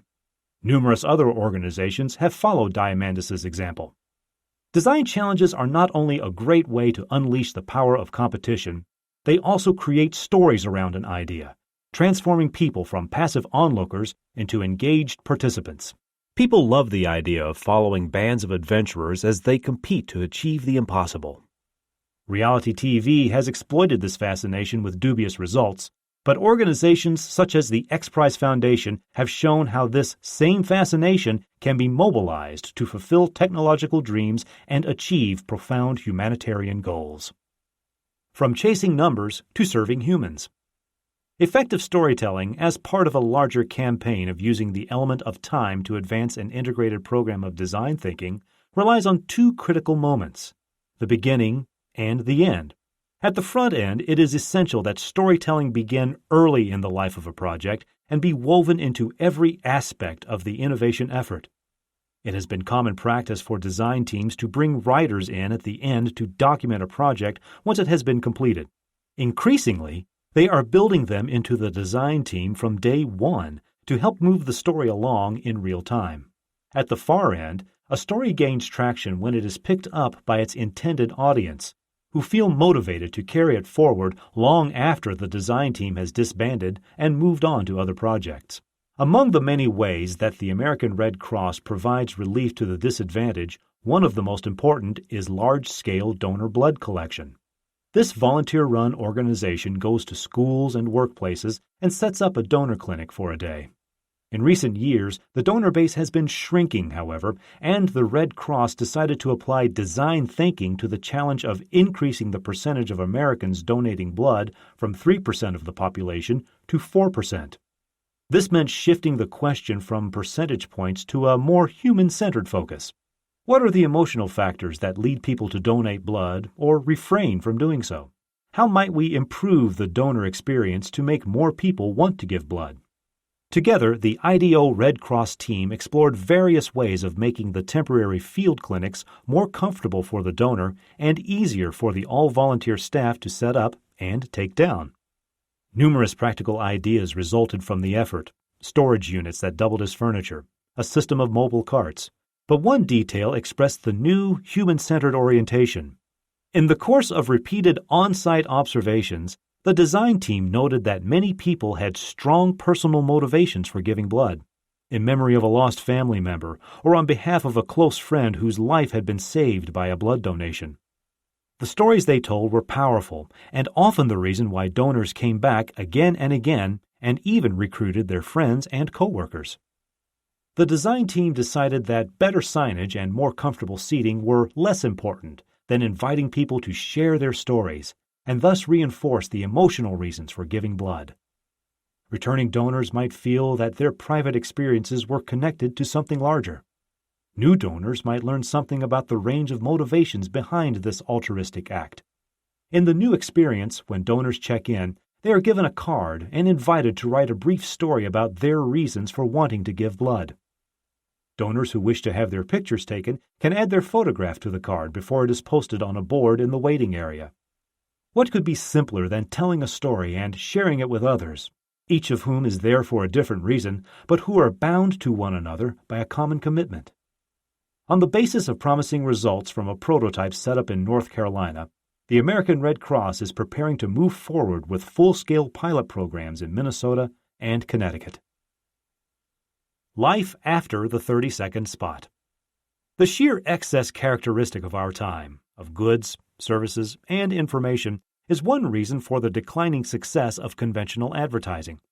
A second reason is that we ourselves are growing more complex and sophisticated. With access to greater volumes of information that could have been imagined by our parents' generation, our judgments are more complex and our choices more discerning. One need only look at the hopelessly dated jingles and antics that enliven the commercials of our childhoods to see how far we have come. It's become impossible to sell a box of laundry detergent, much less communicate the urgency of an idea such as global warming, through a 30-second spot.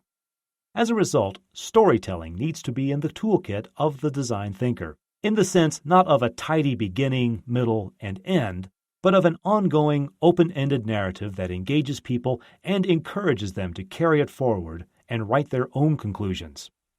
Herein lies the success of the forceful story created by Al Gore and told in his Academy Award-winning movie An Inconvenient Truth.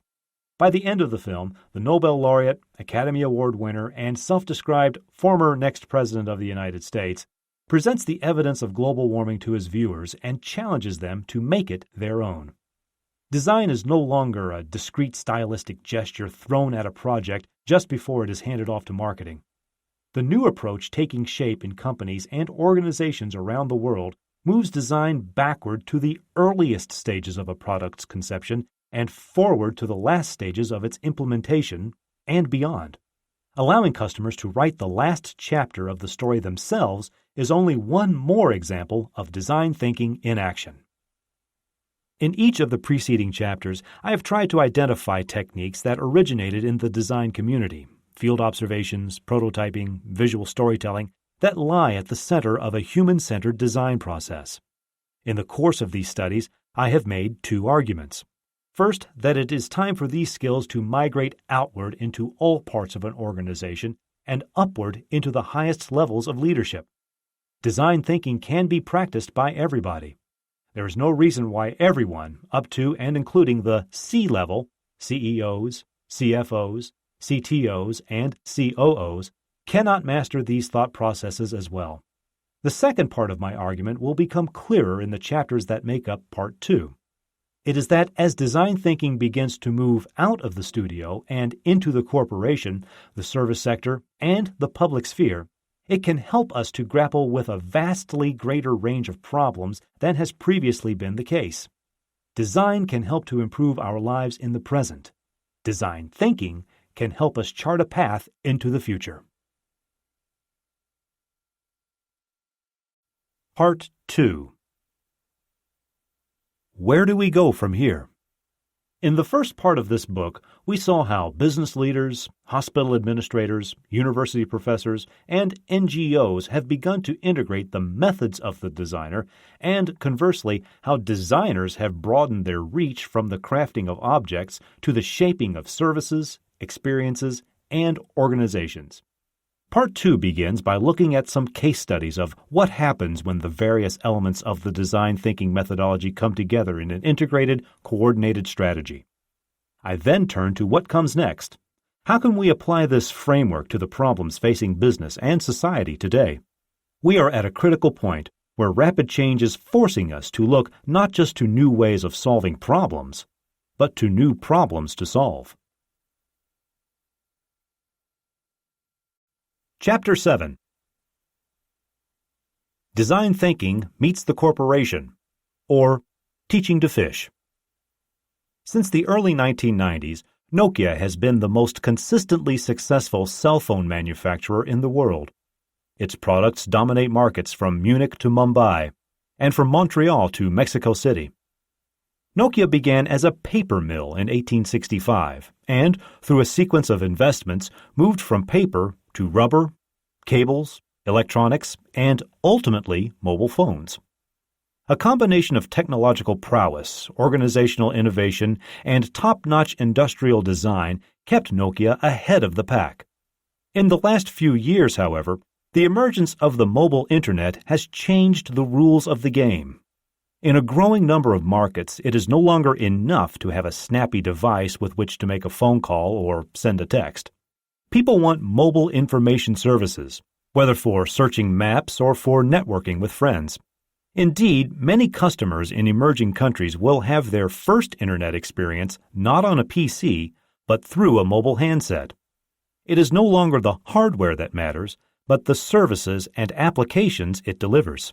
Nokia saw this coming, and in 2006 began to explore alternatives to its existing hardware-driven approach.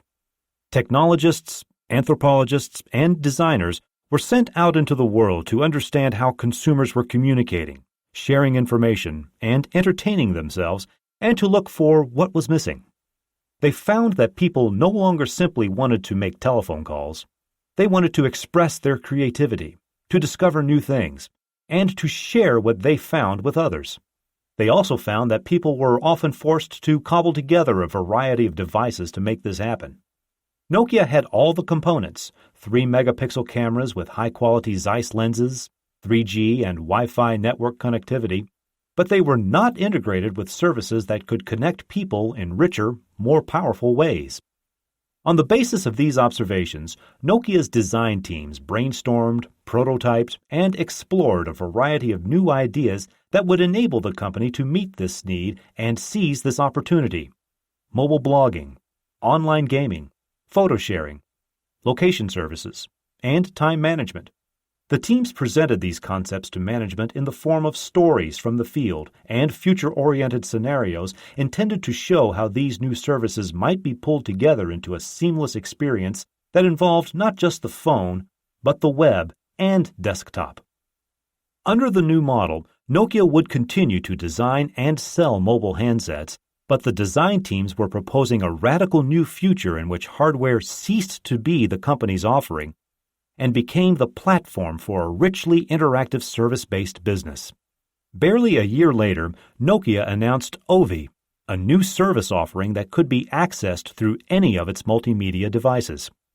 Design thinking had enabled Nokia not only to explore new possibilities, but also to convince itself that these possibilities were sufficiently compelling to move away from its strongly entrenched and previously successful approach. The timing was right. Today, Ovi is one of the operating business divisions of the company, and Nokia, a technology leader, has reinvented itself as a service provider. The rethinking of Nokia's business strategy did not come out of nowhere. To the contrary, its origins lie in a sweeping reassessment of the role of technology that has been underway since the end of World War II. Design thinking as a systematic approach to innovation. In 1940, during the darkest hours of the Battle of Britain, the celebrated film director Humphrey Jennings rallied the nation with an inspiring newsreel documentary entitled London Can Take It. 6 years later, the war was over, and democracy had prevailed. As Great Britain's battered economy struggled to recover, the Council of Industrial Design rose to rally the nation, this time with an ambitious exhibition called Britain Can Make It. The sprawling exhibition, which covered 90,000 square feet at the Victoria and Albert Museum, foreshadowed how developed nations would take advantage of wartime breakthroughs in everything from electronics to ergonomics to revive consumer demand. The wartime emergency led to massive and unprecedented government investment. In the post-war era, the initiative passed to the private sector. R&D labs flourished in every industry, from agriculture to automobiles and from textiles to telecommunications, staffed with the graduates of the technical universities of the United States, Europe, and Japan. Major expositions such as the Festival of Britain of 1951 and the sequence of World's Fairs that followed reaffirmed the belief that science would answer all our questions, and technology would translate them into goods to satisfy every need. The steady growth of corporate R&D labs, from barely 25,000 employees in the United States in 1958 to more than 1 million today, was a striking feature of the business landscape during the post-war decades. Geographically concentrated centers of technical innovation began to emerge along Route 128 in Massachusetts, in Cambridge in England, in the suburbs of Tokyo, and ultimately in the most successful of them all, Northern California's Silicon Valley. The first sector to show results was the manufacturing of consumer goods. Then came computer and communications hardware, software applications, and the Internet, each of which has taken on the mantle of driving economic growth. Research and development became the pathway to competitive success. Increasingly, however, as the example of Nokia shows, large companies are finding that a sole reliance on technical prowess is less effective in today's market than it once was. Some of the great R&D labs, such as Xerox Corporation's Palo Alto Research Center, PARC, and Bell Labs, have either disappeared altogether or lost the privileged status they once had. Many companies have shifted the horizon of their research programs from long-term basic research to shorter-term applied innovation. This is not necessarily a bad thing. Small technology-driven companies and innovation-minded startups often have an advantage over larger, more established businesses. As the desirability, feasibility, viability triad suggests, a company that comes at innovation from the direction of technical feasibility will have to adjust the other factors in response to whatever discoveries it makes. The ultimate business model for a new company may not be obvious at the outset, and in such a case, flexibility and adaptability are an enormous asset. Google discovered the power of connecting search to advertising only after it had been in business for a while. It was the fledgling Apple computer, not the mighty Xerox Corporation, that was able to bring Xerox's own research into computer interfaces to the market in the form of the Mac desktop icons and the mouse. Large companies are better positioned to look for breakthroughs from within their existing markets, where technical virtuosity provides no assurance of success. It may make better sense to drive innovation from a consumer-centered perspective that allows them to exploit assets they already possess: a large customer base, recognized and trusted brands, experienced customer service and support systems, wide distribution and supply chains. This is the human-centered, desirability-based approach that design thinking is ideally suited to enhance. It has helped established companies as diverse as Procter & Gamble, Nike, ConAgra, and Nokia avoid over-relying on technology and gambling on the big hit. Using design thinking to manage an innovation portfolio. In an organization with its share of oddballs, IDEO's Diego Rodriguez and Ryan Jacoby stand out. Like most of their colleagues, Diego and Ryan have strong design credentials, but each of them also holds an MBA. For a long time, we avoided hiring business school graduates, not because they weren't smart or might show up at brainstorms wearing suits, but because we figured they would have a hard time adjusting to the divergent, synthesis-based methods design thinking demands. We have had to reconsider that idea. For one thing, the MBA curriculum at many institutions now grapples with the theory and practice of innovation, and a growing number of their graduates are drawn to the kinds of problems designers address. There are even a few places, the Hasso-Plattner Institute of Design at Stanford, the Haas School of Business at Berkeley, and the Rotman School of Management at the University of Toronto, where business school students work directly on design projects. And at least one institution, the California College of the Arts in San Francisco, is taking seriously Tom Peters' widely reported announcement that the MFA is the new MBA and offers an MBA in design strategy alongside its programs in painting, printmaking, and photography. There is now a critical mass of business school graduates whose training has prepared them for the unconventional practices of design thinking. Second, business thinking is integral to design thinking. A design solution can only benefit from the sophisticated analytical tools, discovery-driven planning, option and portfolio theory, prospect theory, customer lifetime value, that have evolved in the business sector. The unforgiving world of business can help design teams think responsibly about constraints, even as designers test those constraints as a project moves along. In prototyping an e-banking concept, for instance, an interaction designer might observe that the assumed source of revenue, advertising, would compromise the quality of the user experience. A business-oriented designer on the team might respond by evaluating alternatives to advertising, such as subscriptions or referral fees. This collaborative process allows everyone to assess the viability component of the innovation equation in creative ways, not merely as an after-the-fact market analysis.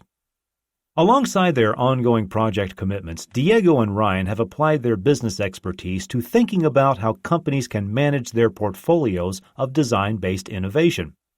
Based on their own case studies, they developed a tool they called the Ways to Grow matrix, which evaluates the innovation efforts within an organization. By mapping innovation efforts along a vertical axis representing existing to new offerings and a horizontal axis representing existing to new users, companies can get a good picture of the balance of their innovation efforts. Projects in the bottom left quadrant, close to existing offerings and existing users, tend to be incremental in nature. They are important, and indeed, the majority of a company's effort is likely to be put into this type of innovation, which might include the extension of a successful brand or the next iteration of a current product. The aisles of any supermarket provide countless examples of incremental innovation. Each of the dozens of flavors of toothpaste came from a process of incremental innovation and probably resulted in increased sales for the manufacturer. In the auto industry, where the costs of tooling can be astronomical, the vast majority of efforts are focused around incremental innovation, improvements to an existing model, or the extension of an existing range. Auto manufacturers worldwide have suffered during the current recession, but those that have focused only on incremental innovation, namely Detroit's Big Three, find themselves in the deepest trouble of all. In addition to incremental projects that secure a company's base, It is vital to pursue evolutionary projects that stretch that base in new directions. This more venturesome goal can be reached either by extending existing offerings to solve the unmet needs of current customers or adapting them to meet the needs of new customers or markets. The Prius is an example of this type of evolutionary innovation. Through clever engineering and great design, Toyota captured the emerging demand for energy-efficient personal transportation, while its American competitors were riding the existing wave of ever larger SUVs. With fortuitous timing, the Prius offered customers significantly lower fuel consumption just as fuel prices in the United States leaped upward. The real innovation, however, was not just the hybrid electric motor, but the large, colorful information display that gives drivers a minute-by-minute indication of fuel economy, constantly challenging them to improve the fuel efficiency of their driving. Toyota is positioned to weather the economic storm because it invested in evolutionary, not just incremental, innovation. Evolutionary innovation along the user axis might involve adapting an existing product so that it can be manufactured at a lower cost and thus marketed to a wider population. This is the concept underlying Tata Motors' controversial microcar, the Nano. The Nano is neither a new nor an original automobile. European microcars have been available since the 1950s, but a vehicle like Mercedes' $12,000 smart car is still beyond the reach of much of the Indian market. Tata responded by engineering a car that has most of the features consumers expect, but at a much lower cost. The Nano's two-cylinder engine is more compact and lighter in weight than any previous engine and is therefore cheaper to manufacture. Its electronic engine management system allows it to get 54 miles per gallon and to produce lower emissions than the millions of two-wheeled vehicles now sputtering along India's crowded roads. At a projected purchase price of just $2,000, the Nano is poised to reach a market previously inaccessible to car manufacturers. The most challenging type of innovation, and the riskiest, is that in which both the product and the users are new. A revolutionary innovation creates entirely new markets, but this happens only rarely. Sony achieved this feat with the Walkman, and Apple did so 20 years later with its brilliant successor, the iPod. In neither case was the core technology new, but both companies succeeded in creating a market for a different type of musical experience. The Segway personal transporter, by contrast, is an instructive failure. The self-described serial inventor, Dean Kamen, identified a need for a means of urban transport in situations where distances are too long for walking, but not long enough to justify getting into our cars. Using sophisticated gyroscopic technology, he invented a clever two-wheeled vehicle that automatically balances itself as it whisks travelers along the sidewalks of their towns and neighborhoods. At first glance, the Segway looks like a classic example of disruptive innovation. It provides a wholly new solution to a problem many people didn't know they had. However, instead of the spectacular success predicted by Segway's promoters, the results have been disappointing. At upward of $4,000, it would be easy to point to cost as the problem. I would point to the lack of a deep, human-centered analysis of how people might make the Segway part of their lives. It is enough to watch a brave early adopter dragging her Segway up the steps of her apartment building to see a flock of tourists, already self-conscious, whizzing past the Eiffel Tower, or to hear how a postal worker cannot get enough life out of its lithium battery to complete his route, to realize that invention is not the same as innovation.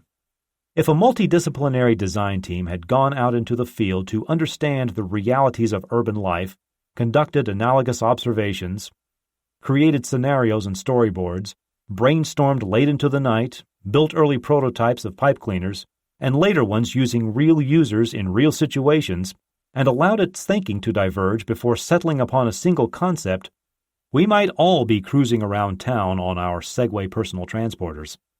The Ways to Grow matrix is a tool of design thinking that companies can use to manage their innovation portfolios and remain competitive in a constantly changing world. Although the imagination may be drawn to the once-in-a-lifetime smash hits, these are few and far between. And though it may be tempting to focus on incremental projects in which business forecasts are easy to make, This short-sighted approach leaves companies vulnerable to the unforeseeable events of the type that Nassim Nicholas Taleb dubbed the Black Swan. Game-changing events may occur at any moment and will upend the most cautious business plan. Integrated digital music dethroned Sony. The whole of the conventional music publishing industry was ill-prepared for the disruptive impact of the Internet. The hushed auction chambers of Christie's and Sotheby's were no match for the raucous clamor of eBay.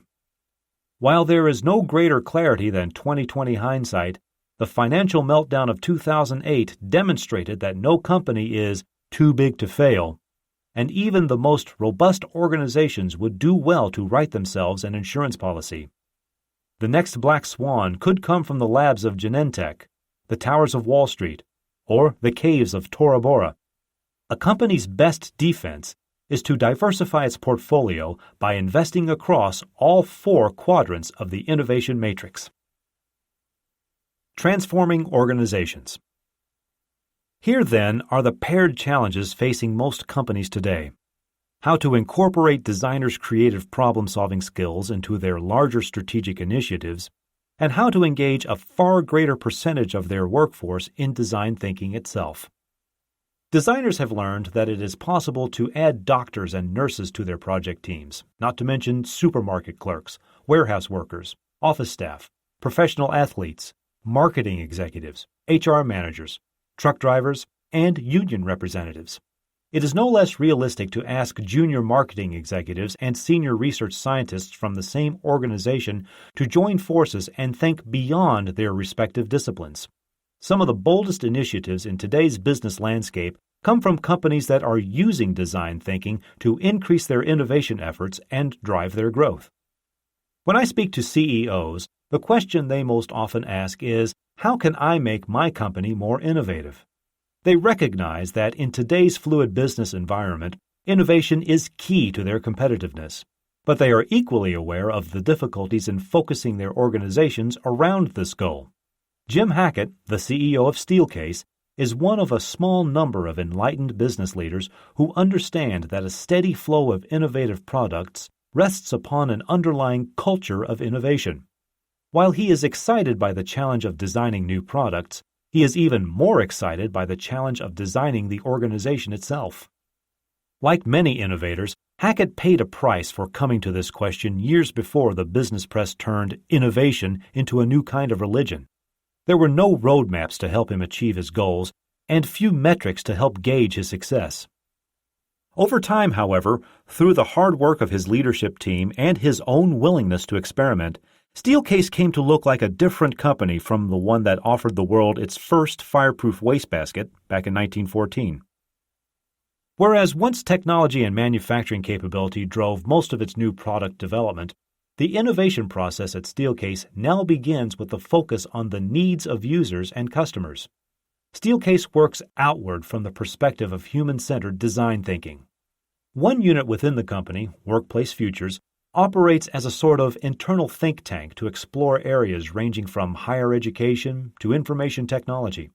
Workplace Futures includes anthropologists, industrial designers, and business strategists who conduct observations in the field to gain insights into the problems of Steelcase's actual and potential clients. They develop scenarios to help them anticipate the future needs of university researchers, IT workers, or hotel managers, build prototypes to help them visualize solutions, and create compelling stories describing potential opportunities. Sales teams are then in a position to collaborate with customers to solve problems instead of simply trying to sell them the latest range of products. Workplace Futures has identified healthcare as a particularly significant opportunity, and on the basis of its forecasts, Steelcase has launched a fast-growing business called Nurture that specializes in healthcare environments. Nurture's teams have worked on projects that range from outfitting the brand-new state-of-the-art Metro Health Hospital in Wyoming, Michigan, to prototyping a single room in the Sidney Hillman Health Center in New York City, a nonprofit facility oriented toward the medically underserved and housed in a 19th century building in the East Village. The design brief of the past might have called for comfortable seating in the waiting room or storage unit for patient property. The brief of the design thinkers at Nurture, by contrast, is more likely to ask, how might we create zones of privacy in public areas? Or how might we accommodate the different spatial requirements of patients, visitors, and medical staff in a hospital recovery room? By shifting its focus from furniture products to the entire healthcare environment, Nurture represents a case study of design thinking at work. The new approach often begins with an intensive workshop called a deep dive. Lighter versions are dubbed skinny dips, in which product designers, interior designers, and architects team up with physicians, nurses, and patients to explore a problem, prototype possible solutions, and evaluate results. These hands-on research initiatives are typically designed to understand an issue from an industry-wide perspective, but Nurture also works on behalf of specific clients. For example, it conducted field observations on cancer care environments nationwide for the Cancer and Hematology Centers of Western Michigan and worked with the center's architects to build and equip a functional prototype. Before Emory University Hospital in Atlanta built a new neurological intensive care unit, it turned to Nurture for help in identifying potential design problems. The team ran simulation exercises in a mock-up of the proposed facility and also held a design charrette with the hospital's architects and clinicians and members of patients' families to gain a better understanding of ways to include family space in the rooms of ICU patients. Nurture's product offerings consist of reception desks, seating for waiting areas, lighting solutions for clinical laboratories, storage facilities for nurses' stations, and the like. Where it differs from the traditional design-based approach, however, is in understanding itself to be closer to the healthcare industry than to the contract furniture industry. Nurture begins with the premise that the physical environment contributes to the healing process as much as do prescription medicines, surgical instruments, and a skilled nursing staff. This research-based and data-driven approach has led to product innovations, including enclaves in waiting rooms that allow for conversation but protect privacy through seating and modular architectural panels. Nurses' stations that improve sight lines, help to manage workflows, and accommodate impromptu meetings. And patient rooms that optimize storage space, have zone lighting that meets the various needs of medical staff, visitors, and patients, and ergonomic solutions that meet the needs of radiologists and anticipate the ever-changing research methodologies of laboratory researchers. Indeed, research scientists are not the only ones whose work is fact-based and data-driven. Together with the Mayo Clinic, Nurture has designed experiments to test its insights into clinical environments. It designed and ran a randomized controlled study to compare the effects of two different examination room designs on patient-physician interactions and, like any scrupulous research team, published the results regardless of the outcome. People who practice design thinking rely heavily upon imagination, insight, and inspiration, but at Nurture they are equally committed to the rigors of scientific procedure. Driven by this new orientation, steelcase designers are actively thinking not just about well-designed objects, but about the workplace of the future and how to equip it. It is a sign of the times that steelcase, whose name betrays its origins in gray metal filing cabinets, was one of the first in its industry to promote digital technology as a means of storing, retrieving, and especially sharing information. Indeed, one of the first insights to emerge from Hackett's embrace of design thinking was that many of Steelcase's client companies are themselves shifting from individual knowledge work to team-based collaboration. This trend led to important changes in the way Steelcase might support this broad structural transformation through physical space and furniture systems, but that proved to be just the beginning. In 2000, as if to mark the coming of the digital millennium, Steelcase introduced its first fully web-enabled product. RoomWizard, a small networked display, is designed to be mounted outside conference rooms to show who has reserved them and for how long. Operated by a simple touchscreen interface or over the customer's intranet, RoomWizard allows me to reserve a meeting room in our offices in Munich or Shanghai from my laptop in Palo Alto, and allows facilities managers to plan future space requirements in the most efficient way possible. Something is clearly afoot when an office furniture company begins selling networked information appliances, but facilities are supposed to facilitate, and that is what RoomWizard does. Jim Hackett continues to sell chairs, desks, and even fireproof wastebaskets, but mostly he is trying to sell solutions that will enhance the efficiency and the experience of today's workplace. Give them the net. Back in the 1980s, IDEO did lots of work with Acer, the Taiwanese computer giant. At the end of one particularly well-received project, Professor David Liang, who had been helping us navigate the considerable cultural distance between our team and our client's team, offered the provocative counsel, "They like the fish. Next time, give them the net." The deliverable, in other words, was great, but Liang saw the opportunity to share with Acer the process that had created it. Hastily, we assembled a team of instructors from our design community, packed up a load of Sharpies and Post-it notes, and headed off to Taipei, where we conducted the first of what would become a major program of innovation workshops. We called it IDEO. Whereas companies as far-flung as McDonald's and Motorola conduct internal universities to train their own employees, we turned outward and set out to train companies in our methods of human-centered, design-based innovation. User observations, brainstorming, prototyping, storytelling, and scenario building.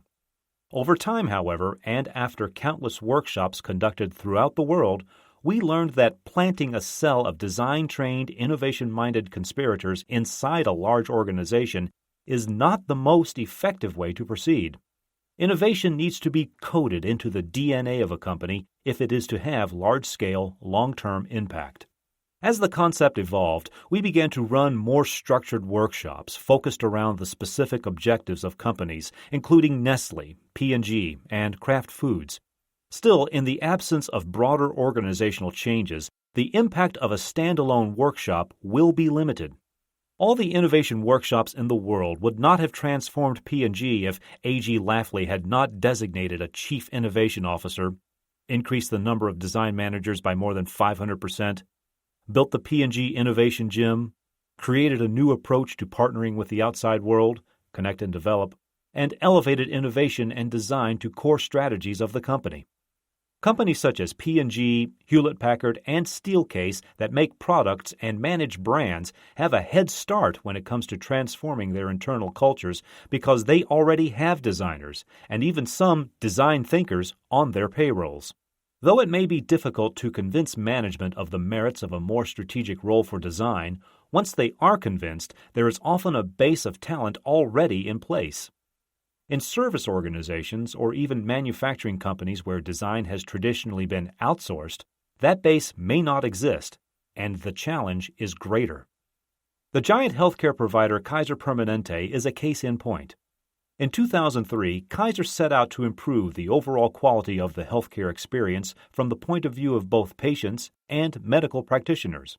IDEO proposed that rather than hire a slew of internal designers, the existing staff should learn the principles of design thinking and apply them themselves. Over the course of several months, we conducted a series of workshops with nurses, doctors, and administrators that led to a portfolio of innovations. One of them, a project to re-engineer nursing staff shift changes, involved a strategist with a nursing background, a specialist in organizational development, a technology expert, a process designer, and a union representative facilitated by designers from IDEO. Working with frontline caregivers at each of 4 Kaiser hospitals, the core team identified the problems that occur when shifts change. Departing nurses routinely spent 45 minutes briefing the arriving shift about the status of their patients. The procedures were unsystematic and differed from hospital to hospital, from recorded dictation to face-to-face meetings, and methods used for compiling information varied from the frantic use of Post-it notes to information scrawled on hospital scrubs. Knowledge that patients cared about was often lost: how they had progressed during the previous shift, which family members were with them, which tests and therapies had been completed. The team learned that many patients felt that the shift change created a hole in their care. What followed from these observations were the now familiar elements of a robust design process: brainstorming, prototyping, role-playing, videotaping, carried out not by professional designers, but by Kaiser's own staff. The result was a change in approach, with nurses exchanging information in front of the patient instead of back at the nurse's station. The first prototype, built in only a week, included new procedures and simple software that enabled nurses to call up previous shift change notes and add new ones throughout their shifts. More important, patients were now part of the process and could bring up additional details that were important to them. Kaiser measured the impact of this change and found that the mean time between a nurse's arriving on shift and first interacting with a patient was more than halved. The innovation also had an impact on how nurses felt about their job. In a survey, one commented, "I'm an hour ahead, and I've only been here 45 minutes." Another was excited that this was the first time I've ever made it out of here at the end of my shift. The new nurse shift change had an impact on patients and nurses, but on its own was a long way from achieving the desired goal of a systematic improvement in the overall quality of healthcare at Kaiser. To achieve that, the core team of nurses, development experts, and technologists went from carrying out their own projects to acting as consultants to the rest of the organization. Through the establishment of the Kaiser Permanente Innovation Consultancy, the team pursues the mission of enhancing the patient experience, envisioning Kaiser's hospital of the future, and introducing innovation and design thinking across the Kaiser system. It takes a systematic approach to achieve organization-wide change. Initiating nurses and administrators, or executives and clerks, or branch managers and bank tellers, into the mysteries of design thinking can unleash passion and energy and creativity. At Kaiser, it resulted in literally dozens of innovative ideas that were ready to be rolled out across the entire hospital system. It can also elicit new levels of engagement from people who may have spent so much time fighting the system that they could barely imagine having a role in redesigning it. But without a sustained commitment and an integrated approach, the initial effort might have been overwhelmed by the day-to-day exigencies of running a complex healthcare system. The transformation of a business-as-usual culture into one focused on innovation and driven by design involves activities, decisions, and attitudes. Workshops help expose people to design thinking as a new approach. Pilot projects help market the benefits of design thinking within the organization. Leadership focuses the program of change and gives people permission to learn and experiment. Assembling interdisciplinary teams ensures that the effort is broadly based. Dedicated spaces such as the P&G Innovation Gym provide a resource for longer-term thinking and ensure that the effort will be sustained. Measurement of impacts, both quantitative and qualitative, helps make the business case and ensures that resources are appropriately allocated. It may make sense to establish incentives for business units to collaborate in new ways so that younger talent sees innovation as a path to success rather than as a career risk. Were all these elements to work together in harmony, the gears of innovation would turn smoothly. It is not so easy in the face of the real-world challenges confronted every day. Individual business units are focused on immediate concerns, and it can be hard to persuade them to participate in system-wide innovation initiatives. We all know how difficult it can be to keep faith in a volatile business environment in which short-term obstacles seem more demanding than long-term objectives. Too many executives panic at the first sign of bad news. Innovation is not something to be turned on and off like a faucet. Breakthrough ideas take longer to germinate than it takes for all but the longest and deepest recessions take to pass. Companies that suspend innovation efforts, lay off staff, and kill projects as they enter a downturn will only weaken their innovation pipeline. They may need to refocus their efforts and run their projects with fewer resources, but cutting them off altogether leaves them at risk of being blindsided when markets recover. An idea incubated in a downturn may have massive impact when times improve. As Andrew Rezegi has recently shown, Fortune magazine was launched just 4 months after the stock market crash of October 1929 at the high price of $1 per issue and to a small market of only 30,000 subscribers. By 1937, circulation was 460,000, with net profits of $500,000. Other instances followed, including instant coffee, budget airlines, and the iPod. Rezegi argues that new needs are easier to spot in a downturn than in a boom, where there is a surfeit of great ideas chasing needs that have already been met. This conclusion indicates that design thinking may be one of the most profitable practices a corporation can adopt during a recession. In the 1950s, W. Edwards Deming began to plant the study of quality on rigorous foundations. Design thinking is unlikely to become an exact science, but as with the quality movement, there is an opportunity to transform it from a black art into a systematically applied management approach. The trick is to do this without sucking the life out of the creative process, to balance management's legitimate requirement for stability, efficiency, and predictability with the design thinker's need for spontaneity, serendipity, and experimentation. The objective, as the University of Toronto's Roger Martin reminds us, should be integration, holding these conflicting demands in tension while we create innovations and indeed companies that are more powerful than either of them. Chapter 8. The New Social Contract, or We're All in This Together. An organization that commits itself to the human-centered tenets of design thinking is practicing enlightened self-interest. If it does a better job of understanding its customers, it will do a better job of satisfying their needs. That is simply the most reliable source of long-term profitability and sustainable growth. In the world of business, every idea, however noble, must survive the test of the bottom line. But this is not a one-sided proposition. Businesses are taking a more human-centered approach because people's expectations are evolving. Whether we find ourselves in the role of customer or client, patient or passenger, we are no longer content to be passive consumers at the far end of the industrial economy. For some, this leads to a quest for more meaningful pursuits than getting and spending. For others, it may take the form of holding companies accountable for the impact of their products upon our bodies, our culture, and our environment. The net effect, however, is a far-reaching shift in the dynamic between sellers of goods and providers of services and those who purchase them. As consumers, we are making new and different sorts of demands. We relate differently to brands. We expect to participate in determining what will be offered to us. And we expect our relationship with manufacturers and sellers to continue beyond the point of purchase. To meet these heightened expectations, companies have to yield some of their sovereign authority over the market and enter into a two-way conversation with their customers. This shift is happening at three levels, and they will shape the argument of this chapter. First, there is a seemingly inexorable blurring of the line between products and services, as consumers shift from the expectation of functional performance to a more broadly satisfying experience.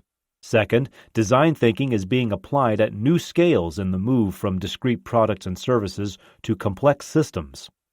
Third, there is a dawning recognition among manufacturers, consumers, and everyone in between that we are entering an era of limits. The cycle of mass production and mindless consumption that defined the industrial age is no longer sustainable.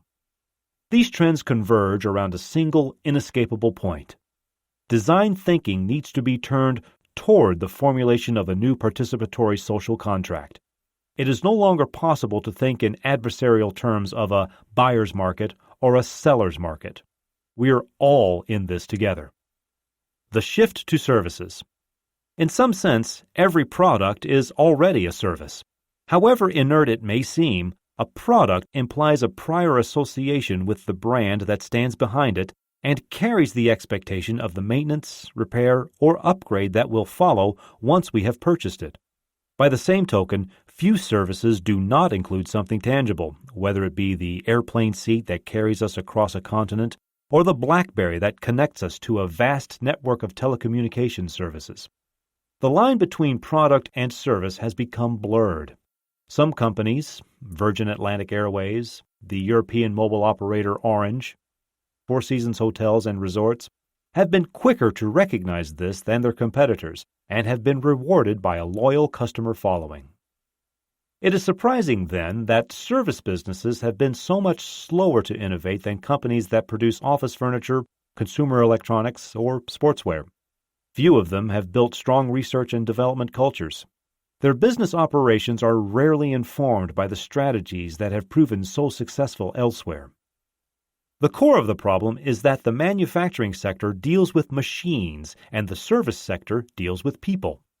This is a rather gross oversimplification, of course, but it rests on a principle that is quite complex. Industrialization was driven by sweeping innovations in technology. One need only dip into the novels of Charles Dickens, Émile Zola, or D.H. Lawrence to observe how people were dragged along in its wake. Companies competed with one another on the basis of their technological prowess and adopted practices designed to increase their capacity for technological innovation.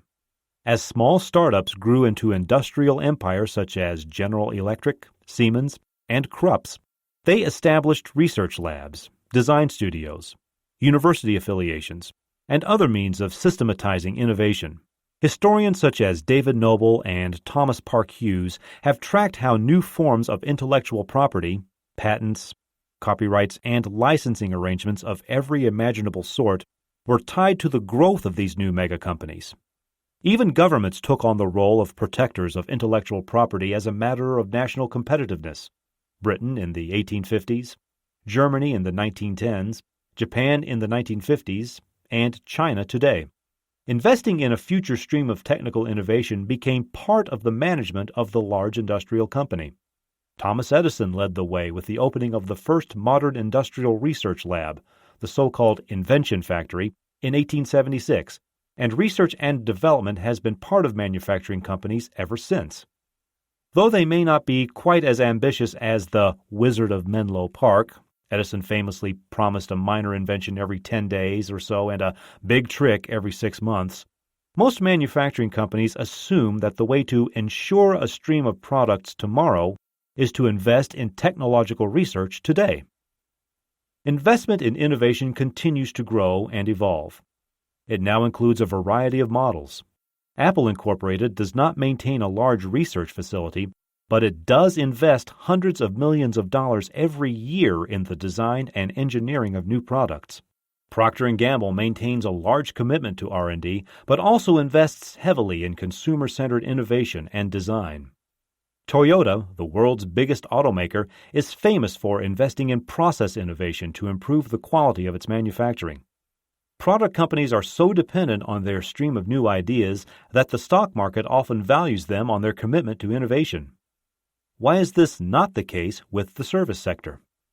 Among service companies, one rarely finds a culture built around investing in future innovations.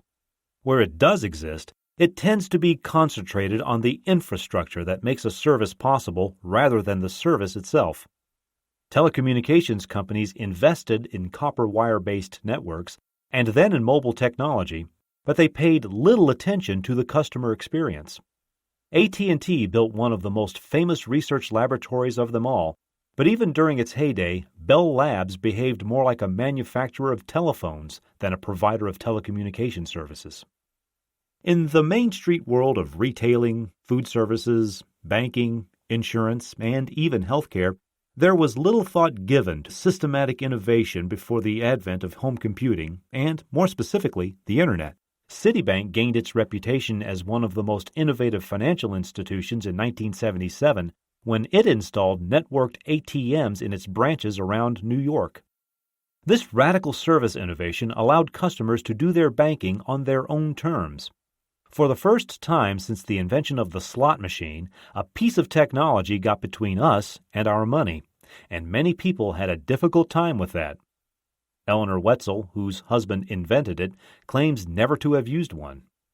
Prior to the computer and the Internet, almost every service relied on direct interaction between the service provider and the service recipient. In this people-to-people world, a company's competitiveness rested on how well service personnel could look after their customers. This translated into a simple formula. The more premium a service, the more people were generally involved in delivering it. A luxury hotel had more bellboys, concierge staff, cleaners, and cooks per customer. A premium private bank gave its wealthy customers one-on-one service rather than forcing them to line up for a teller like the rest of us. As long as it was people who determined the quality of the service customers received, there was little incentive to think about the sort of breakthrough service innovations that could redefine a market. Of course, there are exceptions. Isidore Sharp created Four Seasons on the premise that large-scale hotels and great service were not incompatible. Howard Schultz built Starbucks into a global brand on the insight that ambience is as important to coffee drinkers as caffeine. Whether he is selling records, bridal wear, or airplane tickets, Sir Richard Branson recognizes the centrality of the service experience. By the end of the 1990s, many companies had finally acknowledged that technology was destined to replace, or at least significantly augment, the role of people in defining the consumer experience. In just a few years, companies such as Amazon, Zappos, and Netflix went from untested startups to major brands. eBay went one step further, creating a clever infrastructure that enabled customers to do all of the work and charging them for the privilege of doing so. Other sectors recognized that these new networks offered huge potential. Dell found that it didn't need to rely on archaic electronics stores to distribute its computers. Instead, it went direct to the customer. Walmart used computer networks to manage a gigantic group of suppliers with a level of efficiency never before seen and at the lowest possible price. Suddenly, it seemed, service companies were competing based on their leverage of technology and not just of people. Competitiveness became dependent on innovation. At the same time, not all service sector companies have gone on to discover the hard-won lesson learned by their manufacturing counterparts. Technology alone does not necessarily result in a better customer experience. Coming from the British Midlands, I sometimes think of the interminable loops of telephone answering systems or the confounding websites of so many e-tailers as the modern-day equivalent of the dark satanic mills that haunted the imagination of William Blake during the first throes of the Industrial Revolution. They subordinate humans to the inscrutable logic of the machine. They degrade and frustrate us. They compromise the quality of life and the efficiency of work.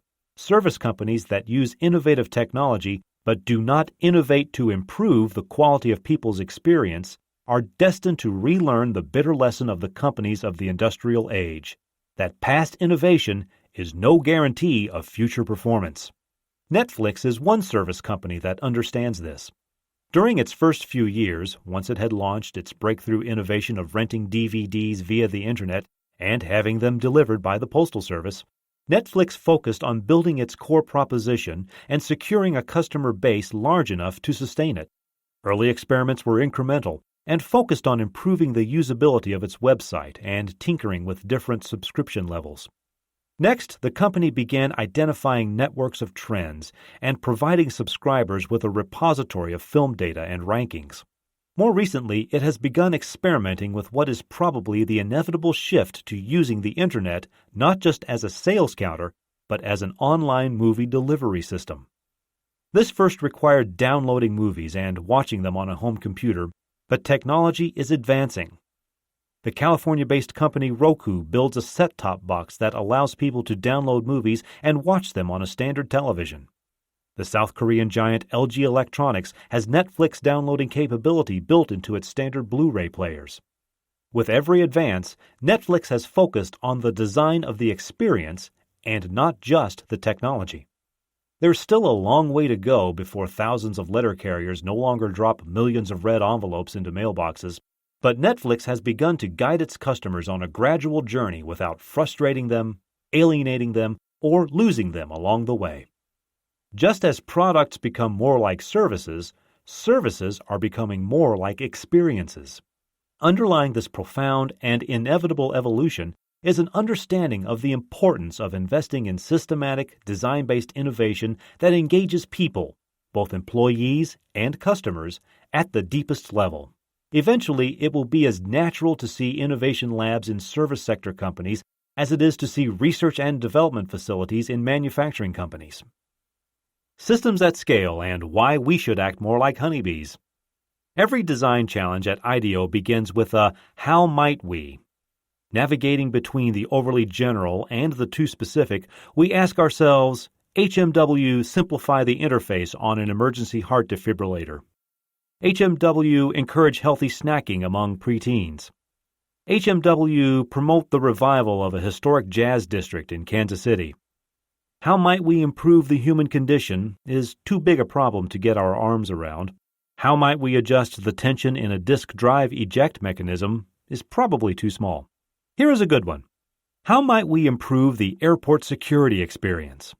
Airport security is one of the challenges that every design thinker must have thought about 100 times since September 11, 2001. I certainly do every time I struggle to take my shoes off and put them onto the conveyor belt without holding up traffic, share the indignity of my Indian traveling companion as he pretends to ignore furtive glances in his direction, or watch somebody's forgetful grandmother surrender her shampoo bottle to an apologetic officer. It is hard for me as a designer not to think about how we might better meet our legitimate need for security in the post-9/11 world. As both a citizen and a designer, I was thrilled when the U.S. Transportation Security Administration, TSA, came and asked us that very question. Our work with the TSA proved to be among the most challenging assignments in IDEO's 30-year history. It illustrates how design thinking has to move into the hands of all participants if we are to improve the performance of our large-scale systems. Reconfiguring the space and flow of the checkpoint will certainly make for an easier traveling experience by giving passengers more time to organize themselves and providing a better informational context for what is going on. The space is just the physical dimension of a larger systemic problem, however. The key idea was to move upstream and rethink the manner in which Passenger and Transportation Security Officer, TSO, participate in a common experience. TSA was attempting to redirect its focus from the detection of objects to the detection of hostile intent. A pair of sharp manicure scissors in a lady's purse poses little threat, whereas an empty soft drink can, as a TSA official demonstrated to the consternation of one of our designers, can be made into a lethal weapon. A set of top-down regulations issued from Washington was not enough to bring this about, however.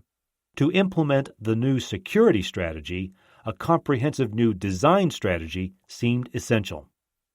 The guiding principle for any system-wide project on this scale is to ensure that the objectives of different participants are aligned.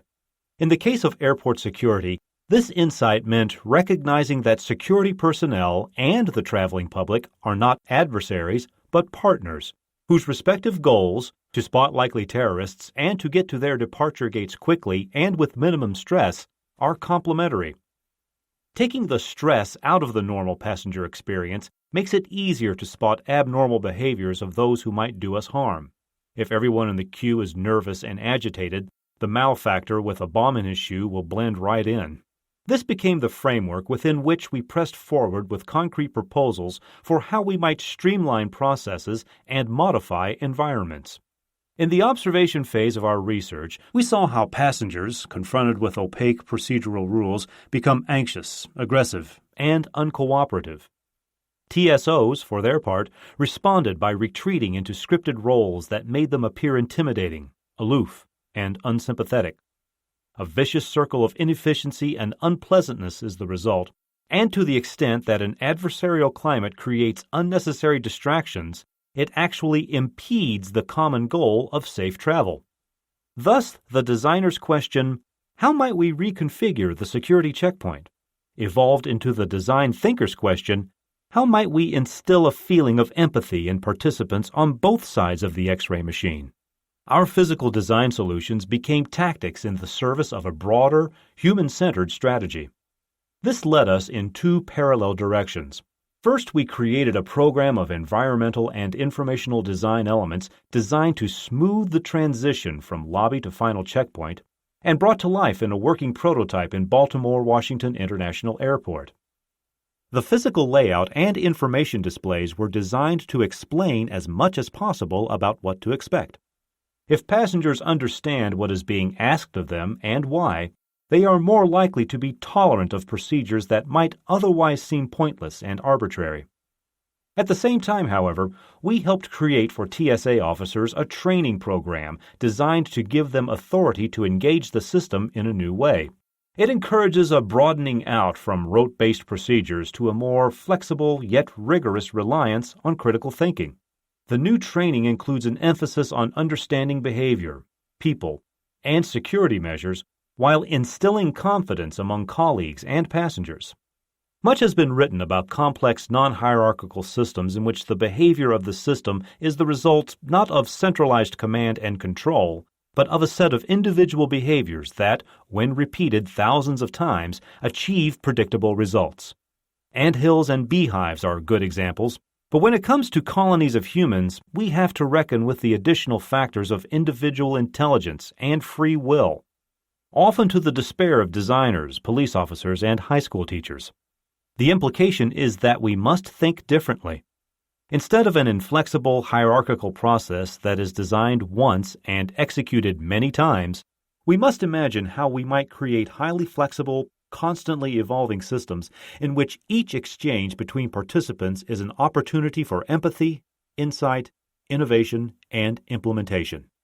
Every interaction is a small opportunity to make that exchange more valuable to and meaningful for all participants. Colonies of bees, ants, and humans must adapt and evolve if they are to be successful. And one way to achieve this is to empower individuals with some degree of control over the end result. In the case of TSA, this proved to be a powerful argument for the design thinker's gambit of handing off the tools of design to the people who will ultimately be responsible for implementing them. Working both sides of the counter. One does not have to grapple with the extraordinary challenges of asymmetrical warfare, non-state actors, and terrorism to see the value in the empathic approach of the design thinker. In 2004, Julie Gilbert, the Vice President of Customer Centricity at Best Buy, created the Women's Leadership Forum, known as WOLF. Each WOLF pack consists of 25 women and 2 men who come together from all parts of the organization to focus on challenges arising in a retail industry built by men and for men, but in which 45% of all purchases are made by women. As a result of their efforts, which have involved more than 20,000 customers and employees, there has been an increase in female job applicants of 37%, and a nearly 6% decrease in female employee turnover. Women, again on both sides of the counter, have become active co-participants in transforming Best Buy as a place to shop and to work. Initiatives include widening aisles so that baby strollers can fit down them, whittling the stacks of equipment down to make the environment less intimidating, and displaying widescreen TVs and surround sound systems in living room mock-ups so that shoppers can see what the products will look like in their home. Instead of intimidating customers with performance features, staff is now trained to talk to them about their lifestyles and what they want the technology to do for them. Toyota's Total Immersion Training Program demonstrates the same commitment to softening the distinctions between management and employees, between customer and staff. Toyota is, in effect, training its leaders to listen and its employees to speak up to the advantage of both. The management consultant Stephen J. Spear has observed how a new Toyota plant manager experiences his first few weeks on the job by working directly on the manufacturing line. The American manager, who could not speak Japanese, spent a week working alongside a Japanese production worker with no English. Using a common language of observation, prototyping, and role-playing, they identified solutions to more than 35 production problems, ranging from reducing the distance a worker had to walk to check a part by 50%, to improving the ergonomics of a tool change, and fix them on the spot. By redefining the role of leaders and employees, Toyota promotes a level of collaboration unimaginable in most Western-run industrial companies. Spear identifies 4 principles fundamental to Toyota's success with total immersion training. There's no substitute for direct observation. Proposed changes should always be structured as experiments. Workers and managers should experiment as frequently as possible. Managers should coach, not fix. Observation, prototyping, experiment. Throw in a brainstorming session or 2, and you have a pretty accurate description of a culture in which design thinking has moved out of the studio and into the boardroom and the factory floor. Sometimes, as with Toyota, the principles of design thinking are formulated explicitly.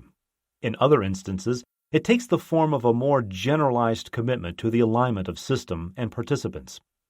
In January 2000, Jimmy Wales and Larry Sanger began to create a free online encyclopedia with content supplied by volunteers. Their initial approach was quite conventional. Accredited experts would submit articles for peer review. After 9 months, this careful process had generated exactly 12 articles. By chance, The team had learned about wiki software, a type of collaborative open-source website launched by the programmer Ward Cunningham about 5 years earlier that allows anyone to modify its content without consulting some centralized authority. Wales had the idea to use this new tool to speed up the process of getting articles for the encyclopedia. Wikipedia was launched in January 2001, inviting users to submit articles directly. Within a month, they had 1,000 articles. By September, 10,000. Wikipedia is today by far the largest publication on the net, providing references for almost every high school paper and business book in existence, including this one. By positioning Wikipedia as a nonprofit foundation rather than a business, Jimmy Wales held to his core principle that unpaid contributors are crucial to the enterprise. Its entries are created by people who care about the content, rather than by paid professionals, which gives Wikipedia its credibility, controls its quality, and ensures its relevance. Wikipedia is a testament to the power of participation in a system whose participants are aligned in their objectives. It is instructive to compare the successes of Wikipedia, Toyota, and Best Buy with some of the broken systems we encounter in our everyday lives. The ordeal of renewing a driving license, negotiating with a health insurance provider, or voting in an election suggests that too many of our large-scale systems fail to deliver a respectful, efficient, participatory experience. We might resign ourselves to the ponderous workings of government bureaucracies, but we should not forgive the companies we patronize for their decided lack of imagination. Every media company that resists the digitization of content, every mobile service provider that forces us to buy services from a single source, every bank that exacts outrageous fees opens up opportunities for more agile and imaginative competitors. The open-source platform Android, now owned by Google, is a good example of a disruptive innovation that is poised to dislodge more established mobile phone providers. Thousands of developers are already working on Android applications, far outstripping the capabilities of Google's in-house development teams, and the first G phones operating the Android operating system are appearing on the market. Demand is outstripping supply. In banking, another industry whose titans are falling from power, online social lending institutions such as Zopa are taking a new approach. Zopa's direct peer-to-peer model sidesteps the banks and helps potential borrowers and lenders find a zone of possible agreement between them. Since its founding in 2005, Zopa has spread from its base in Britain to the United States, Italy, and Japan, and has achieved remarkably low default rates. The idea of participation is attractive, but not sufficient. No one wants to use a poorly designed mobile application or deposit a paycheck in an insecure bank, no matter how participatory it may feel. These new kinds of systems must also deliver high-quality performance that is at least as good as that of companies that rely on a top-down approach. Android applications will have to be as engaging and intuitive as those from Apple and Nokia, or they will remain the preserve of open-source techno-geeks. And Zopa's customers must be assured that their money is safe. This confidence does not come from a network administrator. If open, flexible, large-scale systems are to realize their enormous promise, their developers must have the courage to open them up to the people who will use them. Design is about delivering a satisfying experience. Design thinking is about creating a multipolar experience in which everyone has the opportunity to participate in the conversation. The future of companies, economies, and planet Earth. What all of these themes and examples have in common is direct engagement with people, whether they happen to be customers, clients, members of an audience, or solitary viewers of a website. The widespread shift, even among traditional manufacturing companies, from a product orientation to a service orientation is key to scaling up the tools of the design thinker to grapple with complex systems on the order of airport security. It is the very essence of open source, social networking, and Web 2.0. Having looked at systems designed to move travelers through airports, products through markets, and electrons through the encyclopedic virtual world of the Internet, we can now turn to the biggest system of them all, the fragile, beautiful, delicately balanced life support system that Buckminster Fuller called Spaceship Earth. If a task ever required the combination of analytic and synthetic practices, divergent and convergent thought, the designer's mastery of technology and insight into human behavior, preserving the health of our planet would be it. Holding the economic sustainability of society and the biological sustainability of the planet in balance requires the most opposable of minds.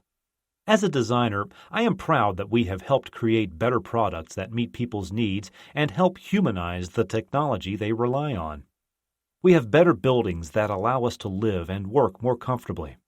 We have innovative media that inform and entertain us and allow us to communicate with one another in undreamed-of ways.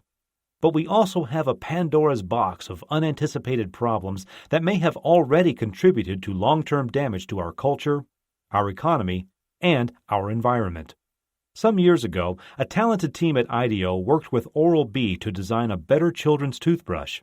The team began with an intensive research phase, going into the field to watch kids of all ages clean their teeth, or at least try to. One reason why children struggle to keep their teeth healthy is that brushing teeth is not an activity that most kids would choose to do. It hurts. It's not fun. It tastes funny. Another is that young children do not have the manual dexterity to hold a toothbrush. Most children's toothbrushes were scaled-down versions of those designed for adults. Like the Dutch masters of the 17th century, industrial designers of the 20th century simply treated children as miniature adults. The solution led to the first toothbrushes with the squishy, co-molded rubber handles that are now the norm for all toothbrushes, for both children and adults. The team also gave the Oral-B brushes bright colors, bold textures, and forms evoking turtles and dinosaurs. The new toothbrushes were a huge hit. Oral-B had a successful product, and lots of kids had healthier teeth. But this is just the front end of the story. Just 6 months after its launch, the lead designer in this group was walking along an isolated beach in Baja California and noticed a colorful blue object lying just out of reach of the surf. It was not a turtle. One of our ergonomically designed, dentist-approved, commercially successful Oral-B toothbrushes had washed up on shore. With the exception of some tiny barnacles that indicated that it had been in the water for some time, the toothbrush looked more or less the same as it had on the day someone had thrown it away. The circle closed. One of our signature products had found its final resting place on a pristine beach in Mexico. Designers can't prevent people from doing what they want to with products they own, but that does not excuse them from ignoring the larger system. Often, in our enthusiasm for solving the problem in front of us, we fail to see the problems that we create. Designers, and people who aspire to think like designers, are in a position to make important decisions about what resources society uses and where they end up. There are at least 3 significant areas where design thinking can promote what the Canadian designer Bruce Mao calls the massive change that is called for today. The first has to do with informing ourselves about what is at stake and making visible the true costs of the choices we make. The second involves a fundamental reassessment of the systems and processes we use to create new things. The third task to which design thinking must respond is to find ways to encourage individuals to move toward more sustainable behaviors. Informing ourselves. Environmentalism entered the cultural mainstream with the publication of Rachel Carson's Silent Spring in 1962. But it would take another 40 years, after 2 oil crises and a broad scientific consensus, for a general awareness of the crisis to sink in. A major stimulus was the release of Al Gore's documentary, An Inconvenient Truth, in 2006, an event that suggests the power of imagery to motivate fundamental change. Together with the fact-based investigations of journalists, the data-driven analyses of scientists, and the politically inspired activism of communities, the work of visual artists can play a vital role in moving us back from the precipice. Chris Jordan is an American artist who uses the power of scale to connect us to many different social issues. His series Picturing Excess includes images such as a 5 by 10 foot representation of the number of plastic water bottles, about 2 million, consumed in the United States every 5 minutes. Another composition depicts 426,000 cell phones, the number retired by Americans every day. The visual impact of his work exposes our profligate use of the Earth's finite resources in a way that words cannot. Another artist, the Canadian Edward Burtynsky, has traveled the planet recording the beauty and the horror of human impact. Burtynsky's large-format photographs draw the viewer into the lives of Chinese villagers breaking apart used computer monitors with hammers, or laboring in the cavernous factories of Shenzhen. The eerie beauty of orange tailings snaking across the landscape from the nickel mines of Ontario conveys the scale of our activities in a way that is visceral and emotional. The vast photographic landscapes of Edward Burtynsky and the intricate visualizations of data conceived by Chris Jordan overwhelm us with scale. But design thinkers have also shown that it is possible to approach the challenge of sustainability at a more immediately accessible level. As director of the Global Foresight and Innovation Initiative at the engineering firm Arup, Dr. Chris Lubickman created decks of cards he calls drivers of change. Each mutually reinforcing set covers a major category of environmental change: climate, energy, urbanization, waste, water, and demographics, with each card illustrating a single driver for change from a different perspective: society, technology, economics, environment, and politics. By means of imagery, graphs, and a few well-chosen facts, each card gives a clear picture of a single issue without overloading the viewer's capacity to absorb and understand. One asks, "How important are trees?" and goes on to explain the issue of carbon emissions from deforestation. Another asks, "Can we afford a low-carbon future?" and explains the impact of developing economies on carbon output. Arup uses drivers of change as a tool for discussion groups, as personal prompts, for workshop events, or simply as an inspirational thought for the week. By thinking like a designer and using insights as a source of inspiration, Lubickman has created a valuable tool that may inspire other design thinkers in their search for solutions. Doing more with less. Pangea Organics, Pangea means whole earth, is a small company based in Boulder, Colorado that makes natural body care products. After 4 years in operation, Pangea soaps, lotions, and shampoos could be found in natural food stores within a limited range, and its founder, Joshua Onesko, began to think about how to grow the company without compromising the core environmental values on which it was based. A competent designer might have proposed a nationwide advertising campaign, complete with eye-catching packaging and a more mainstream message. A team of design thinkers, however, saw the brief more broadly. It was not just about selling soap, but about selling the idea of sustainability, wellness, and responsibility. Taking into account Pangea's need for a viable business strategy and its customers' desire for products that made them feel like responsible custodians of the earth, the team turned to the question of what was feasible within the constraints of low cost and minimum environmental impact. The result was a comprehensive rebranding that leads customers on a journey not from factory to landfill, but rather, to borrow the words of the architect and designer William McDonough, from cradle to cradle. Just as the packaging of a banana becomes a nutrient for the next generation of trees, the new compostable carton for Pangea's soaps is embedded with wildflower seeds. Soak it in water, toss it into your backyard, come back a few days later to find a garden. The author Janine Benyus, who has popularized the concept of biomimicry, has observed that the industrial age was founded on the triadic principle of heat, beat, and treat. This muscular approach has to be replaced by alternatives that are far less intrusive and wasteful, and whose inspiration is more biological than mechanical. The brief being handed to design thinkers today is to find new ways of balancing desirability, feasibility, and viability, but in a way that closes the loop. What Pangea Organics is attempting to do on a small scale, Amory Lovins wants to do for the whole of the automobile industry. Lovins does not start by asking how we might design a more appealing or even economical car. He and his colleagues at the Rocky Mountain Institute, RMI, have framed the question with different parameters, more akin to the tenets of design thinking than of design. How do we get to a 3 to 5-fold increase in fuel economy, equal or better performance, safety, amenity, and affordability compared to today's vehicles? From this human-centered, systems-wide brief, They arrived at the hypercar, a vehicle that makes use of advanced composites, low-drag design, hybrid electric drive, and efficient accessories. RMI set up the Hypercar Center in 1994 to prototype ideas, and the Institute now has a for-profit company, FiberForge, that is developing advanced composites to support this effort. By thinking upstream, beyond the artifact, RMI formulated a different design problem from the one that most automotive companies concern themselves with today. In the past, there was a streak of utopianism in RMI's quixotic campaign, but the precarious state of the automotive industry may help to pull such efforts in from the margins.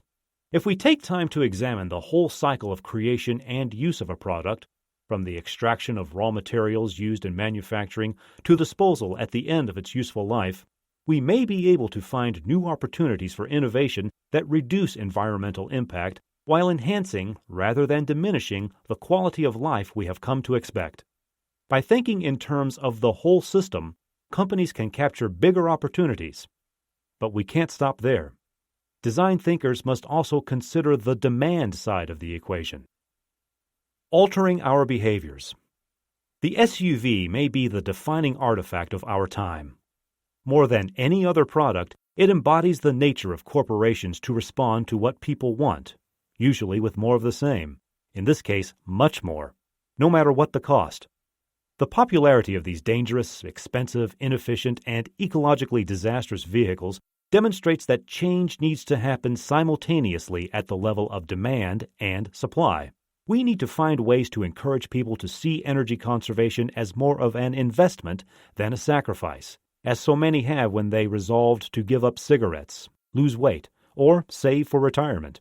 The U.S. Department of Energy understood this when officials in its Office of Energy Efficiency and Renewable Energy, EERE, used design thinking to broaden their efforts.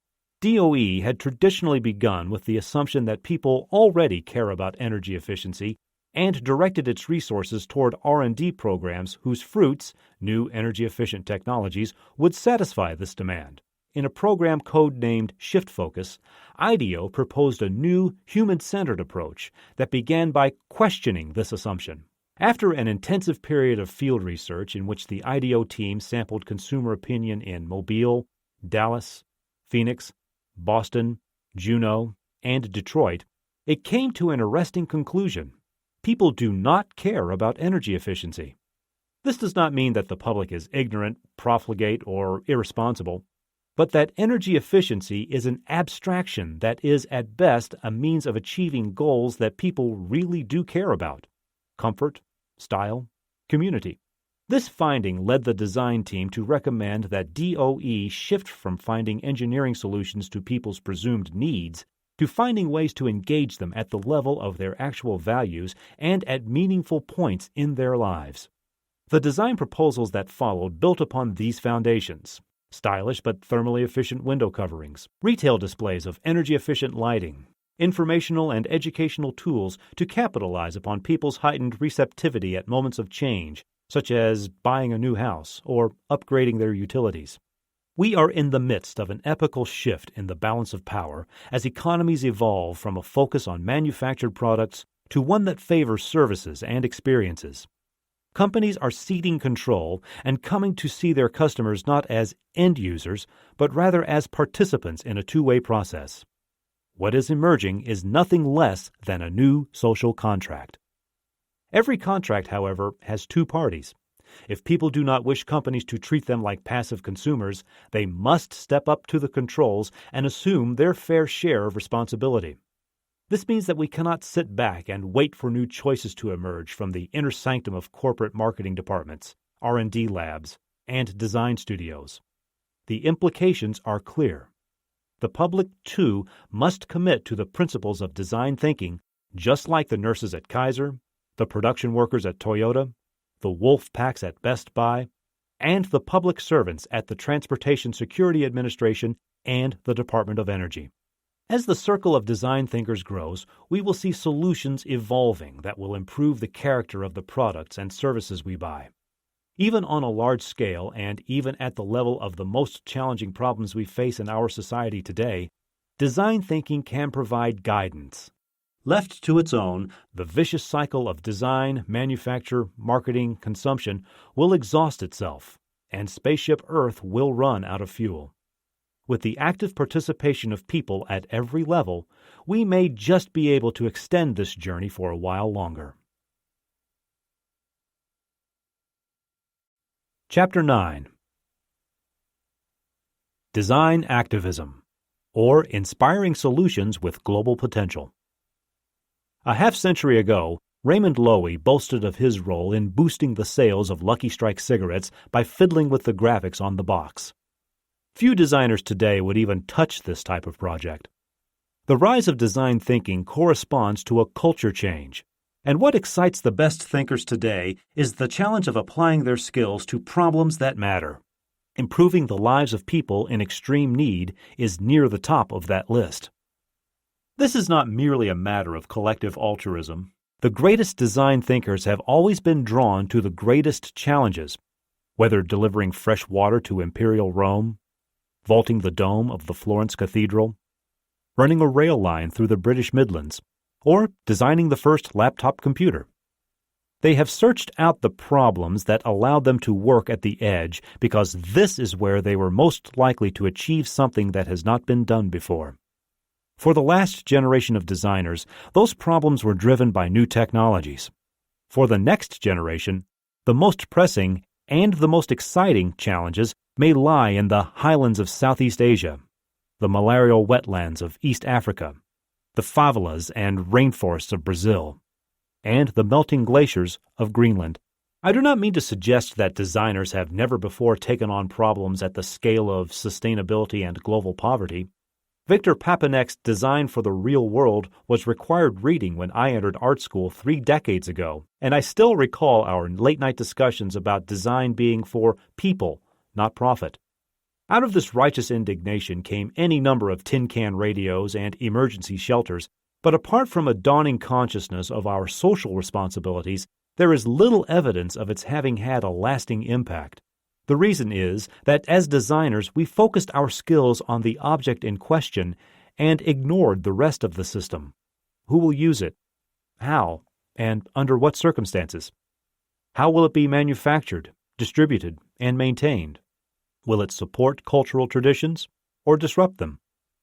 A better model is that developed by Martin Fisher, a Stanford PhD who was denied a Fulbright scholarship to work in Peru because he didn't speak Spanish.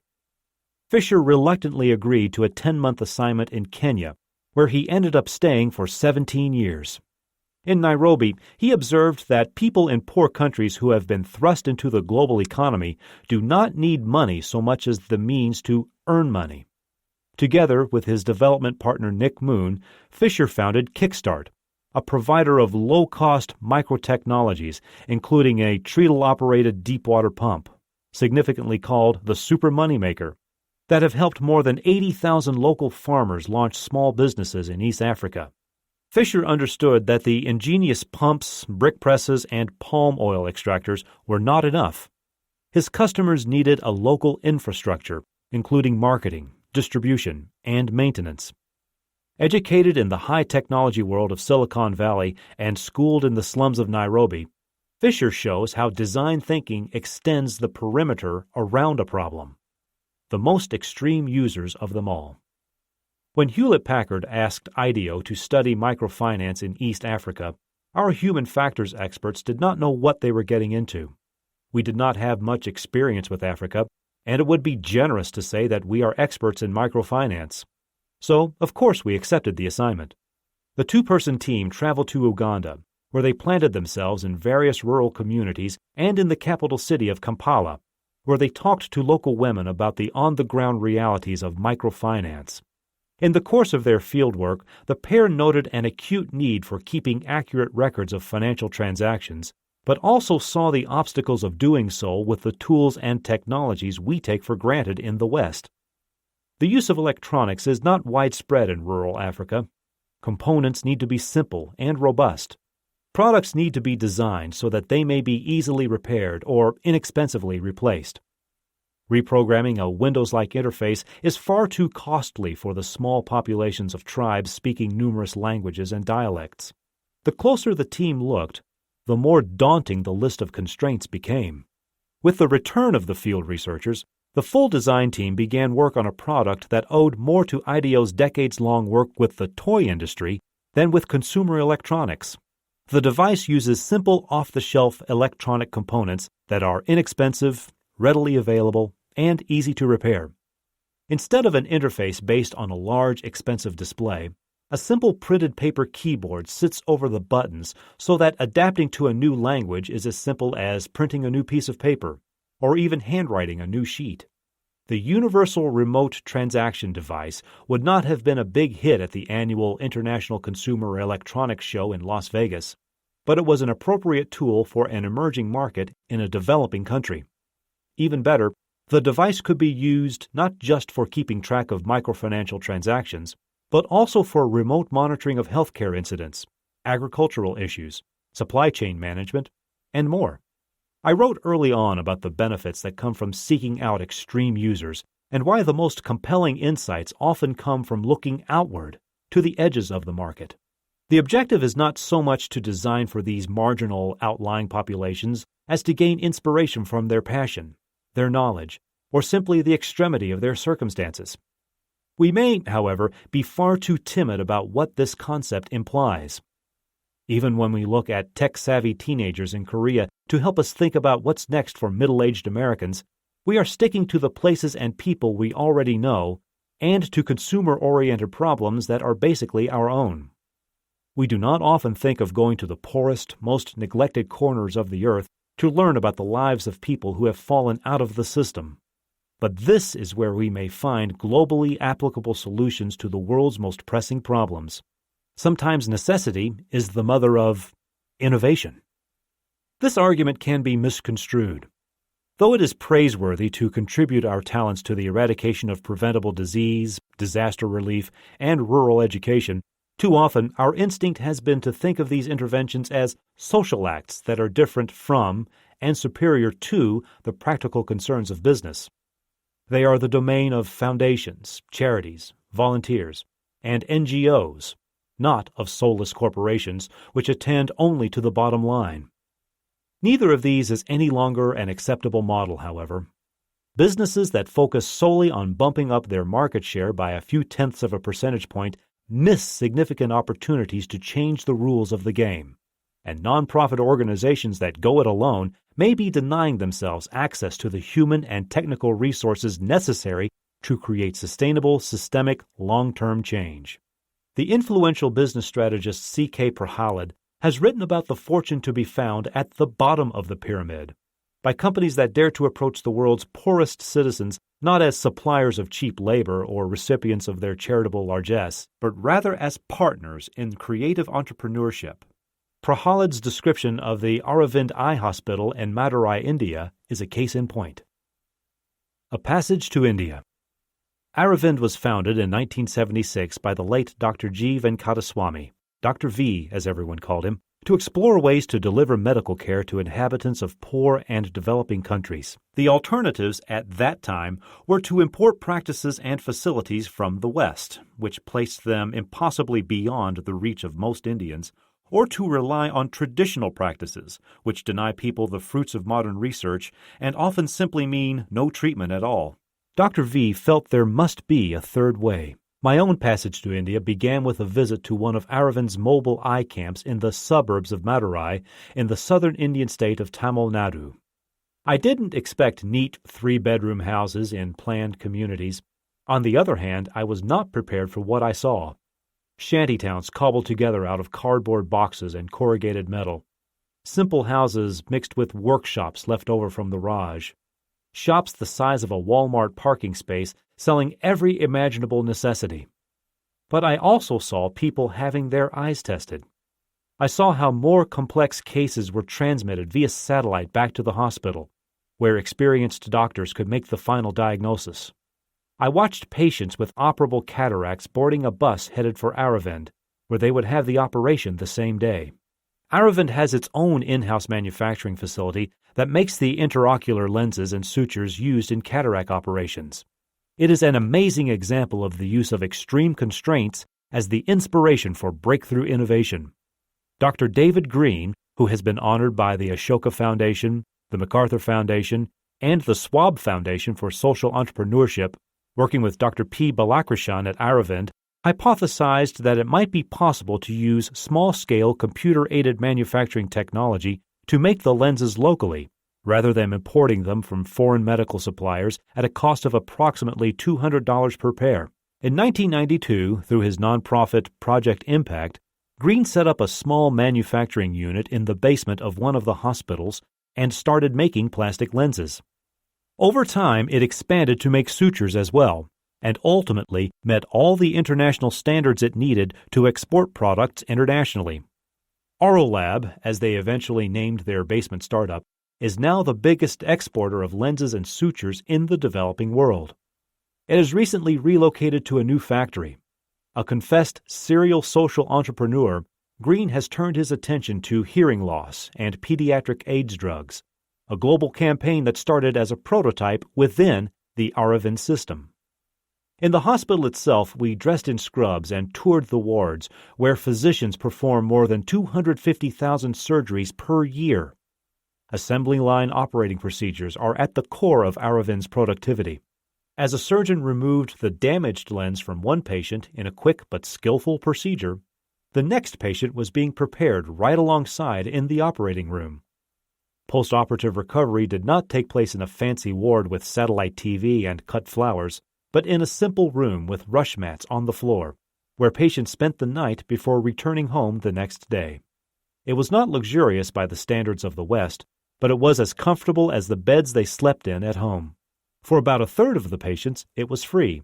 The remainder paid on a sliding scale, which began at 3,000 rupees, about $65, and for which they received exactly the same care.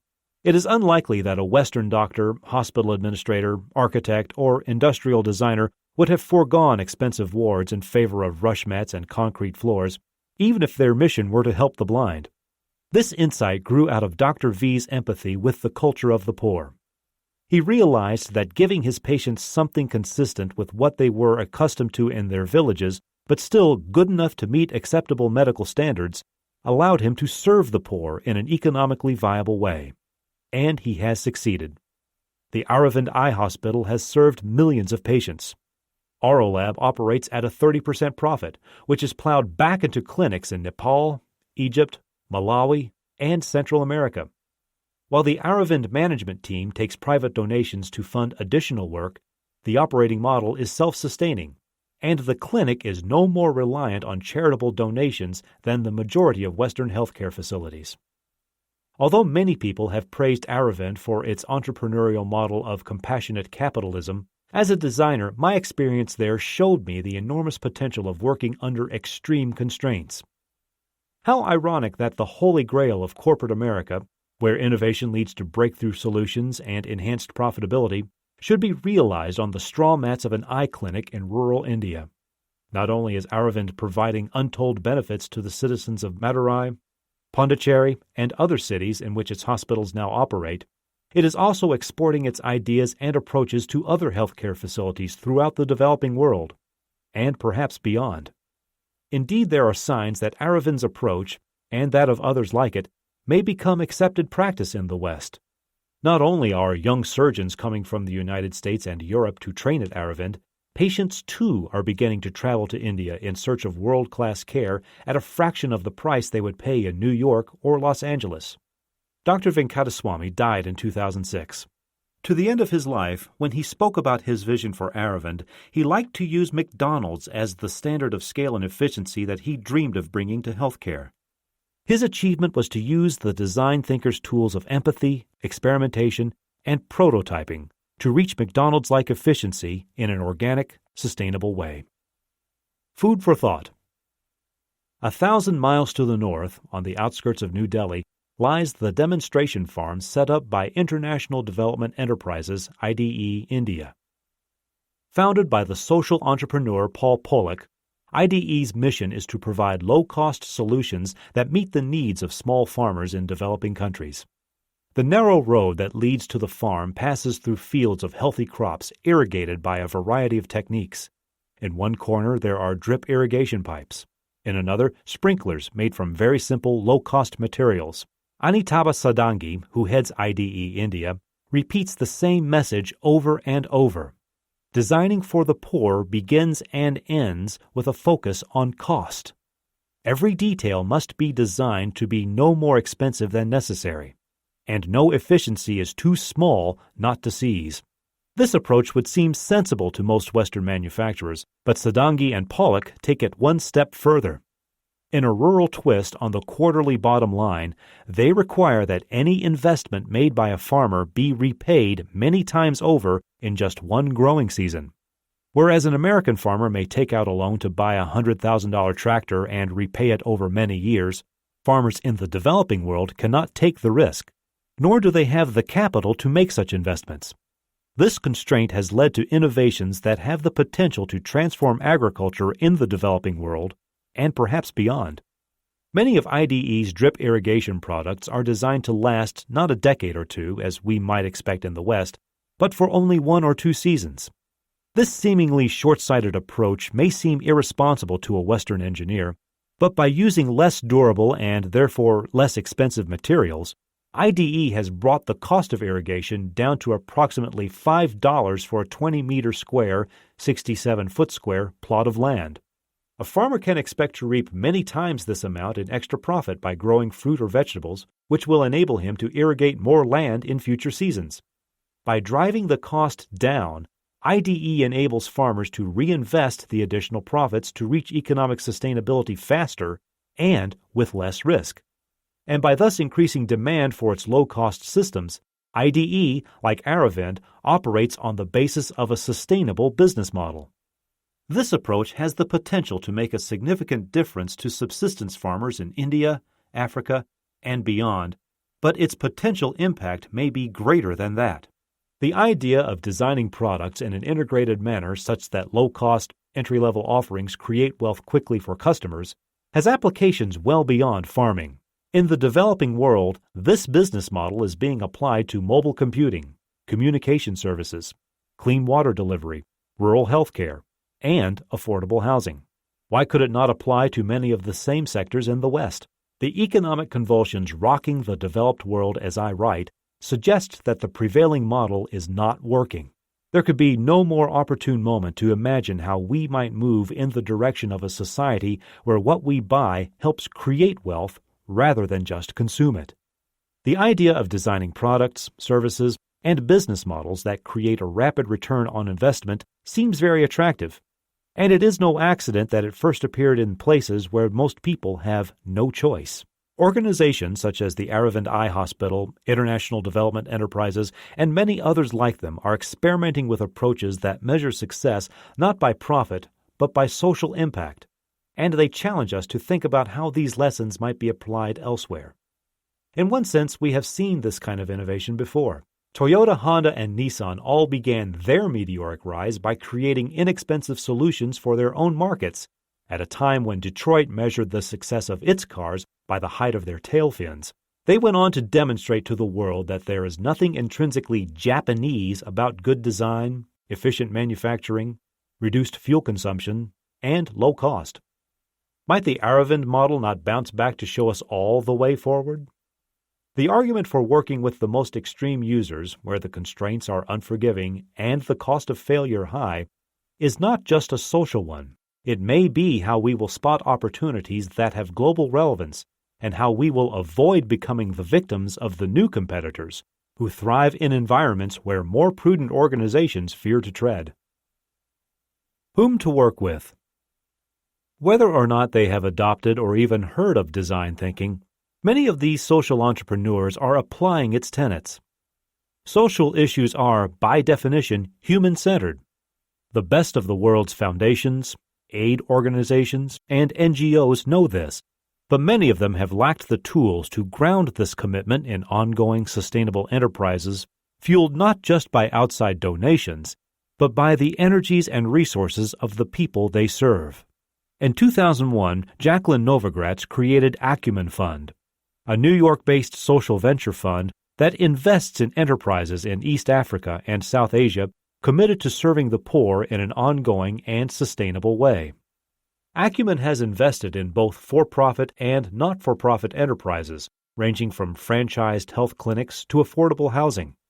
Its model is gaining worldwide attention. Novogratz has spoken explicitly about how her leadership team used design thinking, in addition to the standard metrics of investment performance, to evaluate the success of individual investments based on a balance of business sustainability and social impact. Indeed, our shared interest in using design thinking to balance business goals with philanthropic objectives has led IDEO into an ongoing partnership with Acumen Fund. Our collaboration began with a series of workshops in which we explored a set of critical needs that might be translated into viable projects, ranging from anti-malarial bed nets to hygiene and sanitation. We decided to focus on clean water. In the developing world, some 1.2 billion people are at risk of disease from drinking unsafe water. Even when water is collected from a high-quality source, it often becomes contaminated during the lengthy trip, often by foot and usually over bad roads, to its final destination. The team drew up its own brief. How might we create safe and easy means of water storage and transportation that improve the health and living conditions of low-income communities while creating opportunities for local entrepreneurs? As the project progressed, we gathered as many insights into how to implement our ideas as into solutions themselves. No matter how compelling an idea might be, it is of little value if it cannot be sustained by its intended customers in India or Africa. To achieve this, the project team tapped into what the anthropologist Clifford Geertz called the local knowledge of NGOs and entrepreneurs in the field, which resulted in numerous culturally appropriate ideas. New types of payment using mobile phones or prepaid coupons, better branding of delivery vehicles to spread awareness, local delivery depots that could be owned and run by the community. Future steps will focus on ways to support these local groups as they bring ideas to market. Aravind, IDE, and Acumen Fund offer examples not just of well-designed products, but of design thinking applied across the entire spectrum of a problem: the product, the service in which the product is embedded, the business model of the enterprise that provides the service, the investors behind the enterprise, and more. It is a mistake to think of them as organizations of well-intentioned, well-heeled do-gooders. These social enterprises have set out to achieve the integration of the desirability, viability, feasibility triad. This has naturally led to cross-disciplinary initiatives. In Aravind's case, most of the design thinkers involved were doctors, not designers. The design thinkers at the Acumen Fund are venture capitalists and development experts.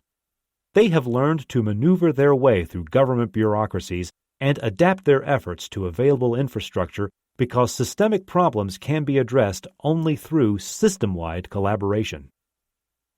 What to work on? In contrast to companies that may be struggling to extend their brands into a new sub-niche of a saturated market, the opportunities for socially engaged design are everywhere. Indeed, that is itself a problem, at least while there is a limited amount of design thinking talent to go around. The Rockefeller Foundation recently asked IDEO to consider how the design industry might make a greater contribution to solving social problems. After talking to dozens of NGOs, foundations, consultants, and designers, one of our most telling insights was that our efforts are in danger of being spread far too thinly.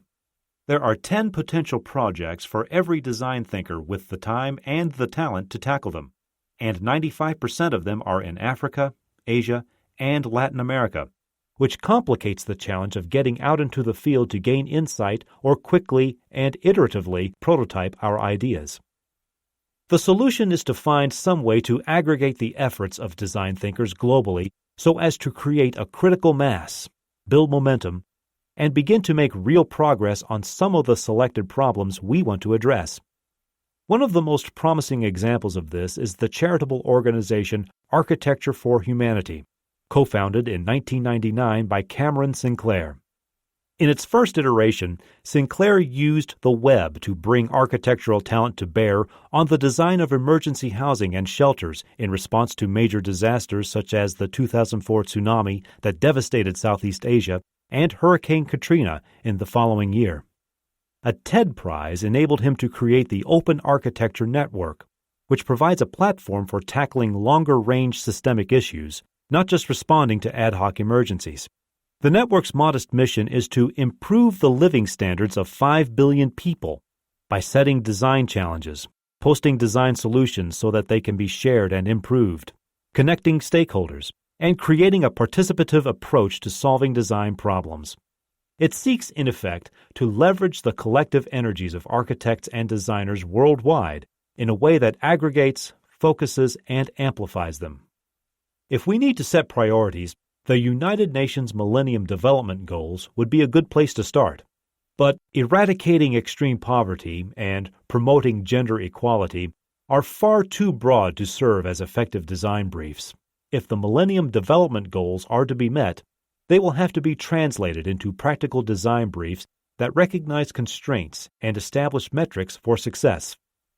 More promising questions might be, how might we enable poor farmers to increase the productivity of their land through simple, low-cost products and services? How might we enable adolescent girls to become empowered and productive members of their community through better education and access to services? How might we train and support community health workers in rural communities? How might we find low-cost alternatives to wood-burning and kerosene stoves in urban slums? How might we create an infant incubator that does not need an electrical supply? The key, as every designer knows, is to craft a brief with enough flexibility to release the imagination of the team while providing enough specificity to ground its ideas in the lives of their intended beneficiaries. Sometimes the thing to do is stay home. Not all the most critical social design issues are to be found in the developing world. Western healthcare, to take what is only the most obvious example, is facing an imminent crisis. Indeed, for many millions of Americans, the system has already broken down. Rising costs are threatening the stability of the system, while as a society we have committed ourselves to unhealthy lifestyles that exact a tremendous social and economic toll. Medical researchers focus their energies on cures for chronic diseases, heart disease, cancer, stroke, diabetes, and policy experts work to improve the efficiency of healthcare administration and delivery. In isolation, however, these efforts will never be sufficient. A sustained effort to integrate these paths and explore divergent alternatives is needed, and this is where design thinking can help. In medicine, once the patient has been stabilized, the larger task is to identify the source of the condition, to move, as it were, from the curative to the preventive side of the problem. A case in point is obesity, which contributes to several of the leading causes of death in Western society and is now clinically described as having reached epidemic proportions. Some of the relevant factors relate to a person's biological, cultural, demographic, and geographic circumstances, while others lie within the domain of personal choice. All of them present opportunities for design thinking. The incidence of childhood obesity has skyrocketed in recent decades. According to the Centers for Disease Control and Prevention, the number of overweight and obese children has tripled since 1980. What used to be called adult-onset diabetes has had to be renamed type 2 diabetes because it is no longer just adults who get it, and it is no longer unusual to see kids taking insulin. At the individual level, we might start by thinking about why kids develop poor eating habits early in life that are difficult to change later on. We can then begin to think about ways to address some of those issues. Some school districts have banned junk food in cafeterias and vending machines, but simply depriving kids of food they want is self-defeating. More promising are positive inducements, such as that of Alice Waters, the founder of the renowned Berkeley restaurant Chez Panisse. Waters has started an initiative called Edible Schoolyard to encourage schools to grow produce to provide healthy ingredients for school lunches, while educating kids about where their food comes from. In the United Kingdom, Jamie Oliver developed his School Dinners program, which works with local authorities to introduce healthier, better-tasting food. Each of these can be thought of as the response to a classic design challenge. Instead of the Millennium Development Goals' righteous exhortation to end childhood obesity, they are asking the design thinker's question: how might we encourage kids to eat healthier foods? The other half of the obesity equation has to do with fitness and exercise, what both economists and nutritionists might agree to call an input-output model. While we consume more calories than ever, ours may be the least active generation in history. Here, too, lie opportunities for design thinking to contribute to what has typically been considered either a medical or a public policy issue. Nike, for instance, has mobilized its internal design teams to help them not just to provide equipment to athletes, but to learn about their behaviors. This has, in turn, led to some significant product innovations. Since 2006, Nike's customers have tracked more than 100 million miles using a simple device that sits inside their running shoes and communicates data about their pace and distance to their iPods. On arriving home, they download the data to a website where they can review their progress over time or against that of fellow runners. Nike's innovation is to close the information loop by allowing people to evaluate the effects of their behavior. The Wii Fit from Nintendo similarly taps into people's need to see results, but, alas, without having to leave the comfort of their living rooms. These first small steps toward encouraging healthier behaviors will have to be repeated countless times before significant societal benefit is realized, but they do indicate that there is hope. Design thinkers have become adept at approaching important social issues from the angle of individual motivations and the behaviors that follow, but there is also a level of analysis that needs to be directed at the social forces that constrain the choices we are able to make in the first place. Healthy bodies are a necessary but not sufficient condition of a healthy society. But the reverse is also true. Around the world, design thinkers have become activists and are applying their skills to sources of social dysfunction. From global to local. The British Council for Industrial Design was formed at the end of World War II to assist in post-war economic recovery. But since that time, it has broadened its mission to the application of design to a diverse range of contemporary social issues. In recent years, the Design Council, as it is now known, has collaborated with national and local authorities to bring creative problem-solving to bear on questions that could scarcely have been imagined a decade ago. In .07, Designs of the Times, the Council sponsored a year of community-based projects, competitions, exhibitions, conferences, symposia, and festivals throughout Northeast England to explore such questions as, can design help in the fight against crime? Are our food production systems ripe for a redesign? How can design make schools more sustainable?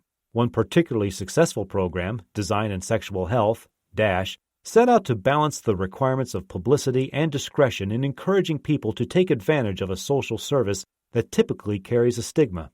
The project team first surveyed 1,200 residents, community leaders, and health professionals, and then went on to create an integrated program of communication, education, and clinic and service design that focused not on diseases but on the experience of visitors to the clinics. Hilary Cottam, herself a one-time director of the Design Council, has taken this approach to local design thinking one step further. Teaming up with the innovation expert Charles Leadbeater and the digital entrepreneur Hugo Manassi, she created Participle, an organization dedicated to creating new social solutions through the collaboration of local communities and leading experts from around the world. Taking a design-led approach and basing its work on the philosophies of the British welfare state, first established by Sir William Beveridge, the team at Participle has tackled issues ranging from loneliness in old age to improving the integration of youth into society.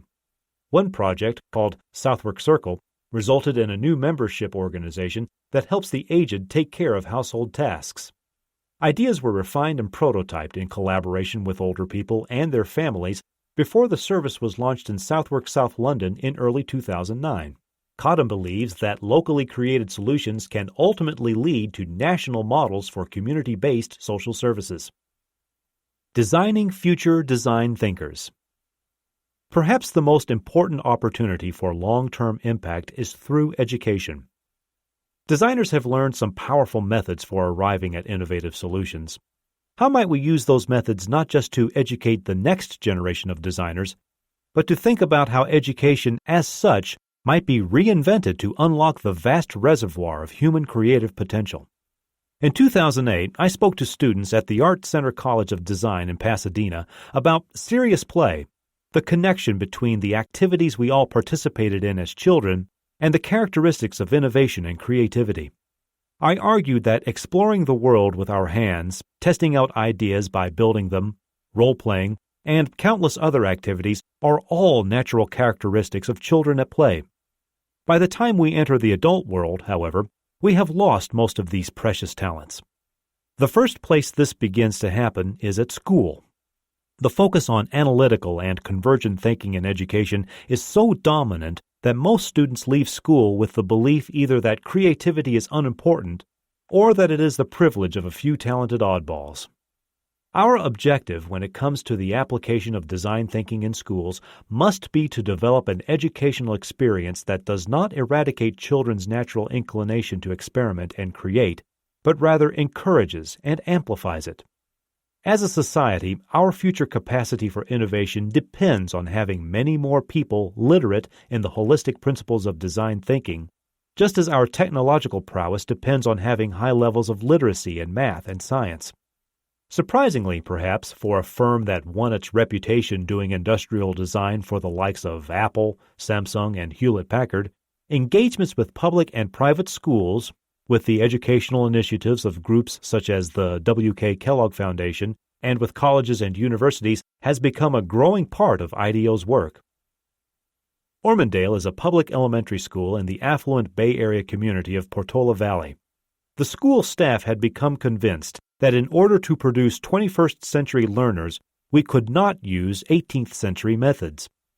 In contrast to the expectations of our corporate clients, Ormondale asked us not to deliver a finished design, but rather to facilitate a process in which those designing the program, the teachers themselves, would be responsible for implementing it. The team brainstormed, led workshops, developed curricular prototypes, and conducted observations of analogous institutions ranging from a wildlife conservation network to a Mormon food distribution network. The Ormondale teachers have now developed a set of tools based on a shared philosophy of investigative learning that engages students as seekers of knowledge rather than receivers of information. The process, participatory design, mirrored the end product, a participatory teaching and learning environment. Opportunities to rethink the structure of education exist all the way up the chain. Within the structure of a traditional art school, the California College of the Arts in San Francisco has applied the principles of design thinking, user-centered research, brainstorming, analogous observations, prototyping, to crafting its strategic plan for the future of arts education. The Royal College of Art in London is collaborating with its neighbor, the Imperial College, to leverage the different but mutually reinforcing types of creative problem-solving found in art and engineering. In Toronto, students at the Ontario College of Art and Design have the opportunity to team up with their counterparts at UT's Rotman School of Management in a shared pursuit of creativity and innovation. One of the newest experiments can be found at Stanford University in the Hasso-Plattner Institute of Design, the so-called D-School.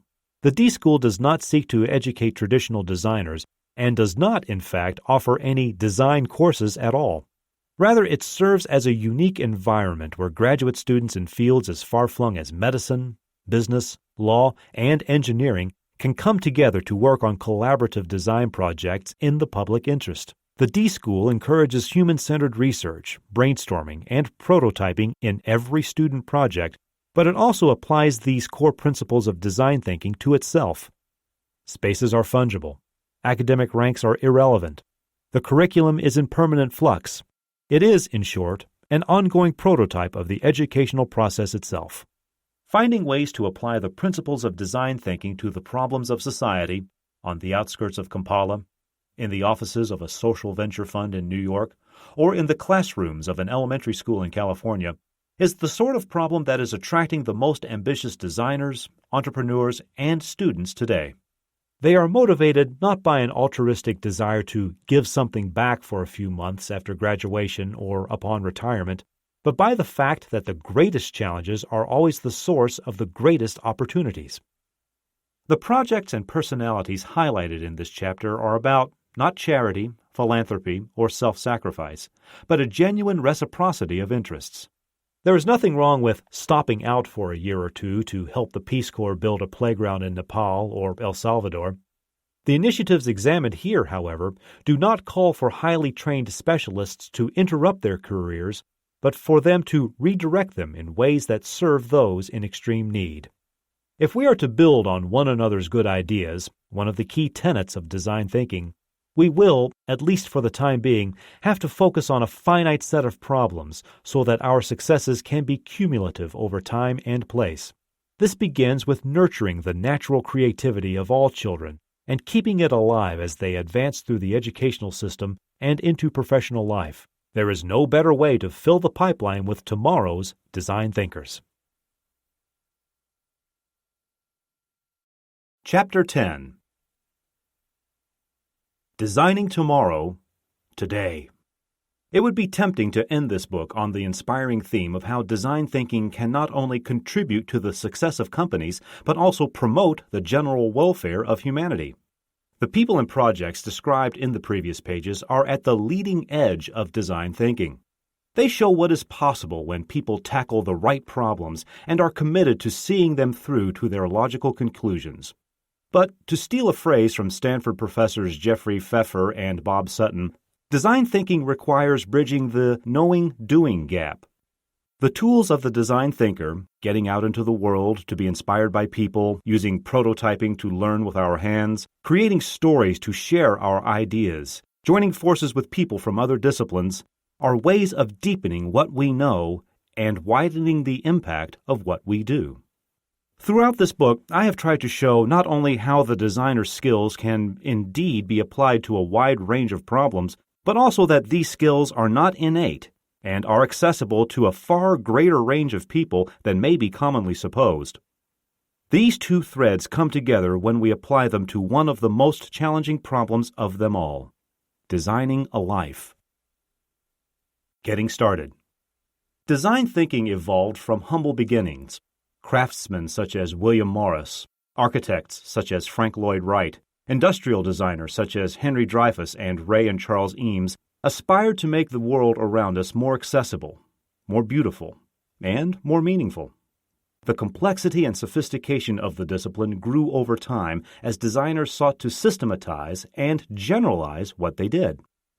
It is difficult to classify the design thinkers we have met throughout this book according to a simple formula. Although we tend to see people as either thinkers or doers, analyzers or synthesizers, right-brain artists or left-brain engineers, we are whole people, and characteristics emerge when we are put into the right situation. When I left art school, I saw design as a deeply personal art. I certainly did not worry about its connection with business, engineering, or marketing. Once I entered the real world of professional practice, however, I found myself immersed in projects whose interdisciplinary complexity reflected the world around me and began to discover aptitudes I'd never known I had. I'm convinced that, given the opportunity and the challenge, most people will have the same experience and will be able to apply the integrative, holistic skills of the design thinker to business, society, and life. Design thinking and your organization. Begin at the beginning. Design thinking starts with divergence, the deliberate attempt to expand the range of options rather than narrow them. The designer's inclination to explore new directions is of little value if it comes at the end of the innovation process, by which time the arc of the story has begun to close. Companies should have design thinkers sitting on their corporate boards, participating in their strategic marketing decisions, and taking part in the early stages of their R&D efforts. They will bring the capacity to create new, unexpected ideas and will use the tools of design thinking as a means of exploring strategy. Design thinkers will connect the upstream with the downstream. Take a human-centered approach. Because design thinking balances the perspectives of users, technology, and business, it is, by its nature, integrative. As a starting point, however, it privileges the intended user, which is why I have consistently referred to it as a human-centered approach to innovation. Design thinkers observe how people behave, how the context of their experience affects their reaction to products and services. They take into account the emotional meaning of things, as well as their functional performance. From this, try to identify people's unstated or latent needs and translate them into opportunities. The human-centered approach of the design thinker can inform new offerings and increase the likelihood of their acceptance by connecting them to existing behaviors. Asking the right kinds of questions often determines the success of a new product or service. Does it meet the needs of its target population? Does it create meaning as well as value? Does it inspire a new behavior that will be forever associated with it? Does it create a tipping point? The typical default approach is to start with prevailing business constraints, marketing budgets, supply chain networks, and the like, and extrapolate from there. But this tactic leads to incremental ideas that are easily copied. Starting with technology is the second most common approach, but is risky, and best left to agile startups that are in a position to bet on something new and untested. Starting with humans increases the likelihood of developing a breakthrough idea and finding a receptive market, whether managers of fancy resort hotels or subsistence farmers in Cambodia. At both extremes, the first step is to ensure that those involved in your innovation efforts get as close as they can to their intended customers. Reams of market data are no substitute for getting out into the world. Fail early, fail often. Time to first prototype is a good measure of the vitality of an innovation culture. How rapidly are ideas made tangible so that they can be tested and improved? Leaders should encourage experimentation and accept that there is nothing wrong with failure as long as it happens early and becomes a source of learning. A vibrant design thinking culture will encourage prototyping, quick, cheap, and dirty, as part of the creative process, and not just a way of validating finished ideas. A promising prototype will generate a buzz among members of the design team, who will become enthusiastic advocates as it becomes a candidate for funding and support. The real test of a prototype, however, is not internal, but out in the world, where it can be experienced by the farmers, schoolchildren, business travelers, or surgeons who are its intended users. Prototypes need to be testable, but they do not need to be physical. Storyboards, scenarios, movies, and even improvised acting can produce highly successful prototypes. The more, the better. Get professional help. I do not cut my own hair or change the oil in my car, even though I probably could. There are times when it makes more sense to go outside your organization and look for opportunities to expand the innovation ecosystem. Sometimes this will take the form of co-creation with customers or new partners.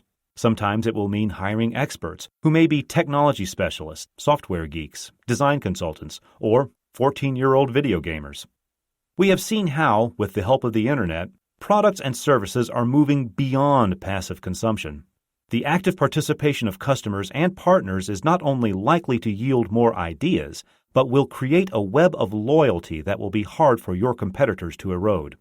Innovators will exploit Web 2.0 networks to expand the effective scale of their teams, and hyper-innovators will be ready for 3.0 whenever it comes.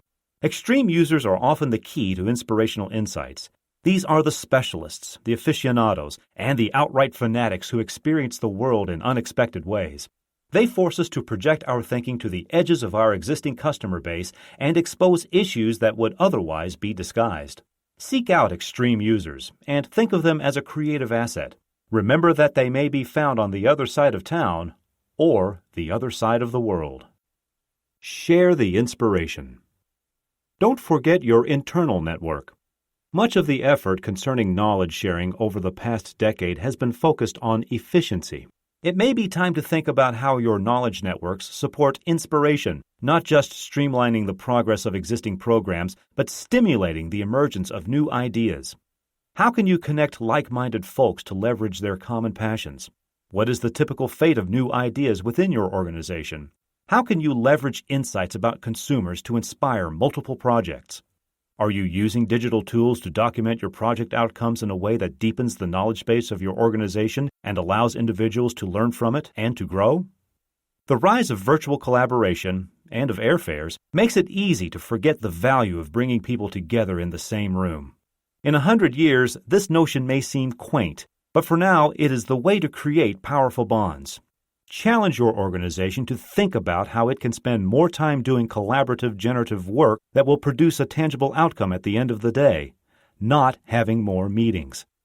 Face-to-face time cultivates relationships and nourishes teams and is one of the most precious resources an organization possesses. Make it as productive and creative as possible. Building on the ideas of others is a whole lot easier when the building is happening in real time and among people who know and trust one another. And it is usually a whole lot more fun. Blend big and small projects. There is no silver bullet for innovation. Think of it more as silver buckshot.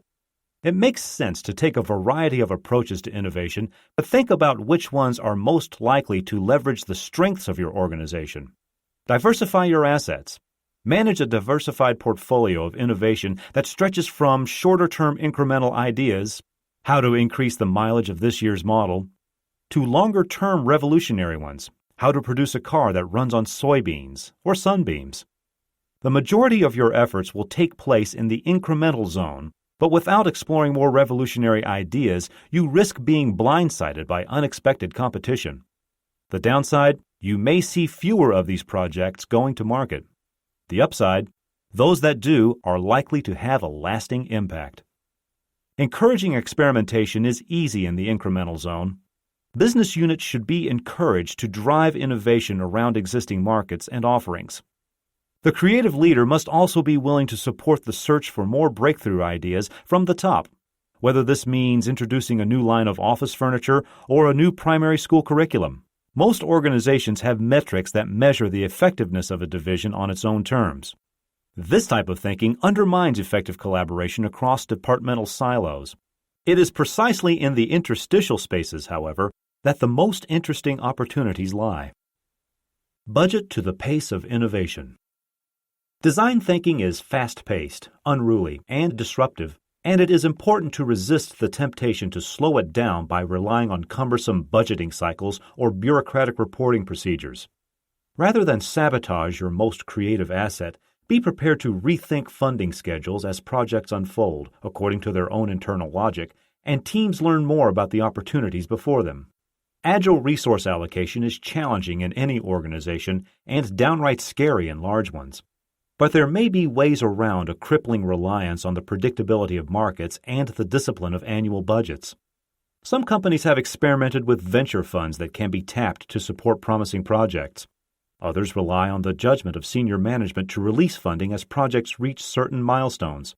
The trick is to accept that milestones cannot be predicted with certainty and that projects acquire an inner life of their own. Budgeting guidelines must be expected to change many times over. The key to agile budgeting is a review process that relies upon the judgment of senior leadership rather than some kind of algorithmic process mechanically applied. That's how venture capital funds operate. And successful venture capitalists are nothing if not nimble. Find talent any way you can. Design thinkers may be in short supply, but they exist inside every organization. The trick is spotting them, nurturing them, and freeing them to do what they do best. Who among your staff spends time watching and listening to customers? Who would rather build a prototype than write a memo? Who seems to get more out of working with a team than holed up in a tastefully appointed cubicle? Who comes to the organization with a weird background, or just a weird tattoo? That might be a clue to a different way of looking at the world. These people are your raw material and your energy supply. They are money in the bank. And since they are accustomed to being marginalized, they will respond with alacrity to an opportunity to get involved in exciting projects at the earliest stage. If they happen to be designers, get them out of the comfort of their design studio and into interdisciplinary teams. If they are from accounting, legal, or HR, give them some art supplies. Once you have tapped your internal resources, think about how you handle recruiting. Hire budding design thinkers from schools that get it, and bring in some interns and team them up with the more seasoned design thinkers you already have. Create some projects that have relatively short time horizons but are focused on divergent thinking. Share the results around the organization. Get a buzz going around design thinking, and converts will come crawling out of the woodwork. There's nothing as seductive to a true innovator as optimism. Design for the cycle. In many organizations, the cadence of business calls for people to shift their job assignments every 18 months or so. However, most design projects take longer to move from the launching pad and through their implementation phase, particularly projects aimed at a real breakthrough. When core team members are not able to follow a project through the complete cycle, both will suffer. The guiding idea behind a project is likely to be diluted, attenuated, or lost. Individuals will feel that their learning curves have been wasted and may be left with a sense of frustration that is hard to shake. The experience of going through the entire cycle of a project is invaluable. Design thinking and you. There is something wondrously gratifying about putting something new out into the world, whether it is an award-winning piece of industrial design, an elegant mathematical proof, or a first poem published in the high school newspaper. Many people find that cultivating this feeling of personal accomplishment is a powerful driving force. It also happens to be sound business practice because it makes us less likely to accept the familiar, the expedient, or the boring. Don't ask what, ask why. Every parent knows how infuriating 5-year-olds can be with their constantly questioning why. Every parent has at one point or another retreated behind the authoritarian "because I said so." For the design thinker, asking why is an opportunity to reframe a problem, redefine the constraints, and open the field to a more innovative answer. Instead of accepting a given constraint, ask whether this is even the right problem to be solving. Is it really faster cars that we want, or better transportation? Televisions with more features, or better entertainment? A snazzier hotel lobby, or a good night's sleep?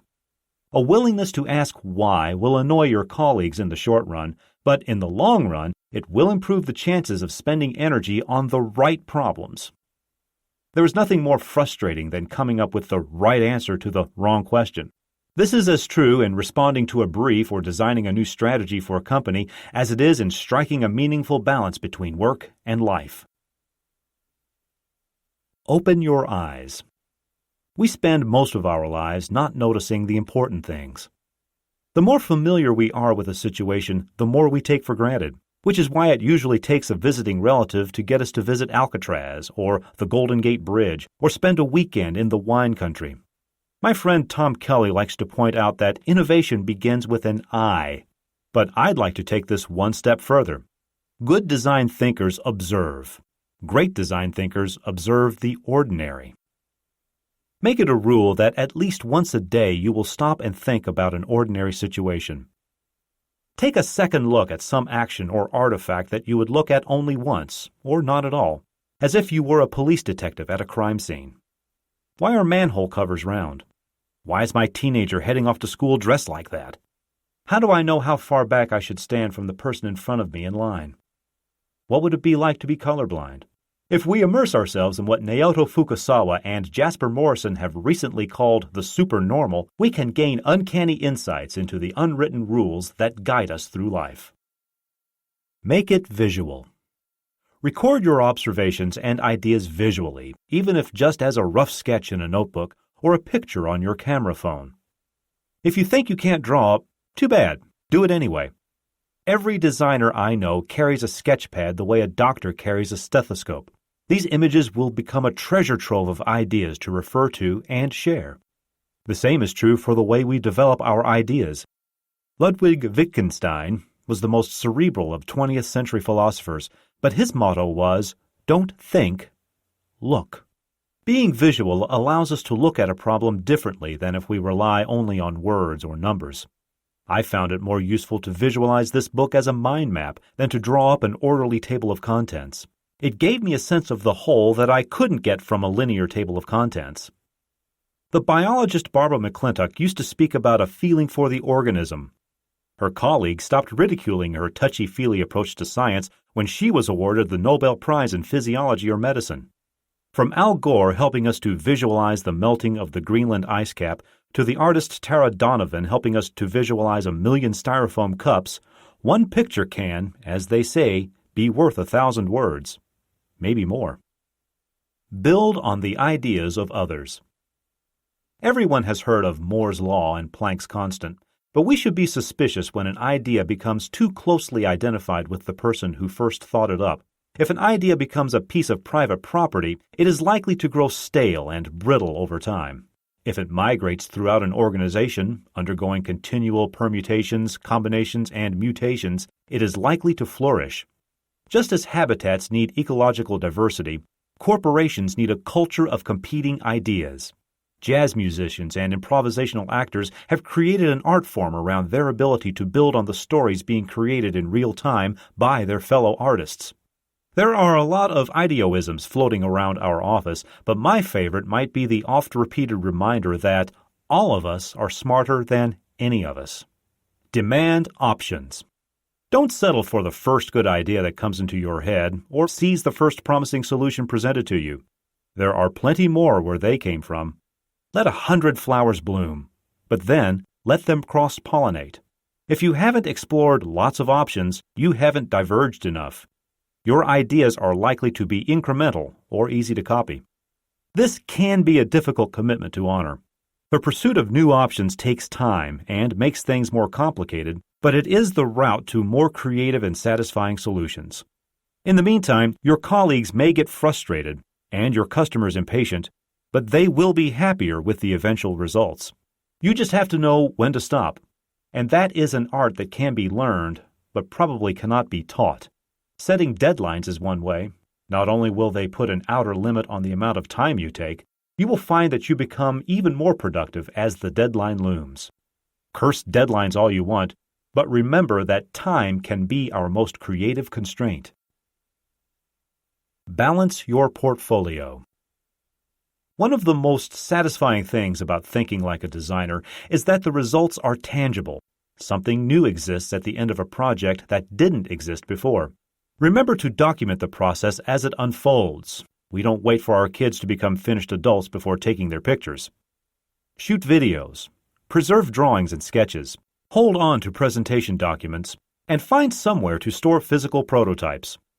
Assembled as a portfolio, this material will document a process of growth and record the impact of many minds, which can be useful during performance reviews, job interviews, or when you are trying to explain to your kids just what it is that you do. Dennis Boyle, employee number 8 at IDEO, has kept every prototype he ever made. We have declined his request to rent an airplane hangar to store them in. It is hard not to feel proud of your contribution when you have a record of it. Design a life. Design thinking has its origins in the training and the professional practice of designers, but these are principles that can be practiced by everyone and extended to every field of activity.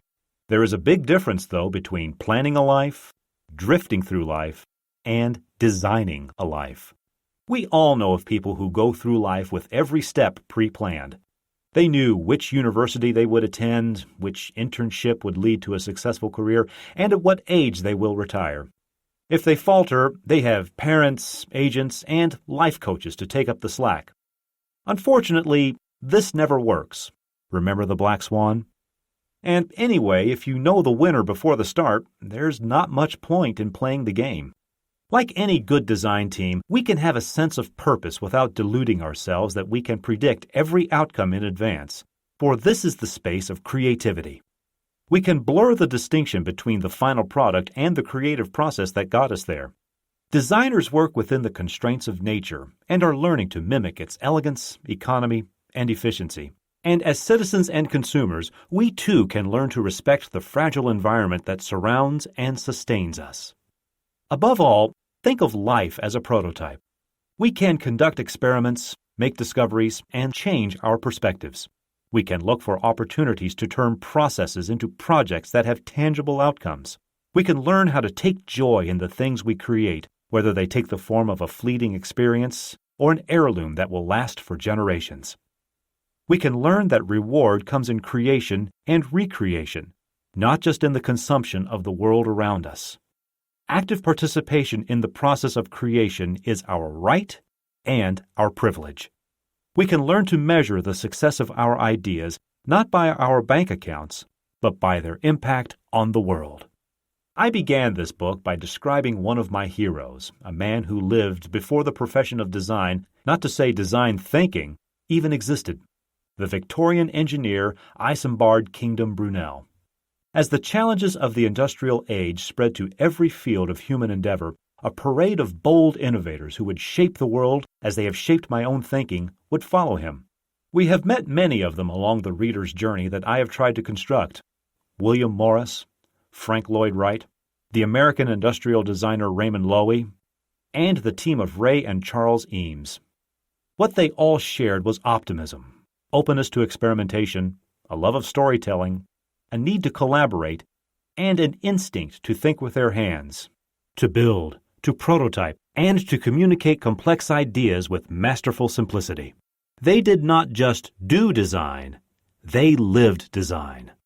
The great thinkers to whom I am so deeply indebted are not as they appear in the coffee table books about the pioneers, masters, and icons of modern design. They were not minimalist, esoteric members of design's elite priesthood, and they did not wear black turtlenecks. They were creative innovators who could bridge the chasm between thinking and doing because they were passionately committed to the goal of a better life and a better world around them. Today we have an opportunity to take their example and unleash the power of design thinking as a means of exploring new possibilities, creating new choices, and bringing new solutions to the world. In the process, we may find that we have made our societies healthier, our businesses more profitable, and our own lives richer, more impactful, and more meaningful. Chapter 11. Redesigning Design. Tim Brown and Barry Cates. It has been said that a farmer in Britain in 1750 AD had more in common with a farmer in Britain in 1750 BC than with his own grandchildren. The revolutions ignited first by steam power, then electricity, and more recently the computer, resulted in a pace of change that contemporaries found dizzying, exhilarating, and often enough terrifying. The present era, however, has accelerated this process to an unimaginable degree. Looking back over the decade that separates us from the original publication of Change by Design, it seems like another book, not just another chapter, would be required to make sense of all that has transpired. Cloud computing, which in the last 5 years has transformed information from a capital investment to a general utility. The Apple iPhone 2007, arguably the most successful product in history. Blockchain, Airbnb, and Uber, all 2009. And the advent of the decentralized peer-to-peer economy. Google's announcement of its autonomous vehicle program, 2010. The publication of CRISPR gene editing tools, 2012, and the commercialization of DNA technology, which is following the same trajectory from lab to the market as the computer did 40 years ago. 10 years ago, ISIS referred to an ancient Egyptian goddess. The Facebook was crammed into a 2-room suite above a bead shop in downtown Palo Alto. The skies above our neighborhoods were not yet abuzz with aerial drones. And concepts such as social media and climate change were only just beginning to gain currency. It's doubtful that any decade in human history has seen such profound and far-reaching changes. A consensus is emerging that taken together, these transformations are of such depth and breadth as to constitute nothing short of a fourth industrial revolution, with all the disruptions and dislocations that entails. Despite the relatively languid pace of the revolutions associated with steam, electricity, and the computer, it was not a gentle process, as anyone knows who has read the industrial novels of Charles Dickens and Elizabeth Gaskell, or gazed at the agonized convulsions of modernist painters. But in contrast to these earlier revolutions, whose social and cultural impact could be absorbed over decades, this one is unfolding at warp speed and at a scale previously unimaginable. It is essential that we grasp its essential character before it grasps us. To meet the challenges wrought by a decade of continuous disruption, the design profession has grown and adapted in unprecedented ways. In the early 1970s, the theorist Horst Rittel challenged designers to turn their attention from simple to what he called wicked problems that are complex, open-ended, and ambiguous. Problems that are embedded in larger problems. Problems that do not lend themselves to easy judgments of right or wrong. Since that time, the profession has risen to the challenge. Designers today are working on obesity in America and reproductive health in West Africa, on urban violence and rural poverty, They are studying prenatal care at the beginning of life and orchestrating difficult conversations surrounding the inevitable end of life. To be sure, designers are still hard at work making our furniture more comfortable, our graphics more legible, and our digital interfaces more accessible. But the range of their activities has expanded almost beyond belief. This is not to say, as some critics have alleged, that designers have laid claim to some sort of omniscience, or that anyone, a corporate executive, a hospital administrator, a middle school teacher, can, by the end of a 3-day workshop, master the craft that design professionals have spent years acquiring. To the contrary, in order to deal with problems at this scale, we have learned to forge alliances with adjacent fields of expertise. We don't see much of the lone designer anymore, so much as the integrated design team, whose members may include an ethnographic researcher, a behavioral economist, a data scientist, and, at IDEO at any rate, a neurosurgeon, a cardiologist, and a couple of lawyers. As the range and complexity of the problems has grown, so too has the number of disciplines that must be mobilized to address them. Although the challenges facing us today extend infinitely and in all directions, seen through the lens of IDEO's project work over the last decade, it is possible to identify a cluster of themes that have proven particularly pressing and to which design has begun to chart some promising directions. We can summarize them as follows. 1. The redesign of outmoded societal systems. 2. The revival of participatory democracy. 3. The design of cities as the automobile age draws to a close. 4. Humanizing artificial intelligence, smart machines, and big data. 5. Biotechnology and designing for the beginning and end of life. 6. Converting from a linear to a circular economy. No design professional, accustomed to carefully written briefs, precise timelines, and fixed budgets, would ever accept such vast and open-ended tasks. We want to argue, however, that this is exactly what we must learn to do. The following pages suggest a few strategies for translating challenges at this scale into practical courses of action. 1. Redesigning institutions. The most important and intimidating of the challenges facing us today involve the redesign of outmoded societal systems: education, healthcare, media, work, business. To meet them, we have been forced to learn an entirely new set of practices that have not been part of our training in schools of art, or engineering, or even of design. For convenience's sake, we have been calling this cluster of practices design thinking, but it needs to be understood that this was never intended to be a fixed methodology with specified stages and guaranteed results. Rather, think of it as a philosophy, a mindset, a fresh human-centered approach to the problems confronting the 21st century world. An example of design at this scale came to us in 2011 in the form of a request from a prominent Peruvian businessman, Carlos Rodriguez Pastor, who had grown alarmed at the dismal state of public education in his home country. Peru consistently ranks near the bottom of the Organization for Economic Cooperation and Development's global survey of science, mathematics, and reading proficiency. Lacking an educated workforce, the country was at risk of squandering the opportunities afforded by its rapid economic growth. Rodriguez Pastor wanted nothing less than to design a new education system, accessible to an emerging but not yet affluent middle class, and scalable across the country.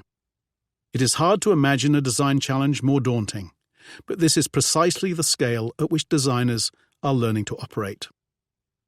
The first phase of any human-centered design process is to understand the scope of the problem we're being asked to solve. In the case of Peru, this required fielding an initial 5-person research team whose members embedded themselves in the lives of representative stakeholders, teachers and administrators, business leaders and officials from the Ministry of Education, parents, and, of course, school children themselves. Using a creative blend of primary and secondary research techniques, in-home observations, group interviews, stories from the field, site visits and hard data, the team formed an assessment of the problem, the constraints surrounding it, and the opportunities it offered. Then they got to work. Reaching deep into the designer's toolkit, the expanded team created not only a strategy, but the means of implementing and managing a scalable K-12 school system. The curriculum, instructional techniques and resources, teacher training and development, buildings, operational plans, data dashboards, and knowledge-sharing systems, and an underlying financial model designed to allow the schools to charge a modest $130 monthly fee.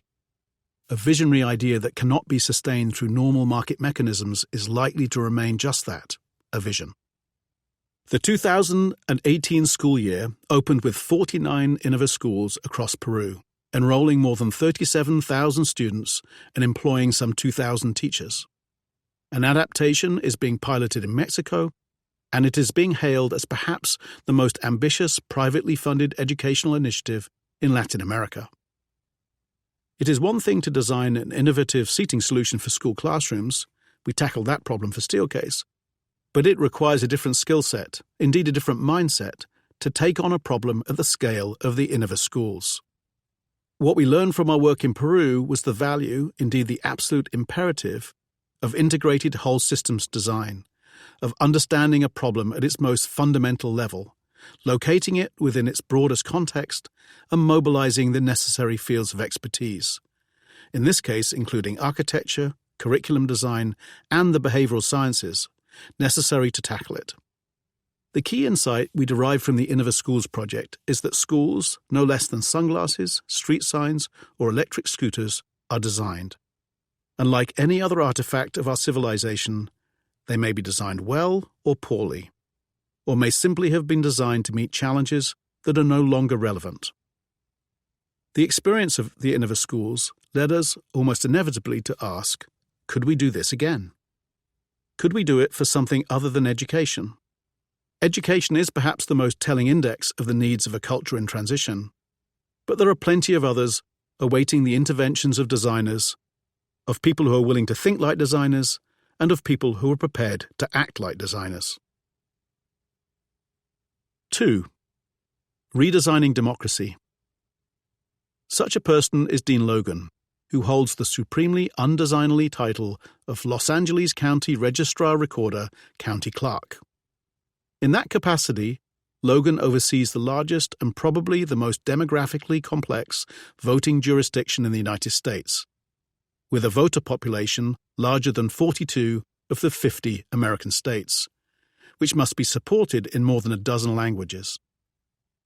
Following the 2000 electoral fiasco in Florida, in which the legitimacy of the presidency seemed to hang on a flawed punch card ballot, confidence in the electoral system had sunk to an all-time low. In response, Congress passed the Help America Vote Act, which allocated funds to enable local jurisdictions to upgrade their equipment. After assessing the situation in Los Angeles, Logan sought us out with a straightforward question. Could we design a new voting system, one that works for all voters? Redesign democracy? No problem. In the past, that might have meant framing the problem as the redesign of a 50-year-old voting machine. Today, however, designers are learning to think not in terms of standalone products, but of systems, the complex social networks of meaning, behavior, and power within which products are embedded. We are learning, as our mentor Bill Moggridge used to say, to think not about nouns, how might we design a better voting machine, but of verbs. What would be a better way to enhance the democratic experience? When we focus on nouns, as designers have done for 100 years, we lock ourselves into an incremental mindset. A better toothbrush, a more comfortable desk chair, a quieter air conditioner. But when we think about verbs, we blow the roof off the problem and are able to approach it in all of its wicked complexity, which has always been the condition of real innovation. The reference design we ultimately created in partnership with Los Angeles County and our friends at Digital Foundry is as much a study in the social and behavioral sciences as mechanical and software engineering. Complex systems have complex stakeholders, and having access to representative experts from the different stakeholder groups proved to be essential. Accordingly, the team spent hundreds of hours observing, listening, interviewing, and conducting user testing sessions in order to understand the motivations people bring with them to the ballot box, or that keep nearly 2/3 of them away. They met with voters who are confined to wheelchairs, who are developmentally disabled, and who are blind. Even Stevie Wonder weighed in to help validate one of the models. They observed the workers who will load the machines onto the trucks that will deliver them to 4,800 polling stations across the county, and interviewed the volunteers who will assemble them once they arrive. They identified physical obstacles as well as the intangibles of security, privacy, and trust, and learned to navigate the fraught political, legislative, and regulatory environment. On the basis of this far-flung research, the team articulated a set of design principles, tested them on dozens of prototypes, and ultimately created a working model guided by a single, overarching philosophy: one machine for all. Will Project Vox solve the malaise afflicting American democracy? Probably not. We like to think of ourselves as ambitious and optimistic, but not arrogant or naive. We are here to make a dent in the universe, as Steve Jobs urged the Stanford graduating class of 2005. How big a dent? We'll know when 31,000 new voting devices are rolled out in time for the 2020 elections. 3. Redesigning cities. We are proud of the products and devices we have created over the last 30 years. The Apple Mouse, the Palm 5 digital assistant, life-saving insulin delivery systems for Eli Lilly, and we hope to do much more. But we are also struck by how our portfolio and those of many of our friends, partners, and competitors have expanded over the last decade to meet the demands of the fourth industrial revolution. This growth has been driven by the continuous eruptions of new technology and the relentless integration of today's connected universe. It has fueled our understanding that a physical product is but the tip of an experiential iceberg, bristling with psychological, cultural, environmental, and ethical ramifications, with no crisp boundaries between them. A striking example concerns the future of the automobile, which is inseparable from the future of the city. Many people still seem to be imagining the autonomous vehicle in the same way that people imagined the automobile 100 years ago. Today it's a car without a driver. Then it was a carriage without a horse. But if we have learned anything from the history of the automobile, it's that the real story is not the vehicle, but the manner in which it has impacted every aspect of life. The growth of the American suburb, the allocation of vast swaths of urban infrastructure to roads, highways, parking lots, gas stations, dealerships, auto repair facilities, wrecking yards, car culture, and the relative complacency with which we have accepted some 35,000 highway fatalities per year in the US alone. As companies like Ford are shifting the scale of their thinking from automobiles to mobility, designers are learning to start not with the car, but with the problem that the car is intended to solve. This has led us to some conjectural experiments of a sort that have always been the secret weapon of the designer. We often find that when a group of designers become passionately interested in a problem, it makes sense to set aside the resource for them to research it, develop a point of view, and then build a prototype, physical, digital, or experiential, that can be taken out into the world and used to initiate conversations with potentially interested partners. One such project was undertaken by our mobility practice, whose members have been particularly attuned to the coming era of the driverless vehicle. In a project codenamed Future of Automobility, the team set out to grasp the underlying technologies of the autonomous vehicle, what it realistically can and cannot be expected to do, and then to develop a variety of scenarios that fall within the realm of possibility. In 4 digital chapters, they explored how we might, in the foreseeable future, move people, move things, move spaces, and move together once it is possible to remove that most dangerous and unreliable feature of the present-day automobile, the driver. Automobility is neither about styling a futuristic Batmobile nor inventing next-generation technology. the tasks, respectively, of science fiction writers and laboratory assistants. Rather, as designers, we see our role as anticipating the near-term situations we are likely to face and thinking about how to take control of emerging technologies before it is too late. Before, that is, we are forced to adapt to them rather than, as it should be, the other way round. How might the 48 hours that the average American now spends each year stuck in traffic be turned into productive time? How might we move goods and services across town in the most efficient manner? How might we summon a digitally enabled office on our handhelds and dock it for the duration of a meeting using existing urban infrastructure? How might we share the morning commute such that each passenger has a reserved, customized seat in which he or she can read, doze, network, or privately rock out to music that nobody else wants to listen to? This is not about enabling technologies of LiDAR, ultrasonic proximity sensors, altimeters, and gyroscopes. It is about how we will define mobility itself. 4. Redesigning AI. For better or for worse, and our jobs as designers is to realize the better, the accelerated pace of technological change is the defining feature of our time. It is hard to believe that as recently as 10 years ago, artificial intelligence was still much the dream that it was in the 1980s or even 1960s, when a few scientists at Stanford and MIT, and what was then known as the Carnegie Institute of Technology, began to speculate about machines that could learn. Or to appreciate the chasm that separates the first faltering steps of Shaky the robot at the Stanford Research Institute from the acrobatic backflips of Atlas, the humanoid robot under development at Boston Dynamics. Today, AI and robotics are a reality, replete with facial recognition software, gestural and conversational interfaces, and advanced reasoning capabilities. But we have barely begun to grapple with their implications. Design has always had the task of humanizing technology, making it accessible, comprehensible, and even pleasurable. And the importance of doing so has never been greater or more urgent.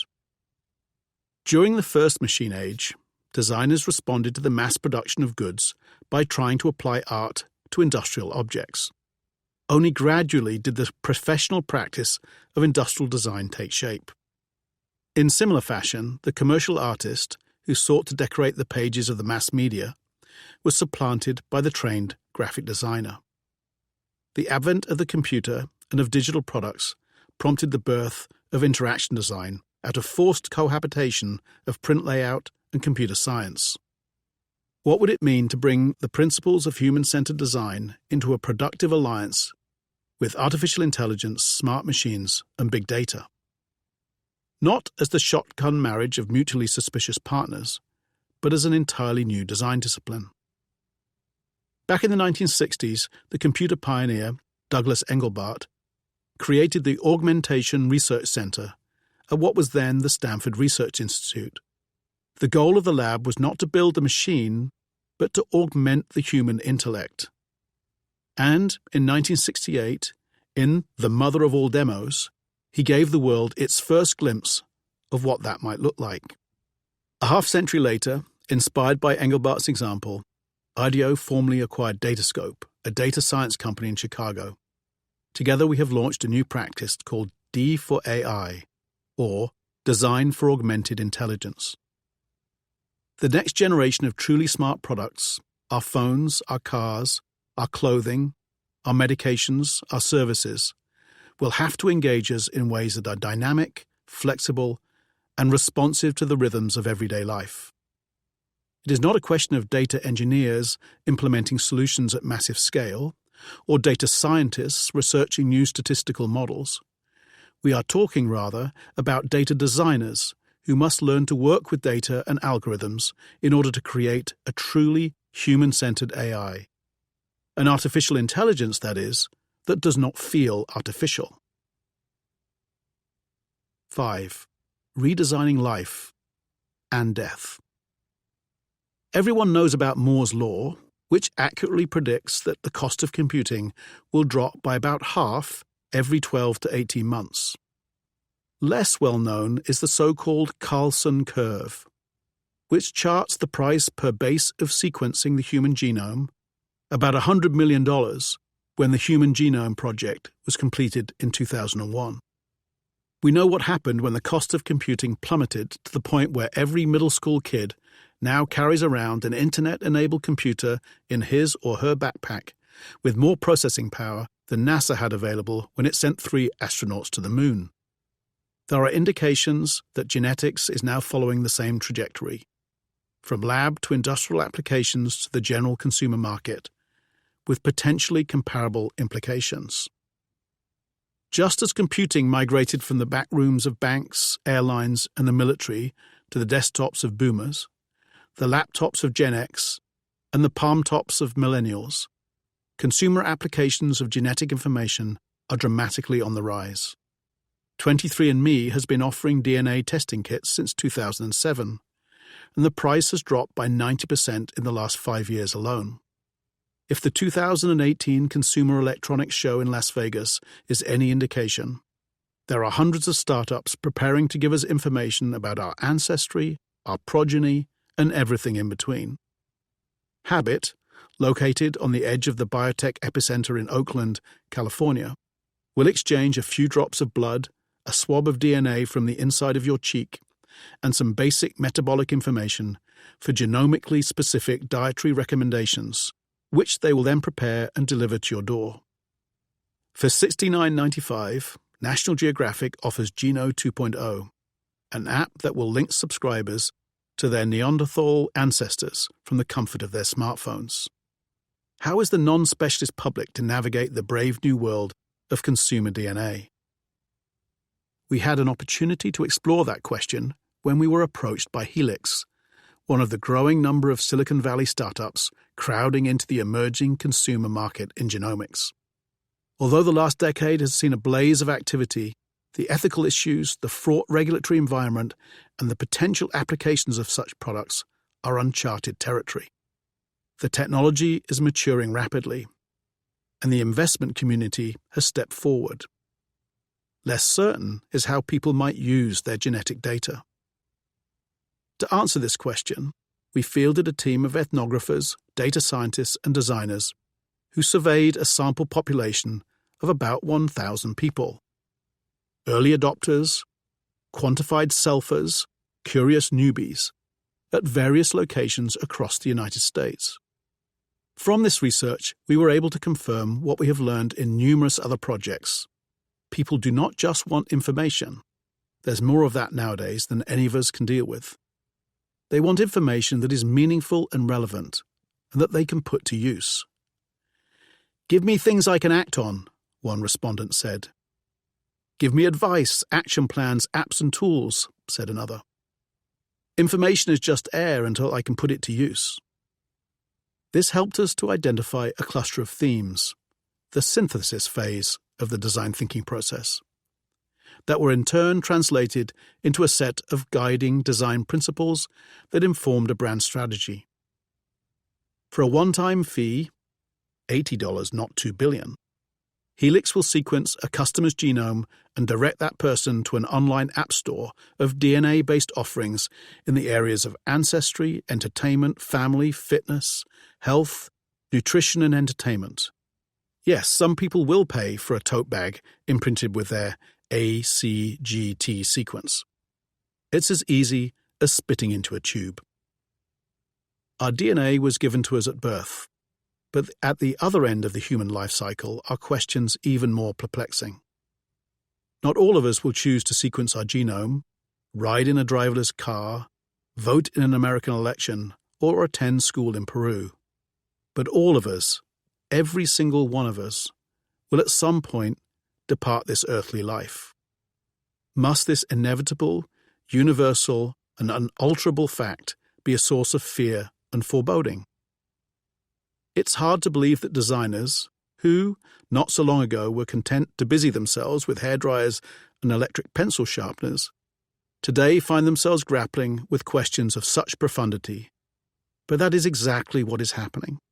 Through OpenIDEO, our open-source, open innovation platform, We have rallied a volunteer community of 100,000 citizen designers across nearly 100 cities worldwide to contribute their collective intelligence to problems at this scale. Food waste, mass incarceration, providing educational resources for 33 million children languishing in refugee camps around the world. We thought it was time for design to tackle the most wicked of all wicked problems. How might we reimagine the end-of-life experience for ourselves and our loved ones? How might we think differently about death? With sponsorship from Sutter Health and the Helix Foundation, and the support of an advisory council of medical, legal, and religious experts, the team at OpenIDEO crafted a design challenge, set the parameters, and established a set of goals and objectives. Reimagine dying to create an end-of-life experience that is meaningful and uplifting. Honor deep cultural traditions and learn from them. Explore partnerships with people, parties, and professions that may not have an obvious connection, but might, for that very reason, contribute vital insights and resources. As design thinkers, motivated by an empathic, human-centered commitment to bettering the human condition, how might we lift the veil of darkness that hangs over this taboo topic? 6. Redesigning the future.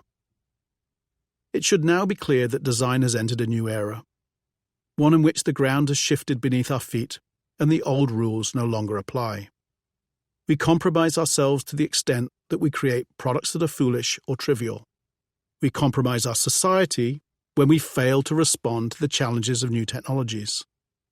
We compromise our future when we preoccupy ourselves with near-term profitability at the expense of a sustainable planet. It is in service of that larger perspective that designers and design thinkers have begun to focus on what, since 2012, has been called the circular economy. The modern world was founded on the assumption that our resources are infinite and inexhaustible. Who could have imagined that we might one day run out of oil, or forests, or fish, or empty places to dispose of the byproducts of our growing material prosperity? But that is precisely the predicament in which we now find ourselves, confronted at every turn by limits, yet locked into a linear economy that begins in a mine, quarry, or oil rig and ends in a landfill. Our ability to redesign industrial systems to be restorative and regenerative, to transform waste into a nutrient for the next generation of industry, and to rethink the assumption that product life cycles must have a beginning, a middle, and an end, will be the measure against which our generation will be judged. And that is intended to be a strong statement, but not a moralistic one. To the contrary, the beauty of the circular economy is that it does not require us to choose between altruism and opportunity, between conscious and commerce. We believe that by embracing its principles, companies will be able to make more money, reduce their material costs, and make better use of their assets, and create stronger bonds with their customers, while taking better care of the planet and its people. Whereas this has previously been the claim of a few well-intentioned activists on the green margins of the modern economy, the transition to a regenerative, circular economy is now a declared objective of the European Union and was promulgated as national policy in China's 11th five-year plan.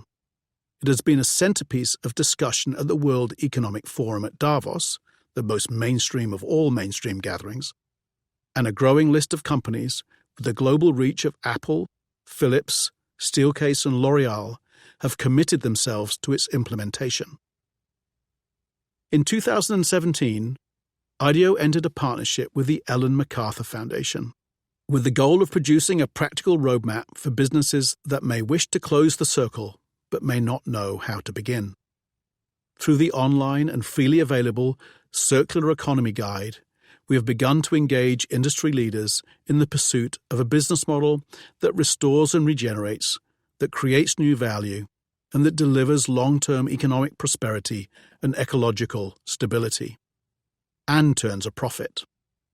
In contrast with the moralistic exhortations of the previous generation, without which we would not have come this far, we are now in a position to propose concrete, practical measures, 24 of them, that can be prototyped, piloted, and scaled. Conclusion: redesigning design. The arc of design over its 100-year history has been the story not of, with apologies to the historian Arnold Toynbee, one damn thing after another, but of an expanding perimeter. Whereas designers were once called upon to apply their skills to alarm clocks and shop interiors and book covers, today we are learning to reframe our questions and to think more expansively. Is it an automobile that we want, or transportation? An improved voting machine, or a rich democratic experience? Better classroom furniture, or an education that will equip today's children for the challenges of tomorrow? And where should we direct our energies as the realities of AI, synthetic biology, smart materials, and space tourism unfold before us? Do we need pizza-flipping robots, or an internet that is safe, equitable, and accessible? An app that reminds you that you are late for your yoga class? Or a means of pooling our collective intelligence to solve pediatric obesity, teen pregnancy, or palliative geriatric care? Eero Saarinen, the celebrated Finnish-American architect, recalled the advice given to him by his father. Always design a thing by considering it in its next largest context. A chair in a room in a house in an environment, and an environment in a city plan. The elder Saarinen's wisdom has proved to be prophetic, for that is exactly what design has been striving to achieve. To recognize that even the most humble artifact exists within a web of interconnections, and that it is the mark of mastery to recognize and account for as many of them as possible. As the perimeter grows and Eliel Saarinen's next largest context extends outward into space and inward to the human genome, we are learning to think of design as a platform, a foundation on which many structures can be built. Non-profits such as idea.org, our neighbours at DREV, or the social enterprise Design That Matters, which exist to extend their expertise to the world's poorest people. Academic initiatives, such as Design for America at Northwestern, and Stanford's course in entrepreneurial design for extreme affordability, which are preparing the next generation of designers to address the challenges of economic disparity and social injustice. Design is a work in progress, a continuously unfolding experiment in forging the tools that will allow us to face the challenges of a world that will only grow more complex. The founder of IDEO, David Kelly, was recently asked to name his favorite project out of the thousands we have worked on over the last 4 decades.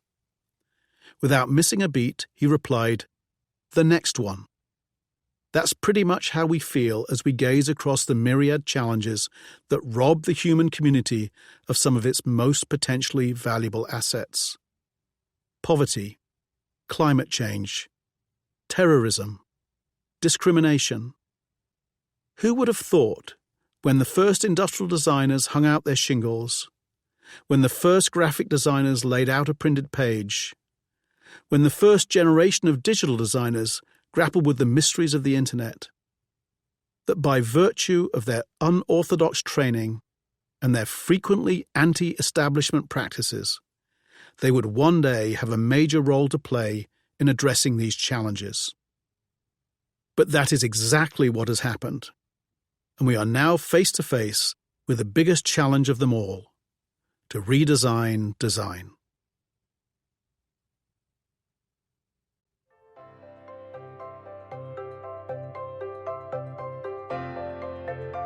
This is Tim Brown. This production of Changed by Design, revised and updated, How Design Thinking Transforms Organizations and Inspires Innovation, presented by Harper Business and Harper Audio, was directed by Joel Timothy and Caitlin Gehring. It was produced by Living Pages Media Group and John Marshall Media. The new material was recorded by John Marshall Media in New York City.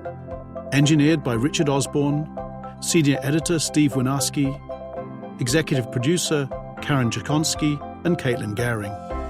Text copyright 2009-2019 by Tim Brown. Production copyright 2011-2019 by HarperCollins Publishers. All rights reserved. Thank you for listening.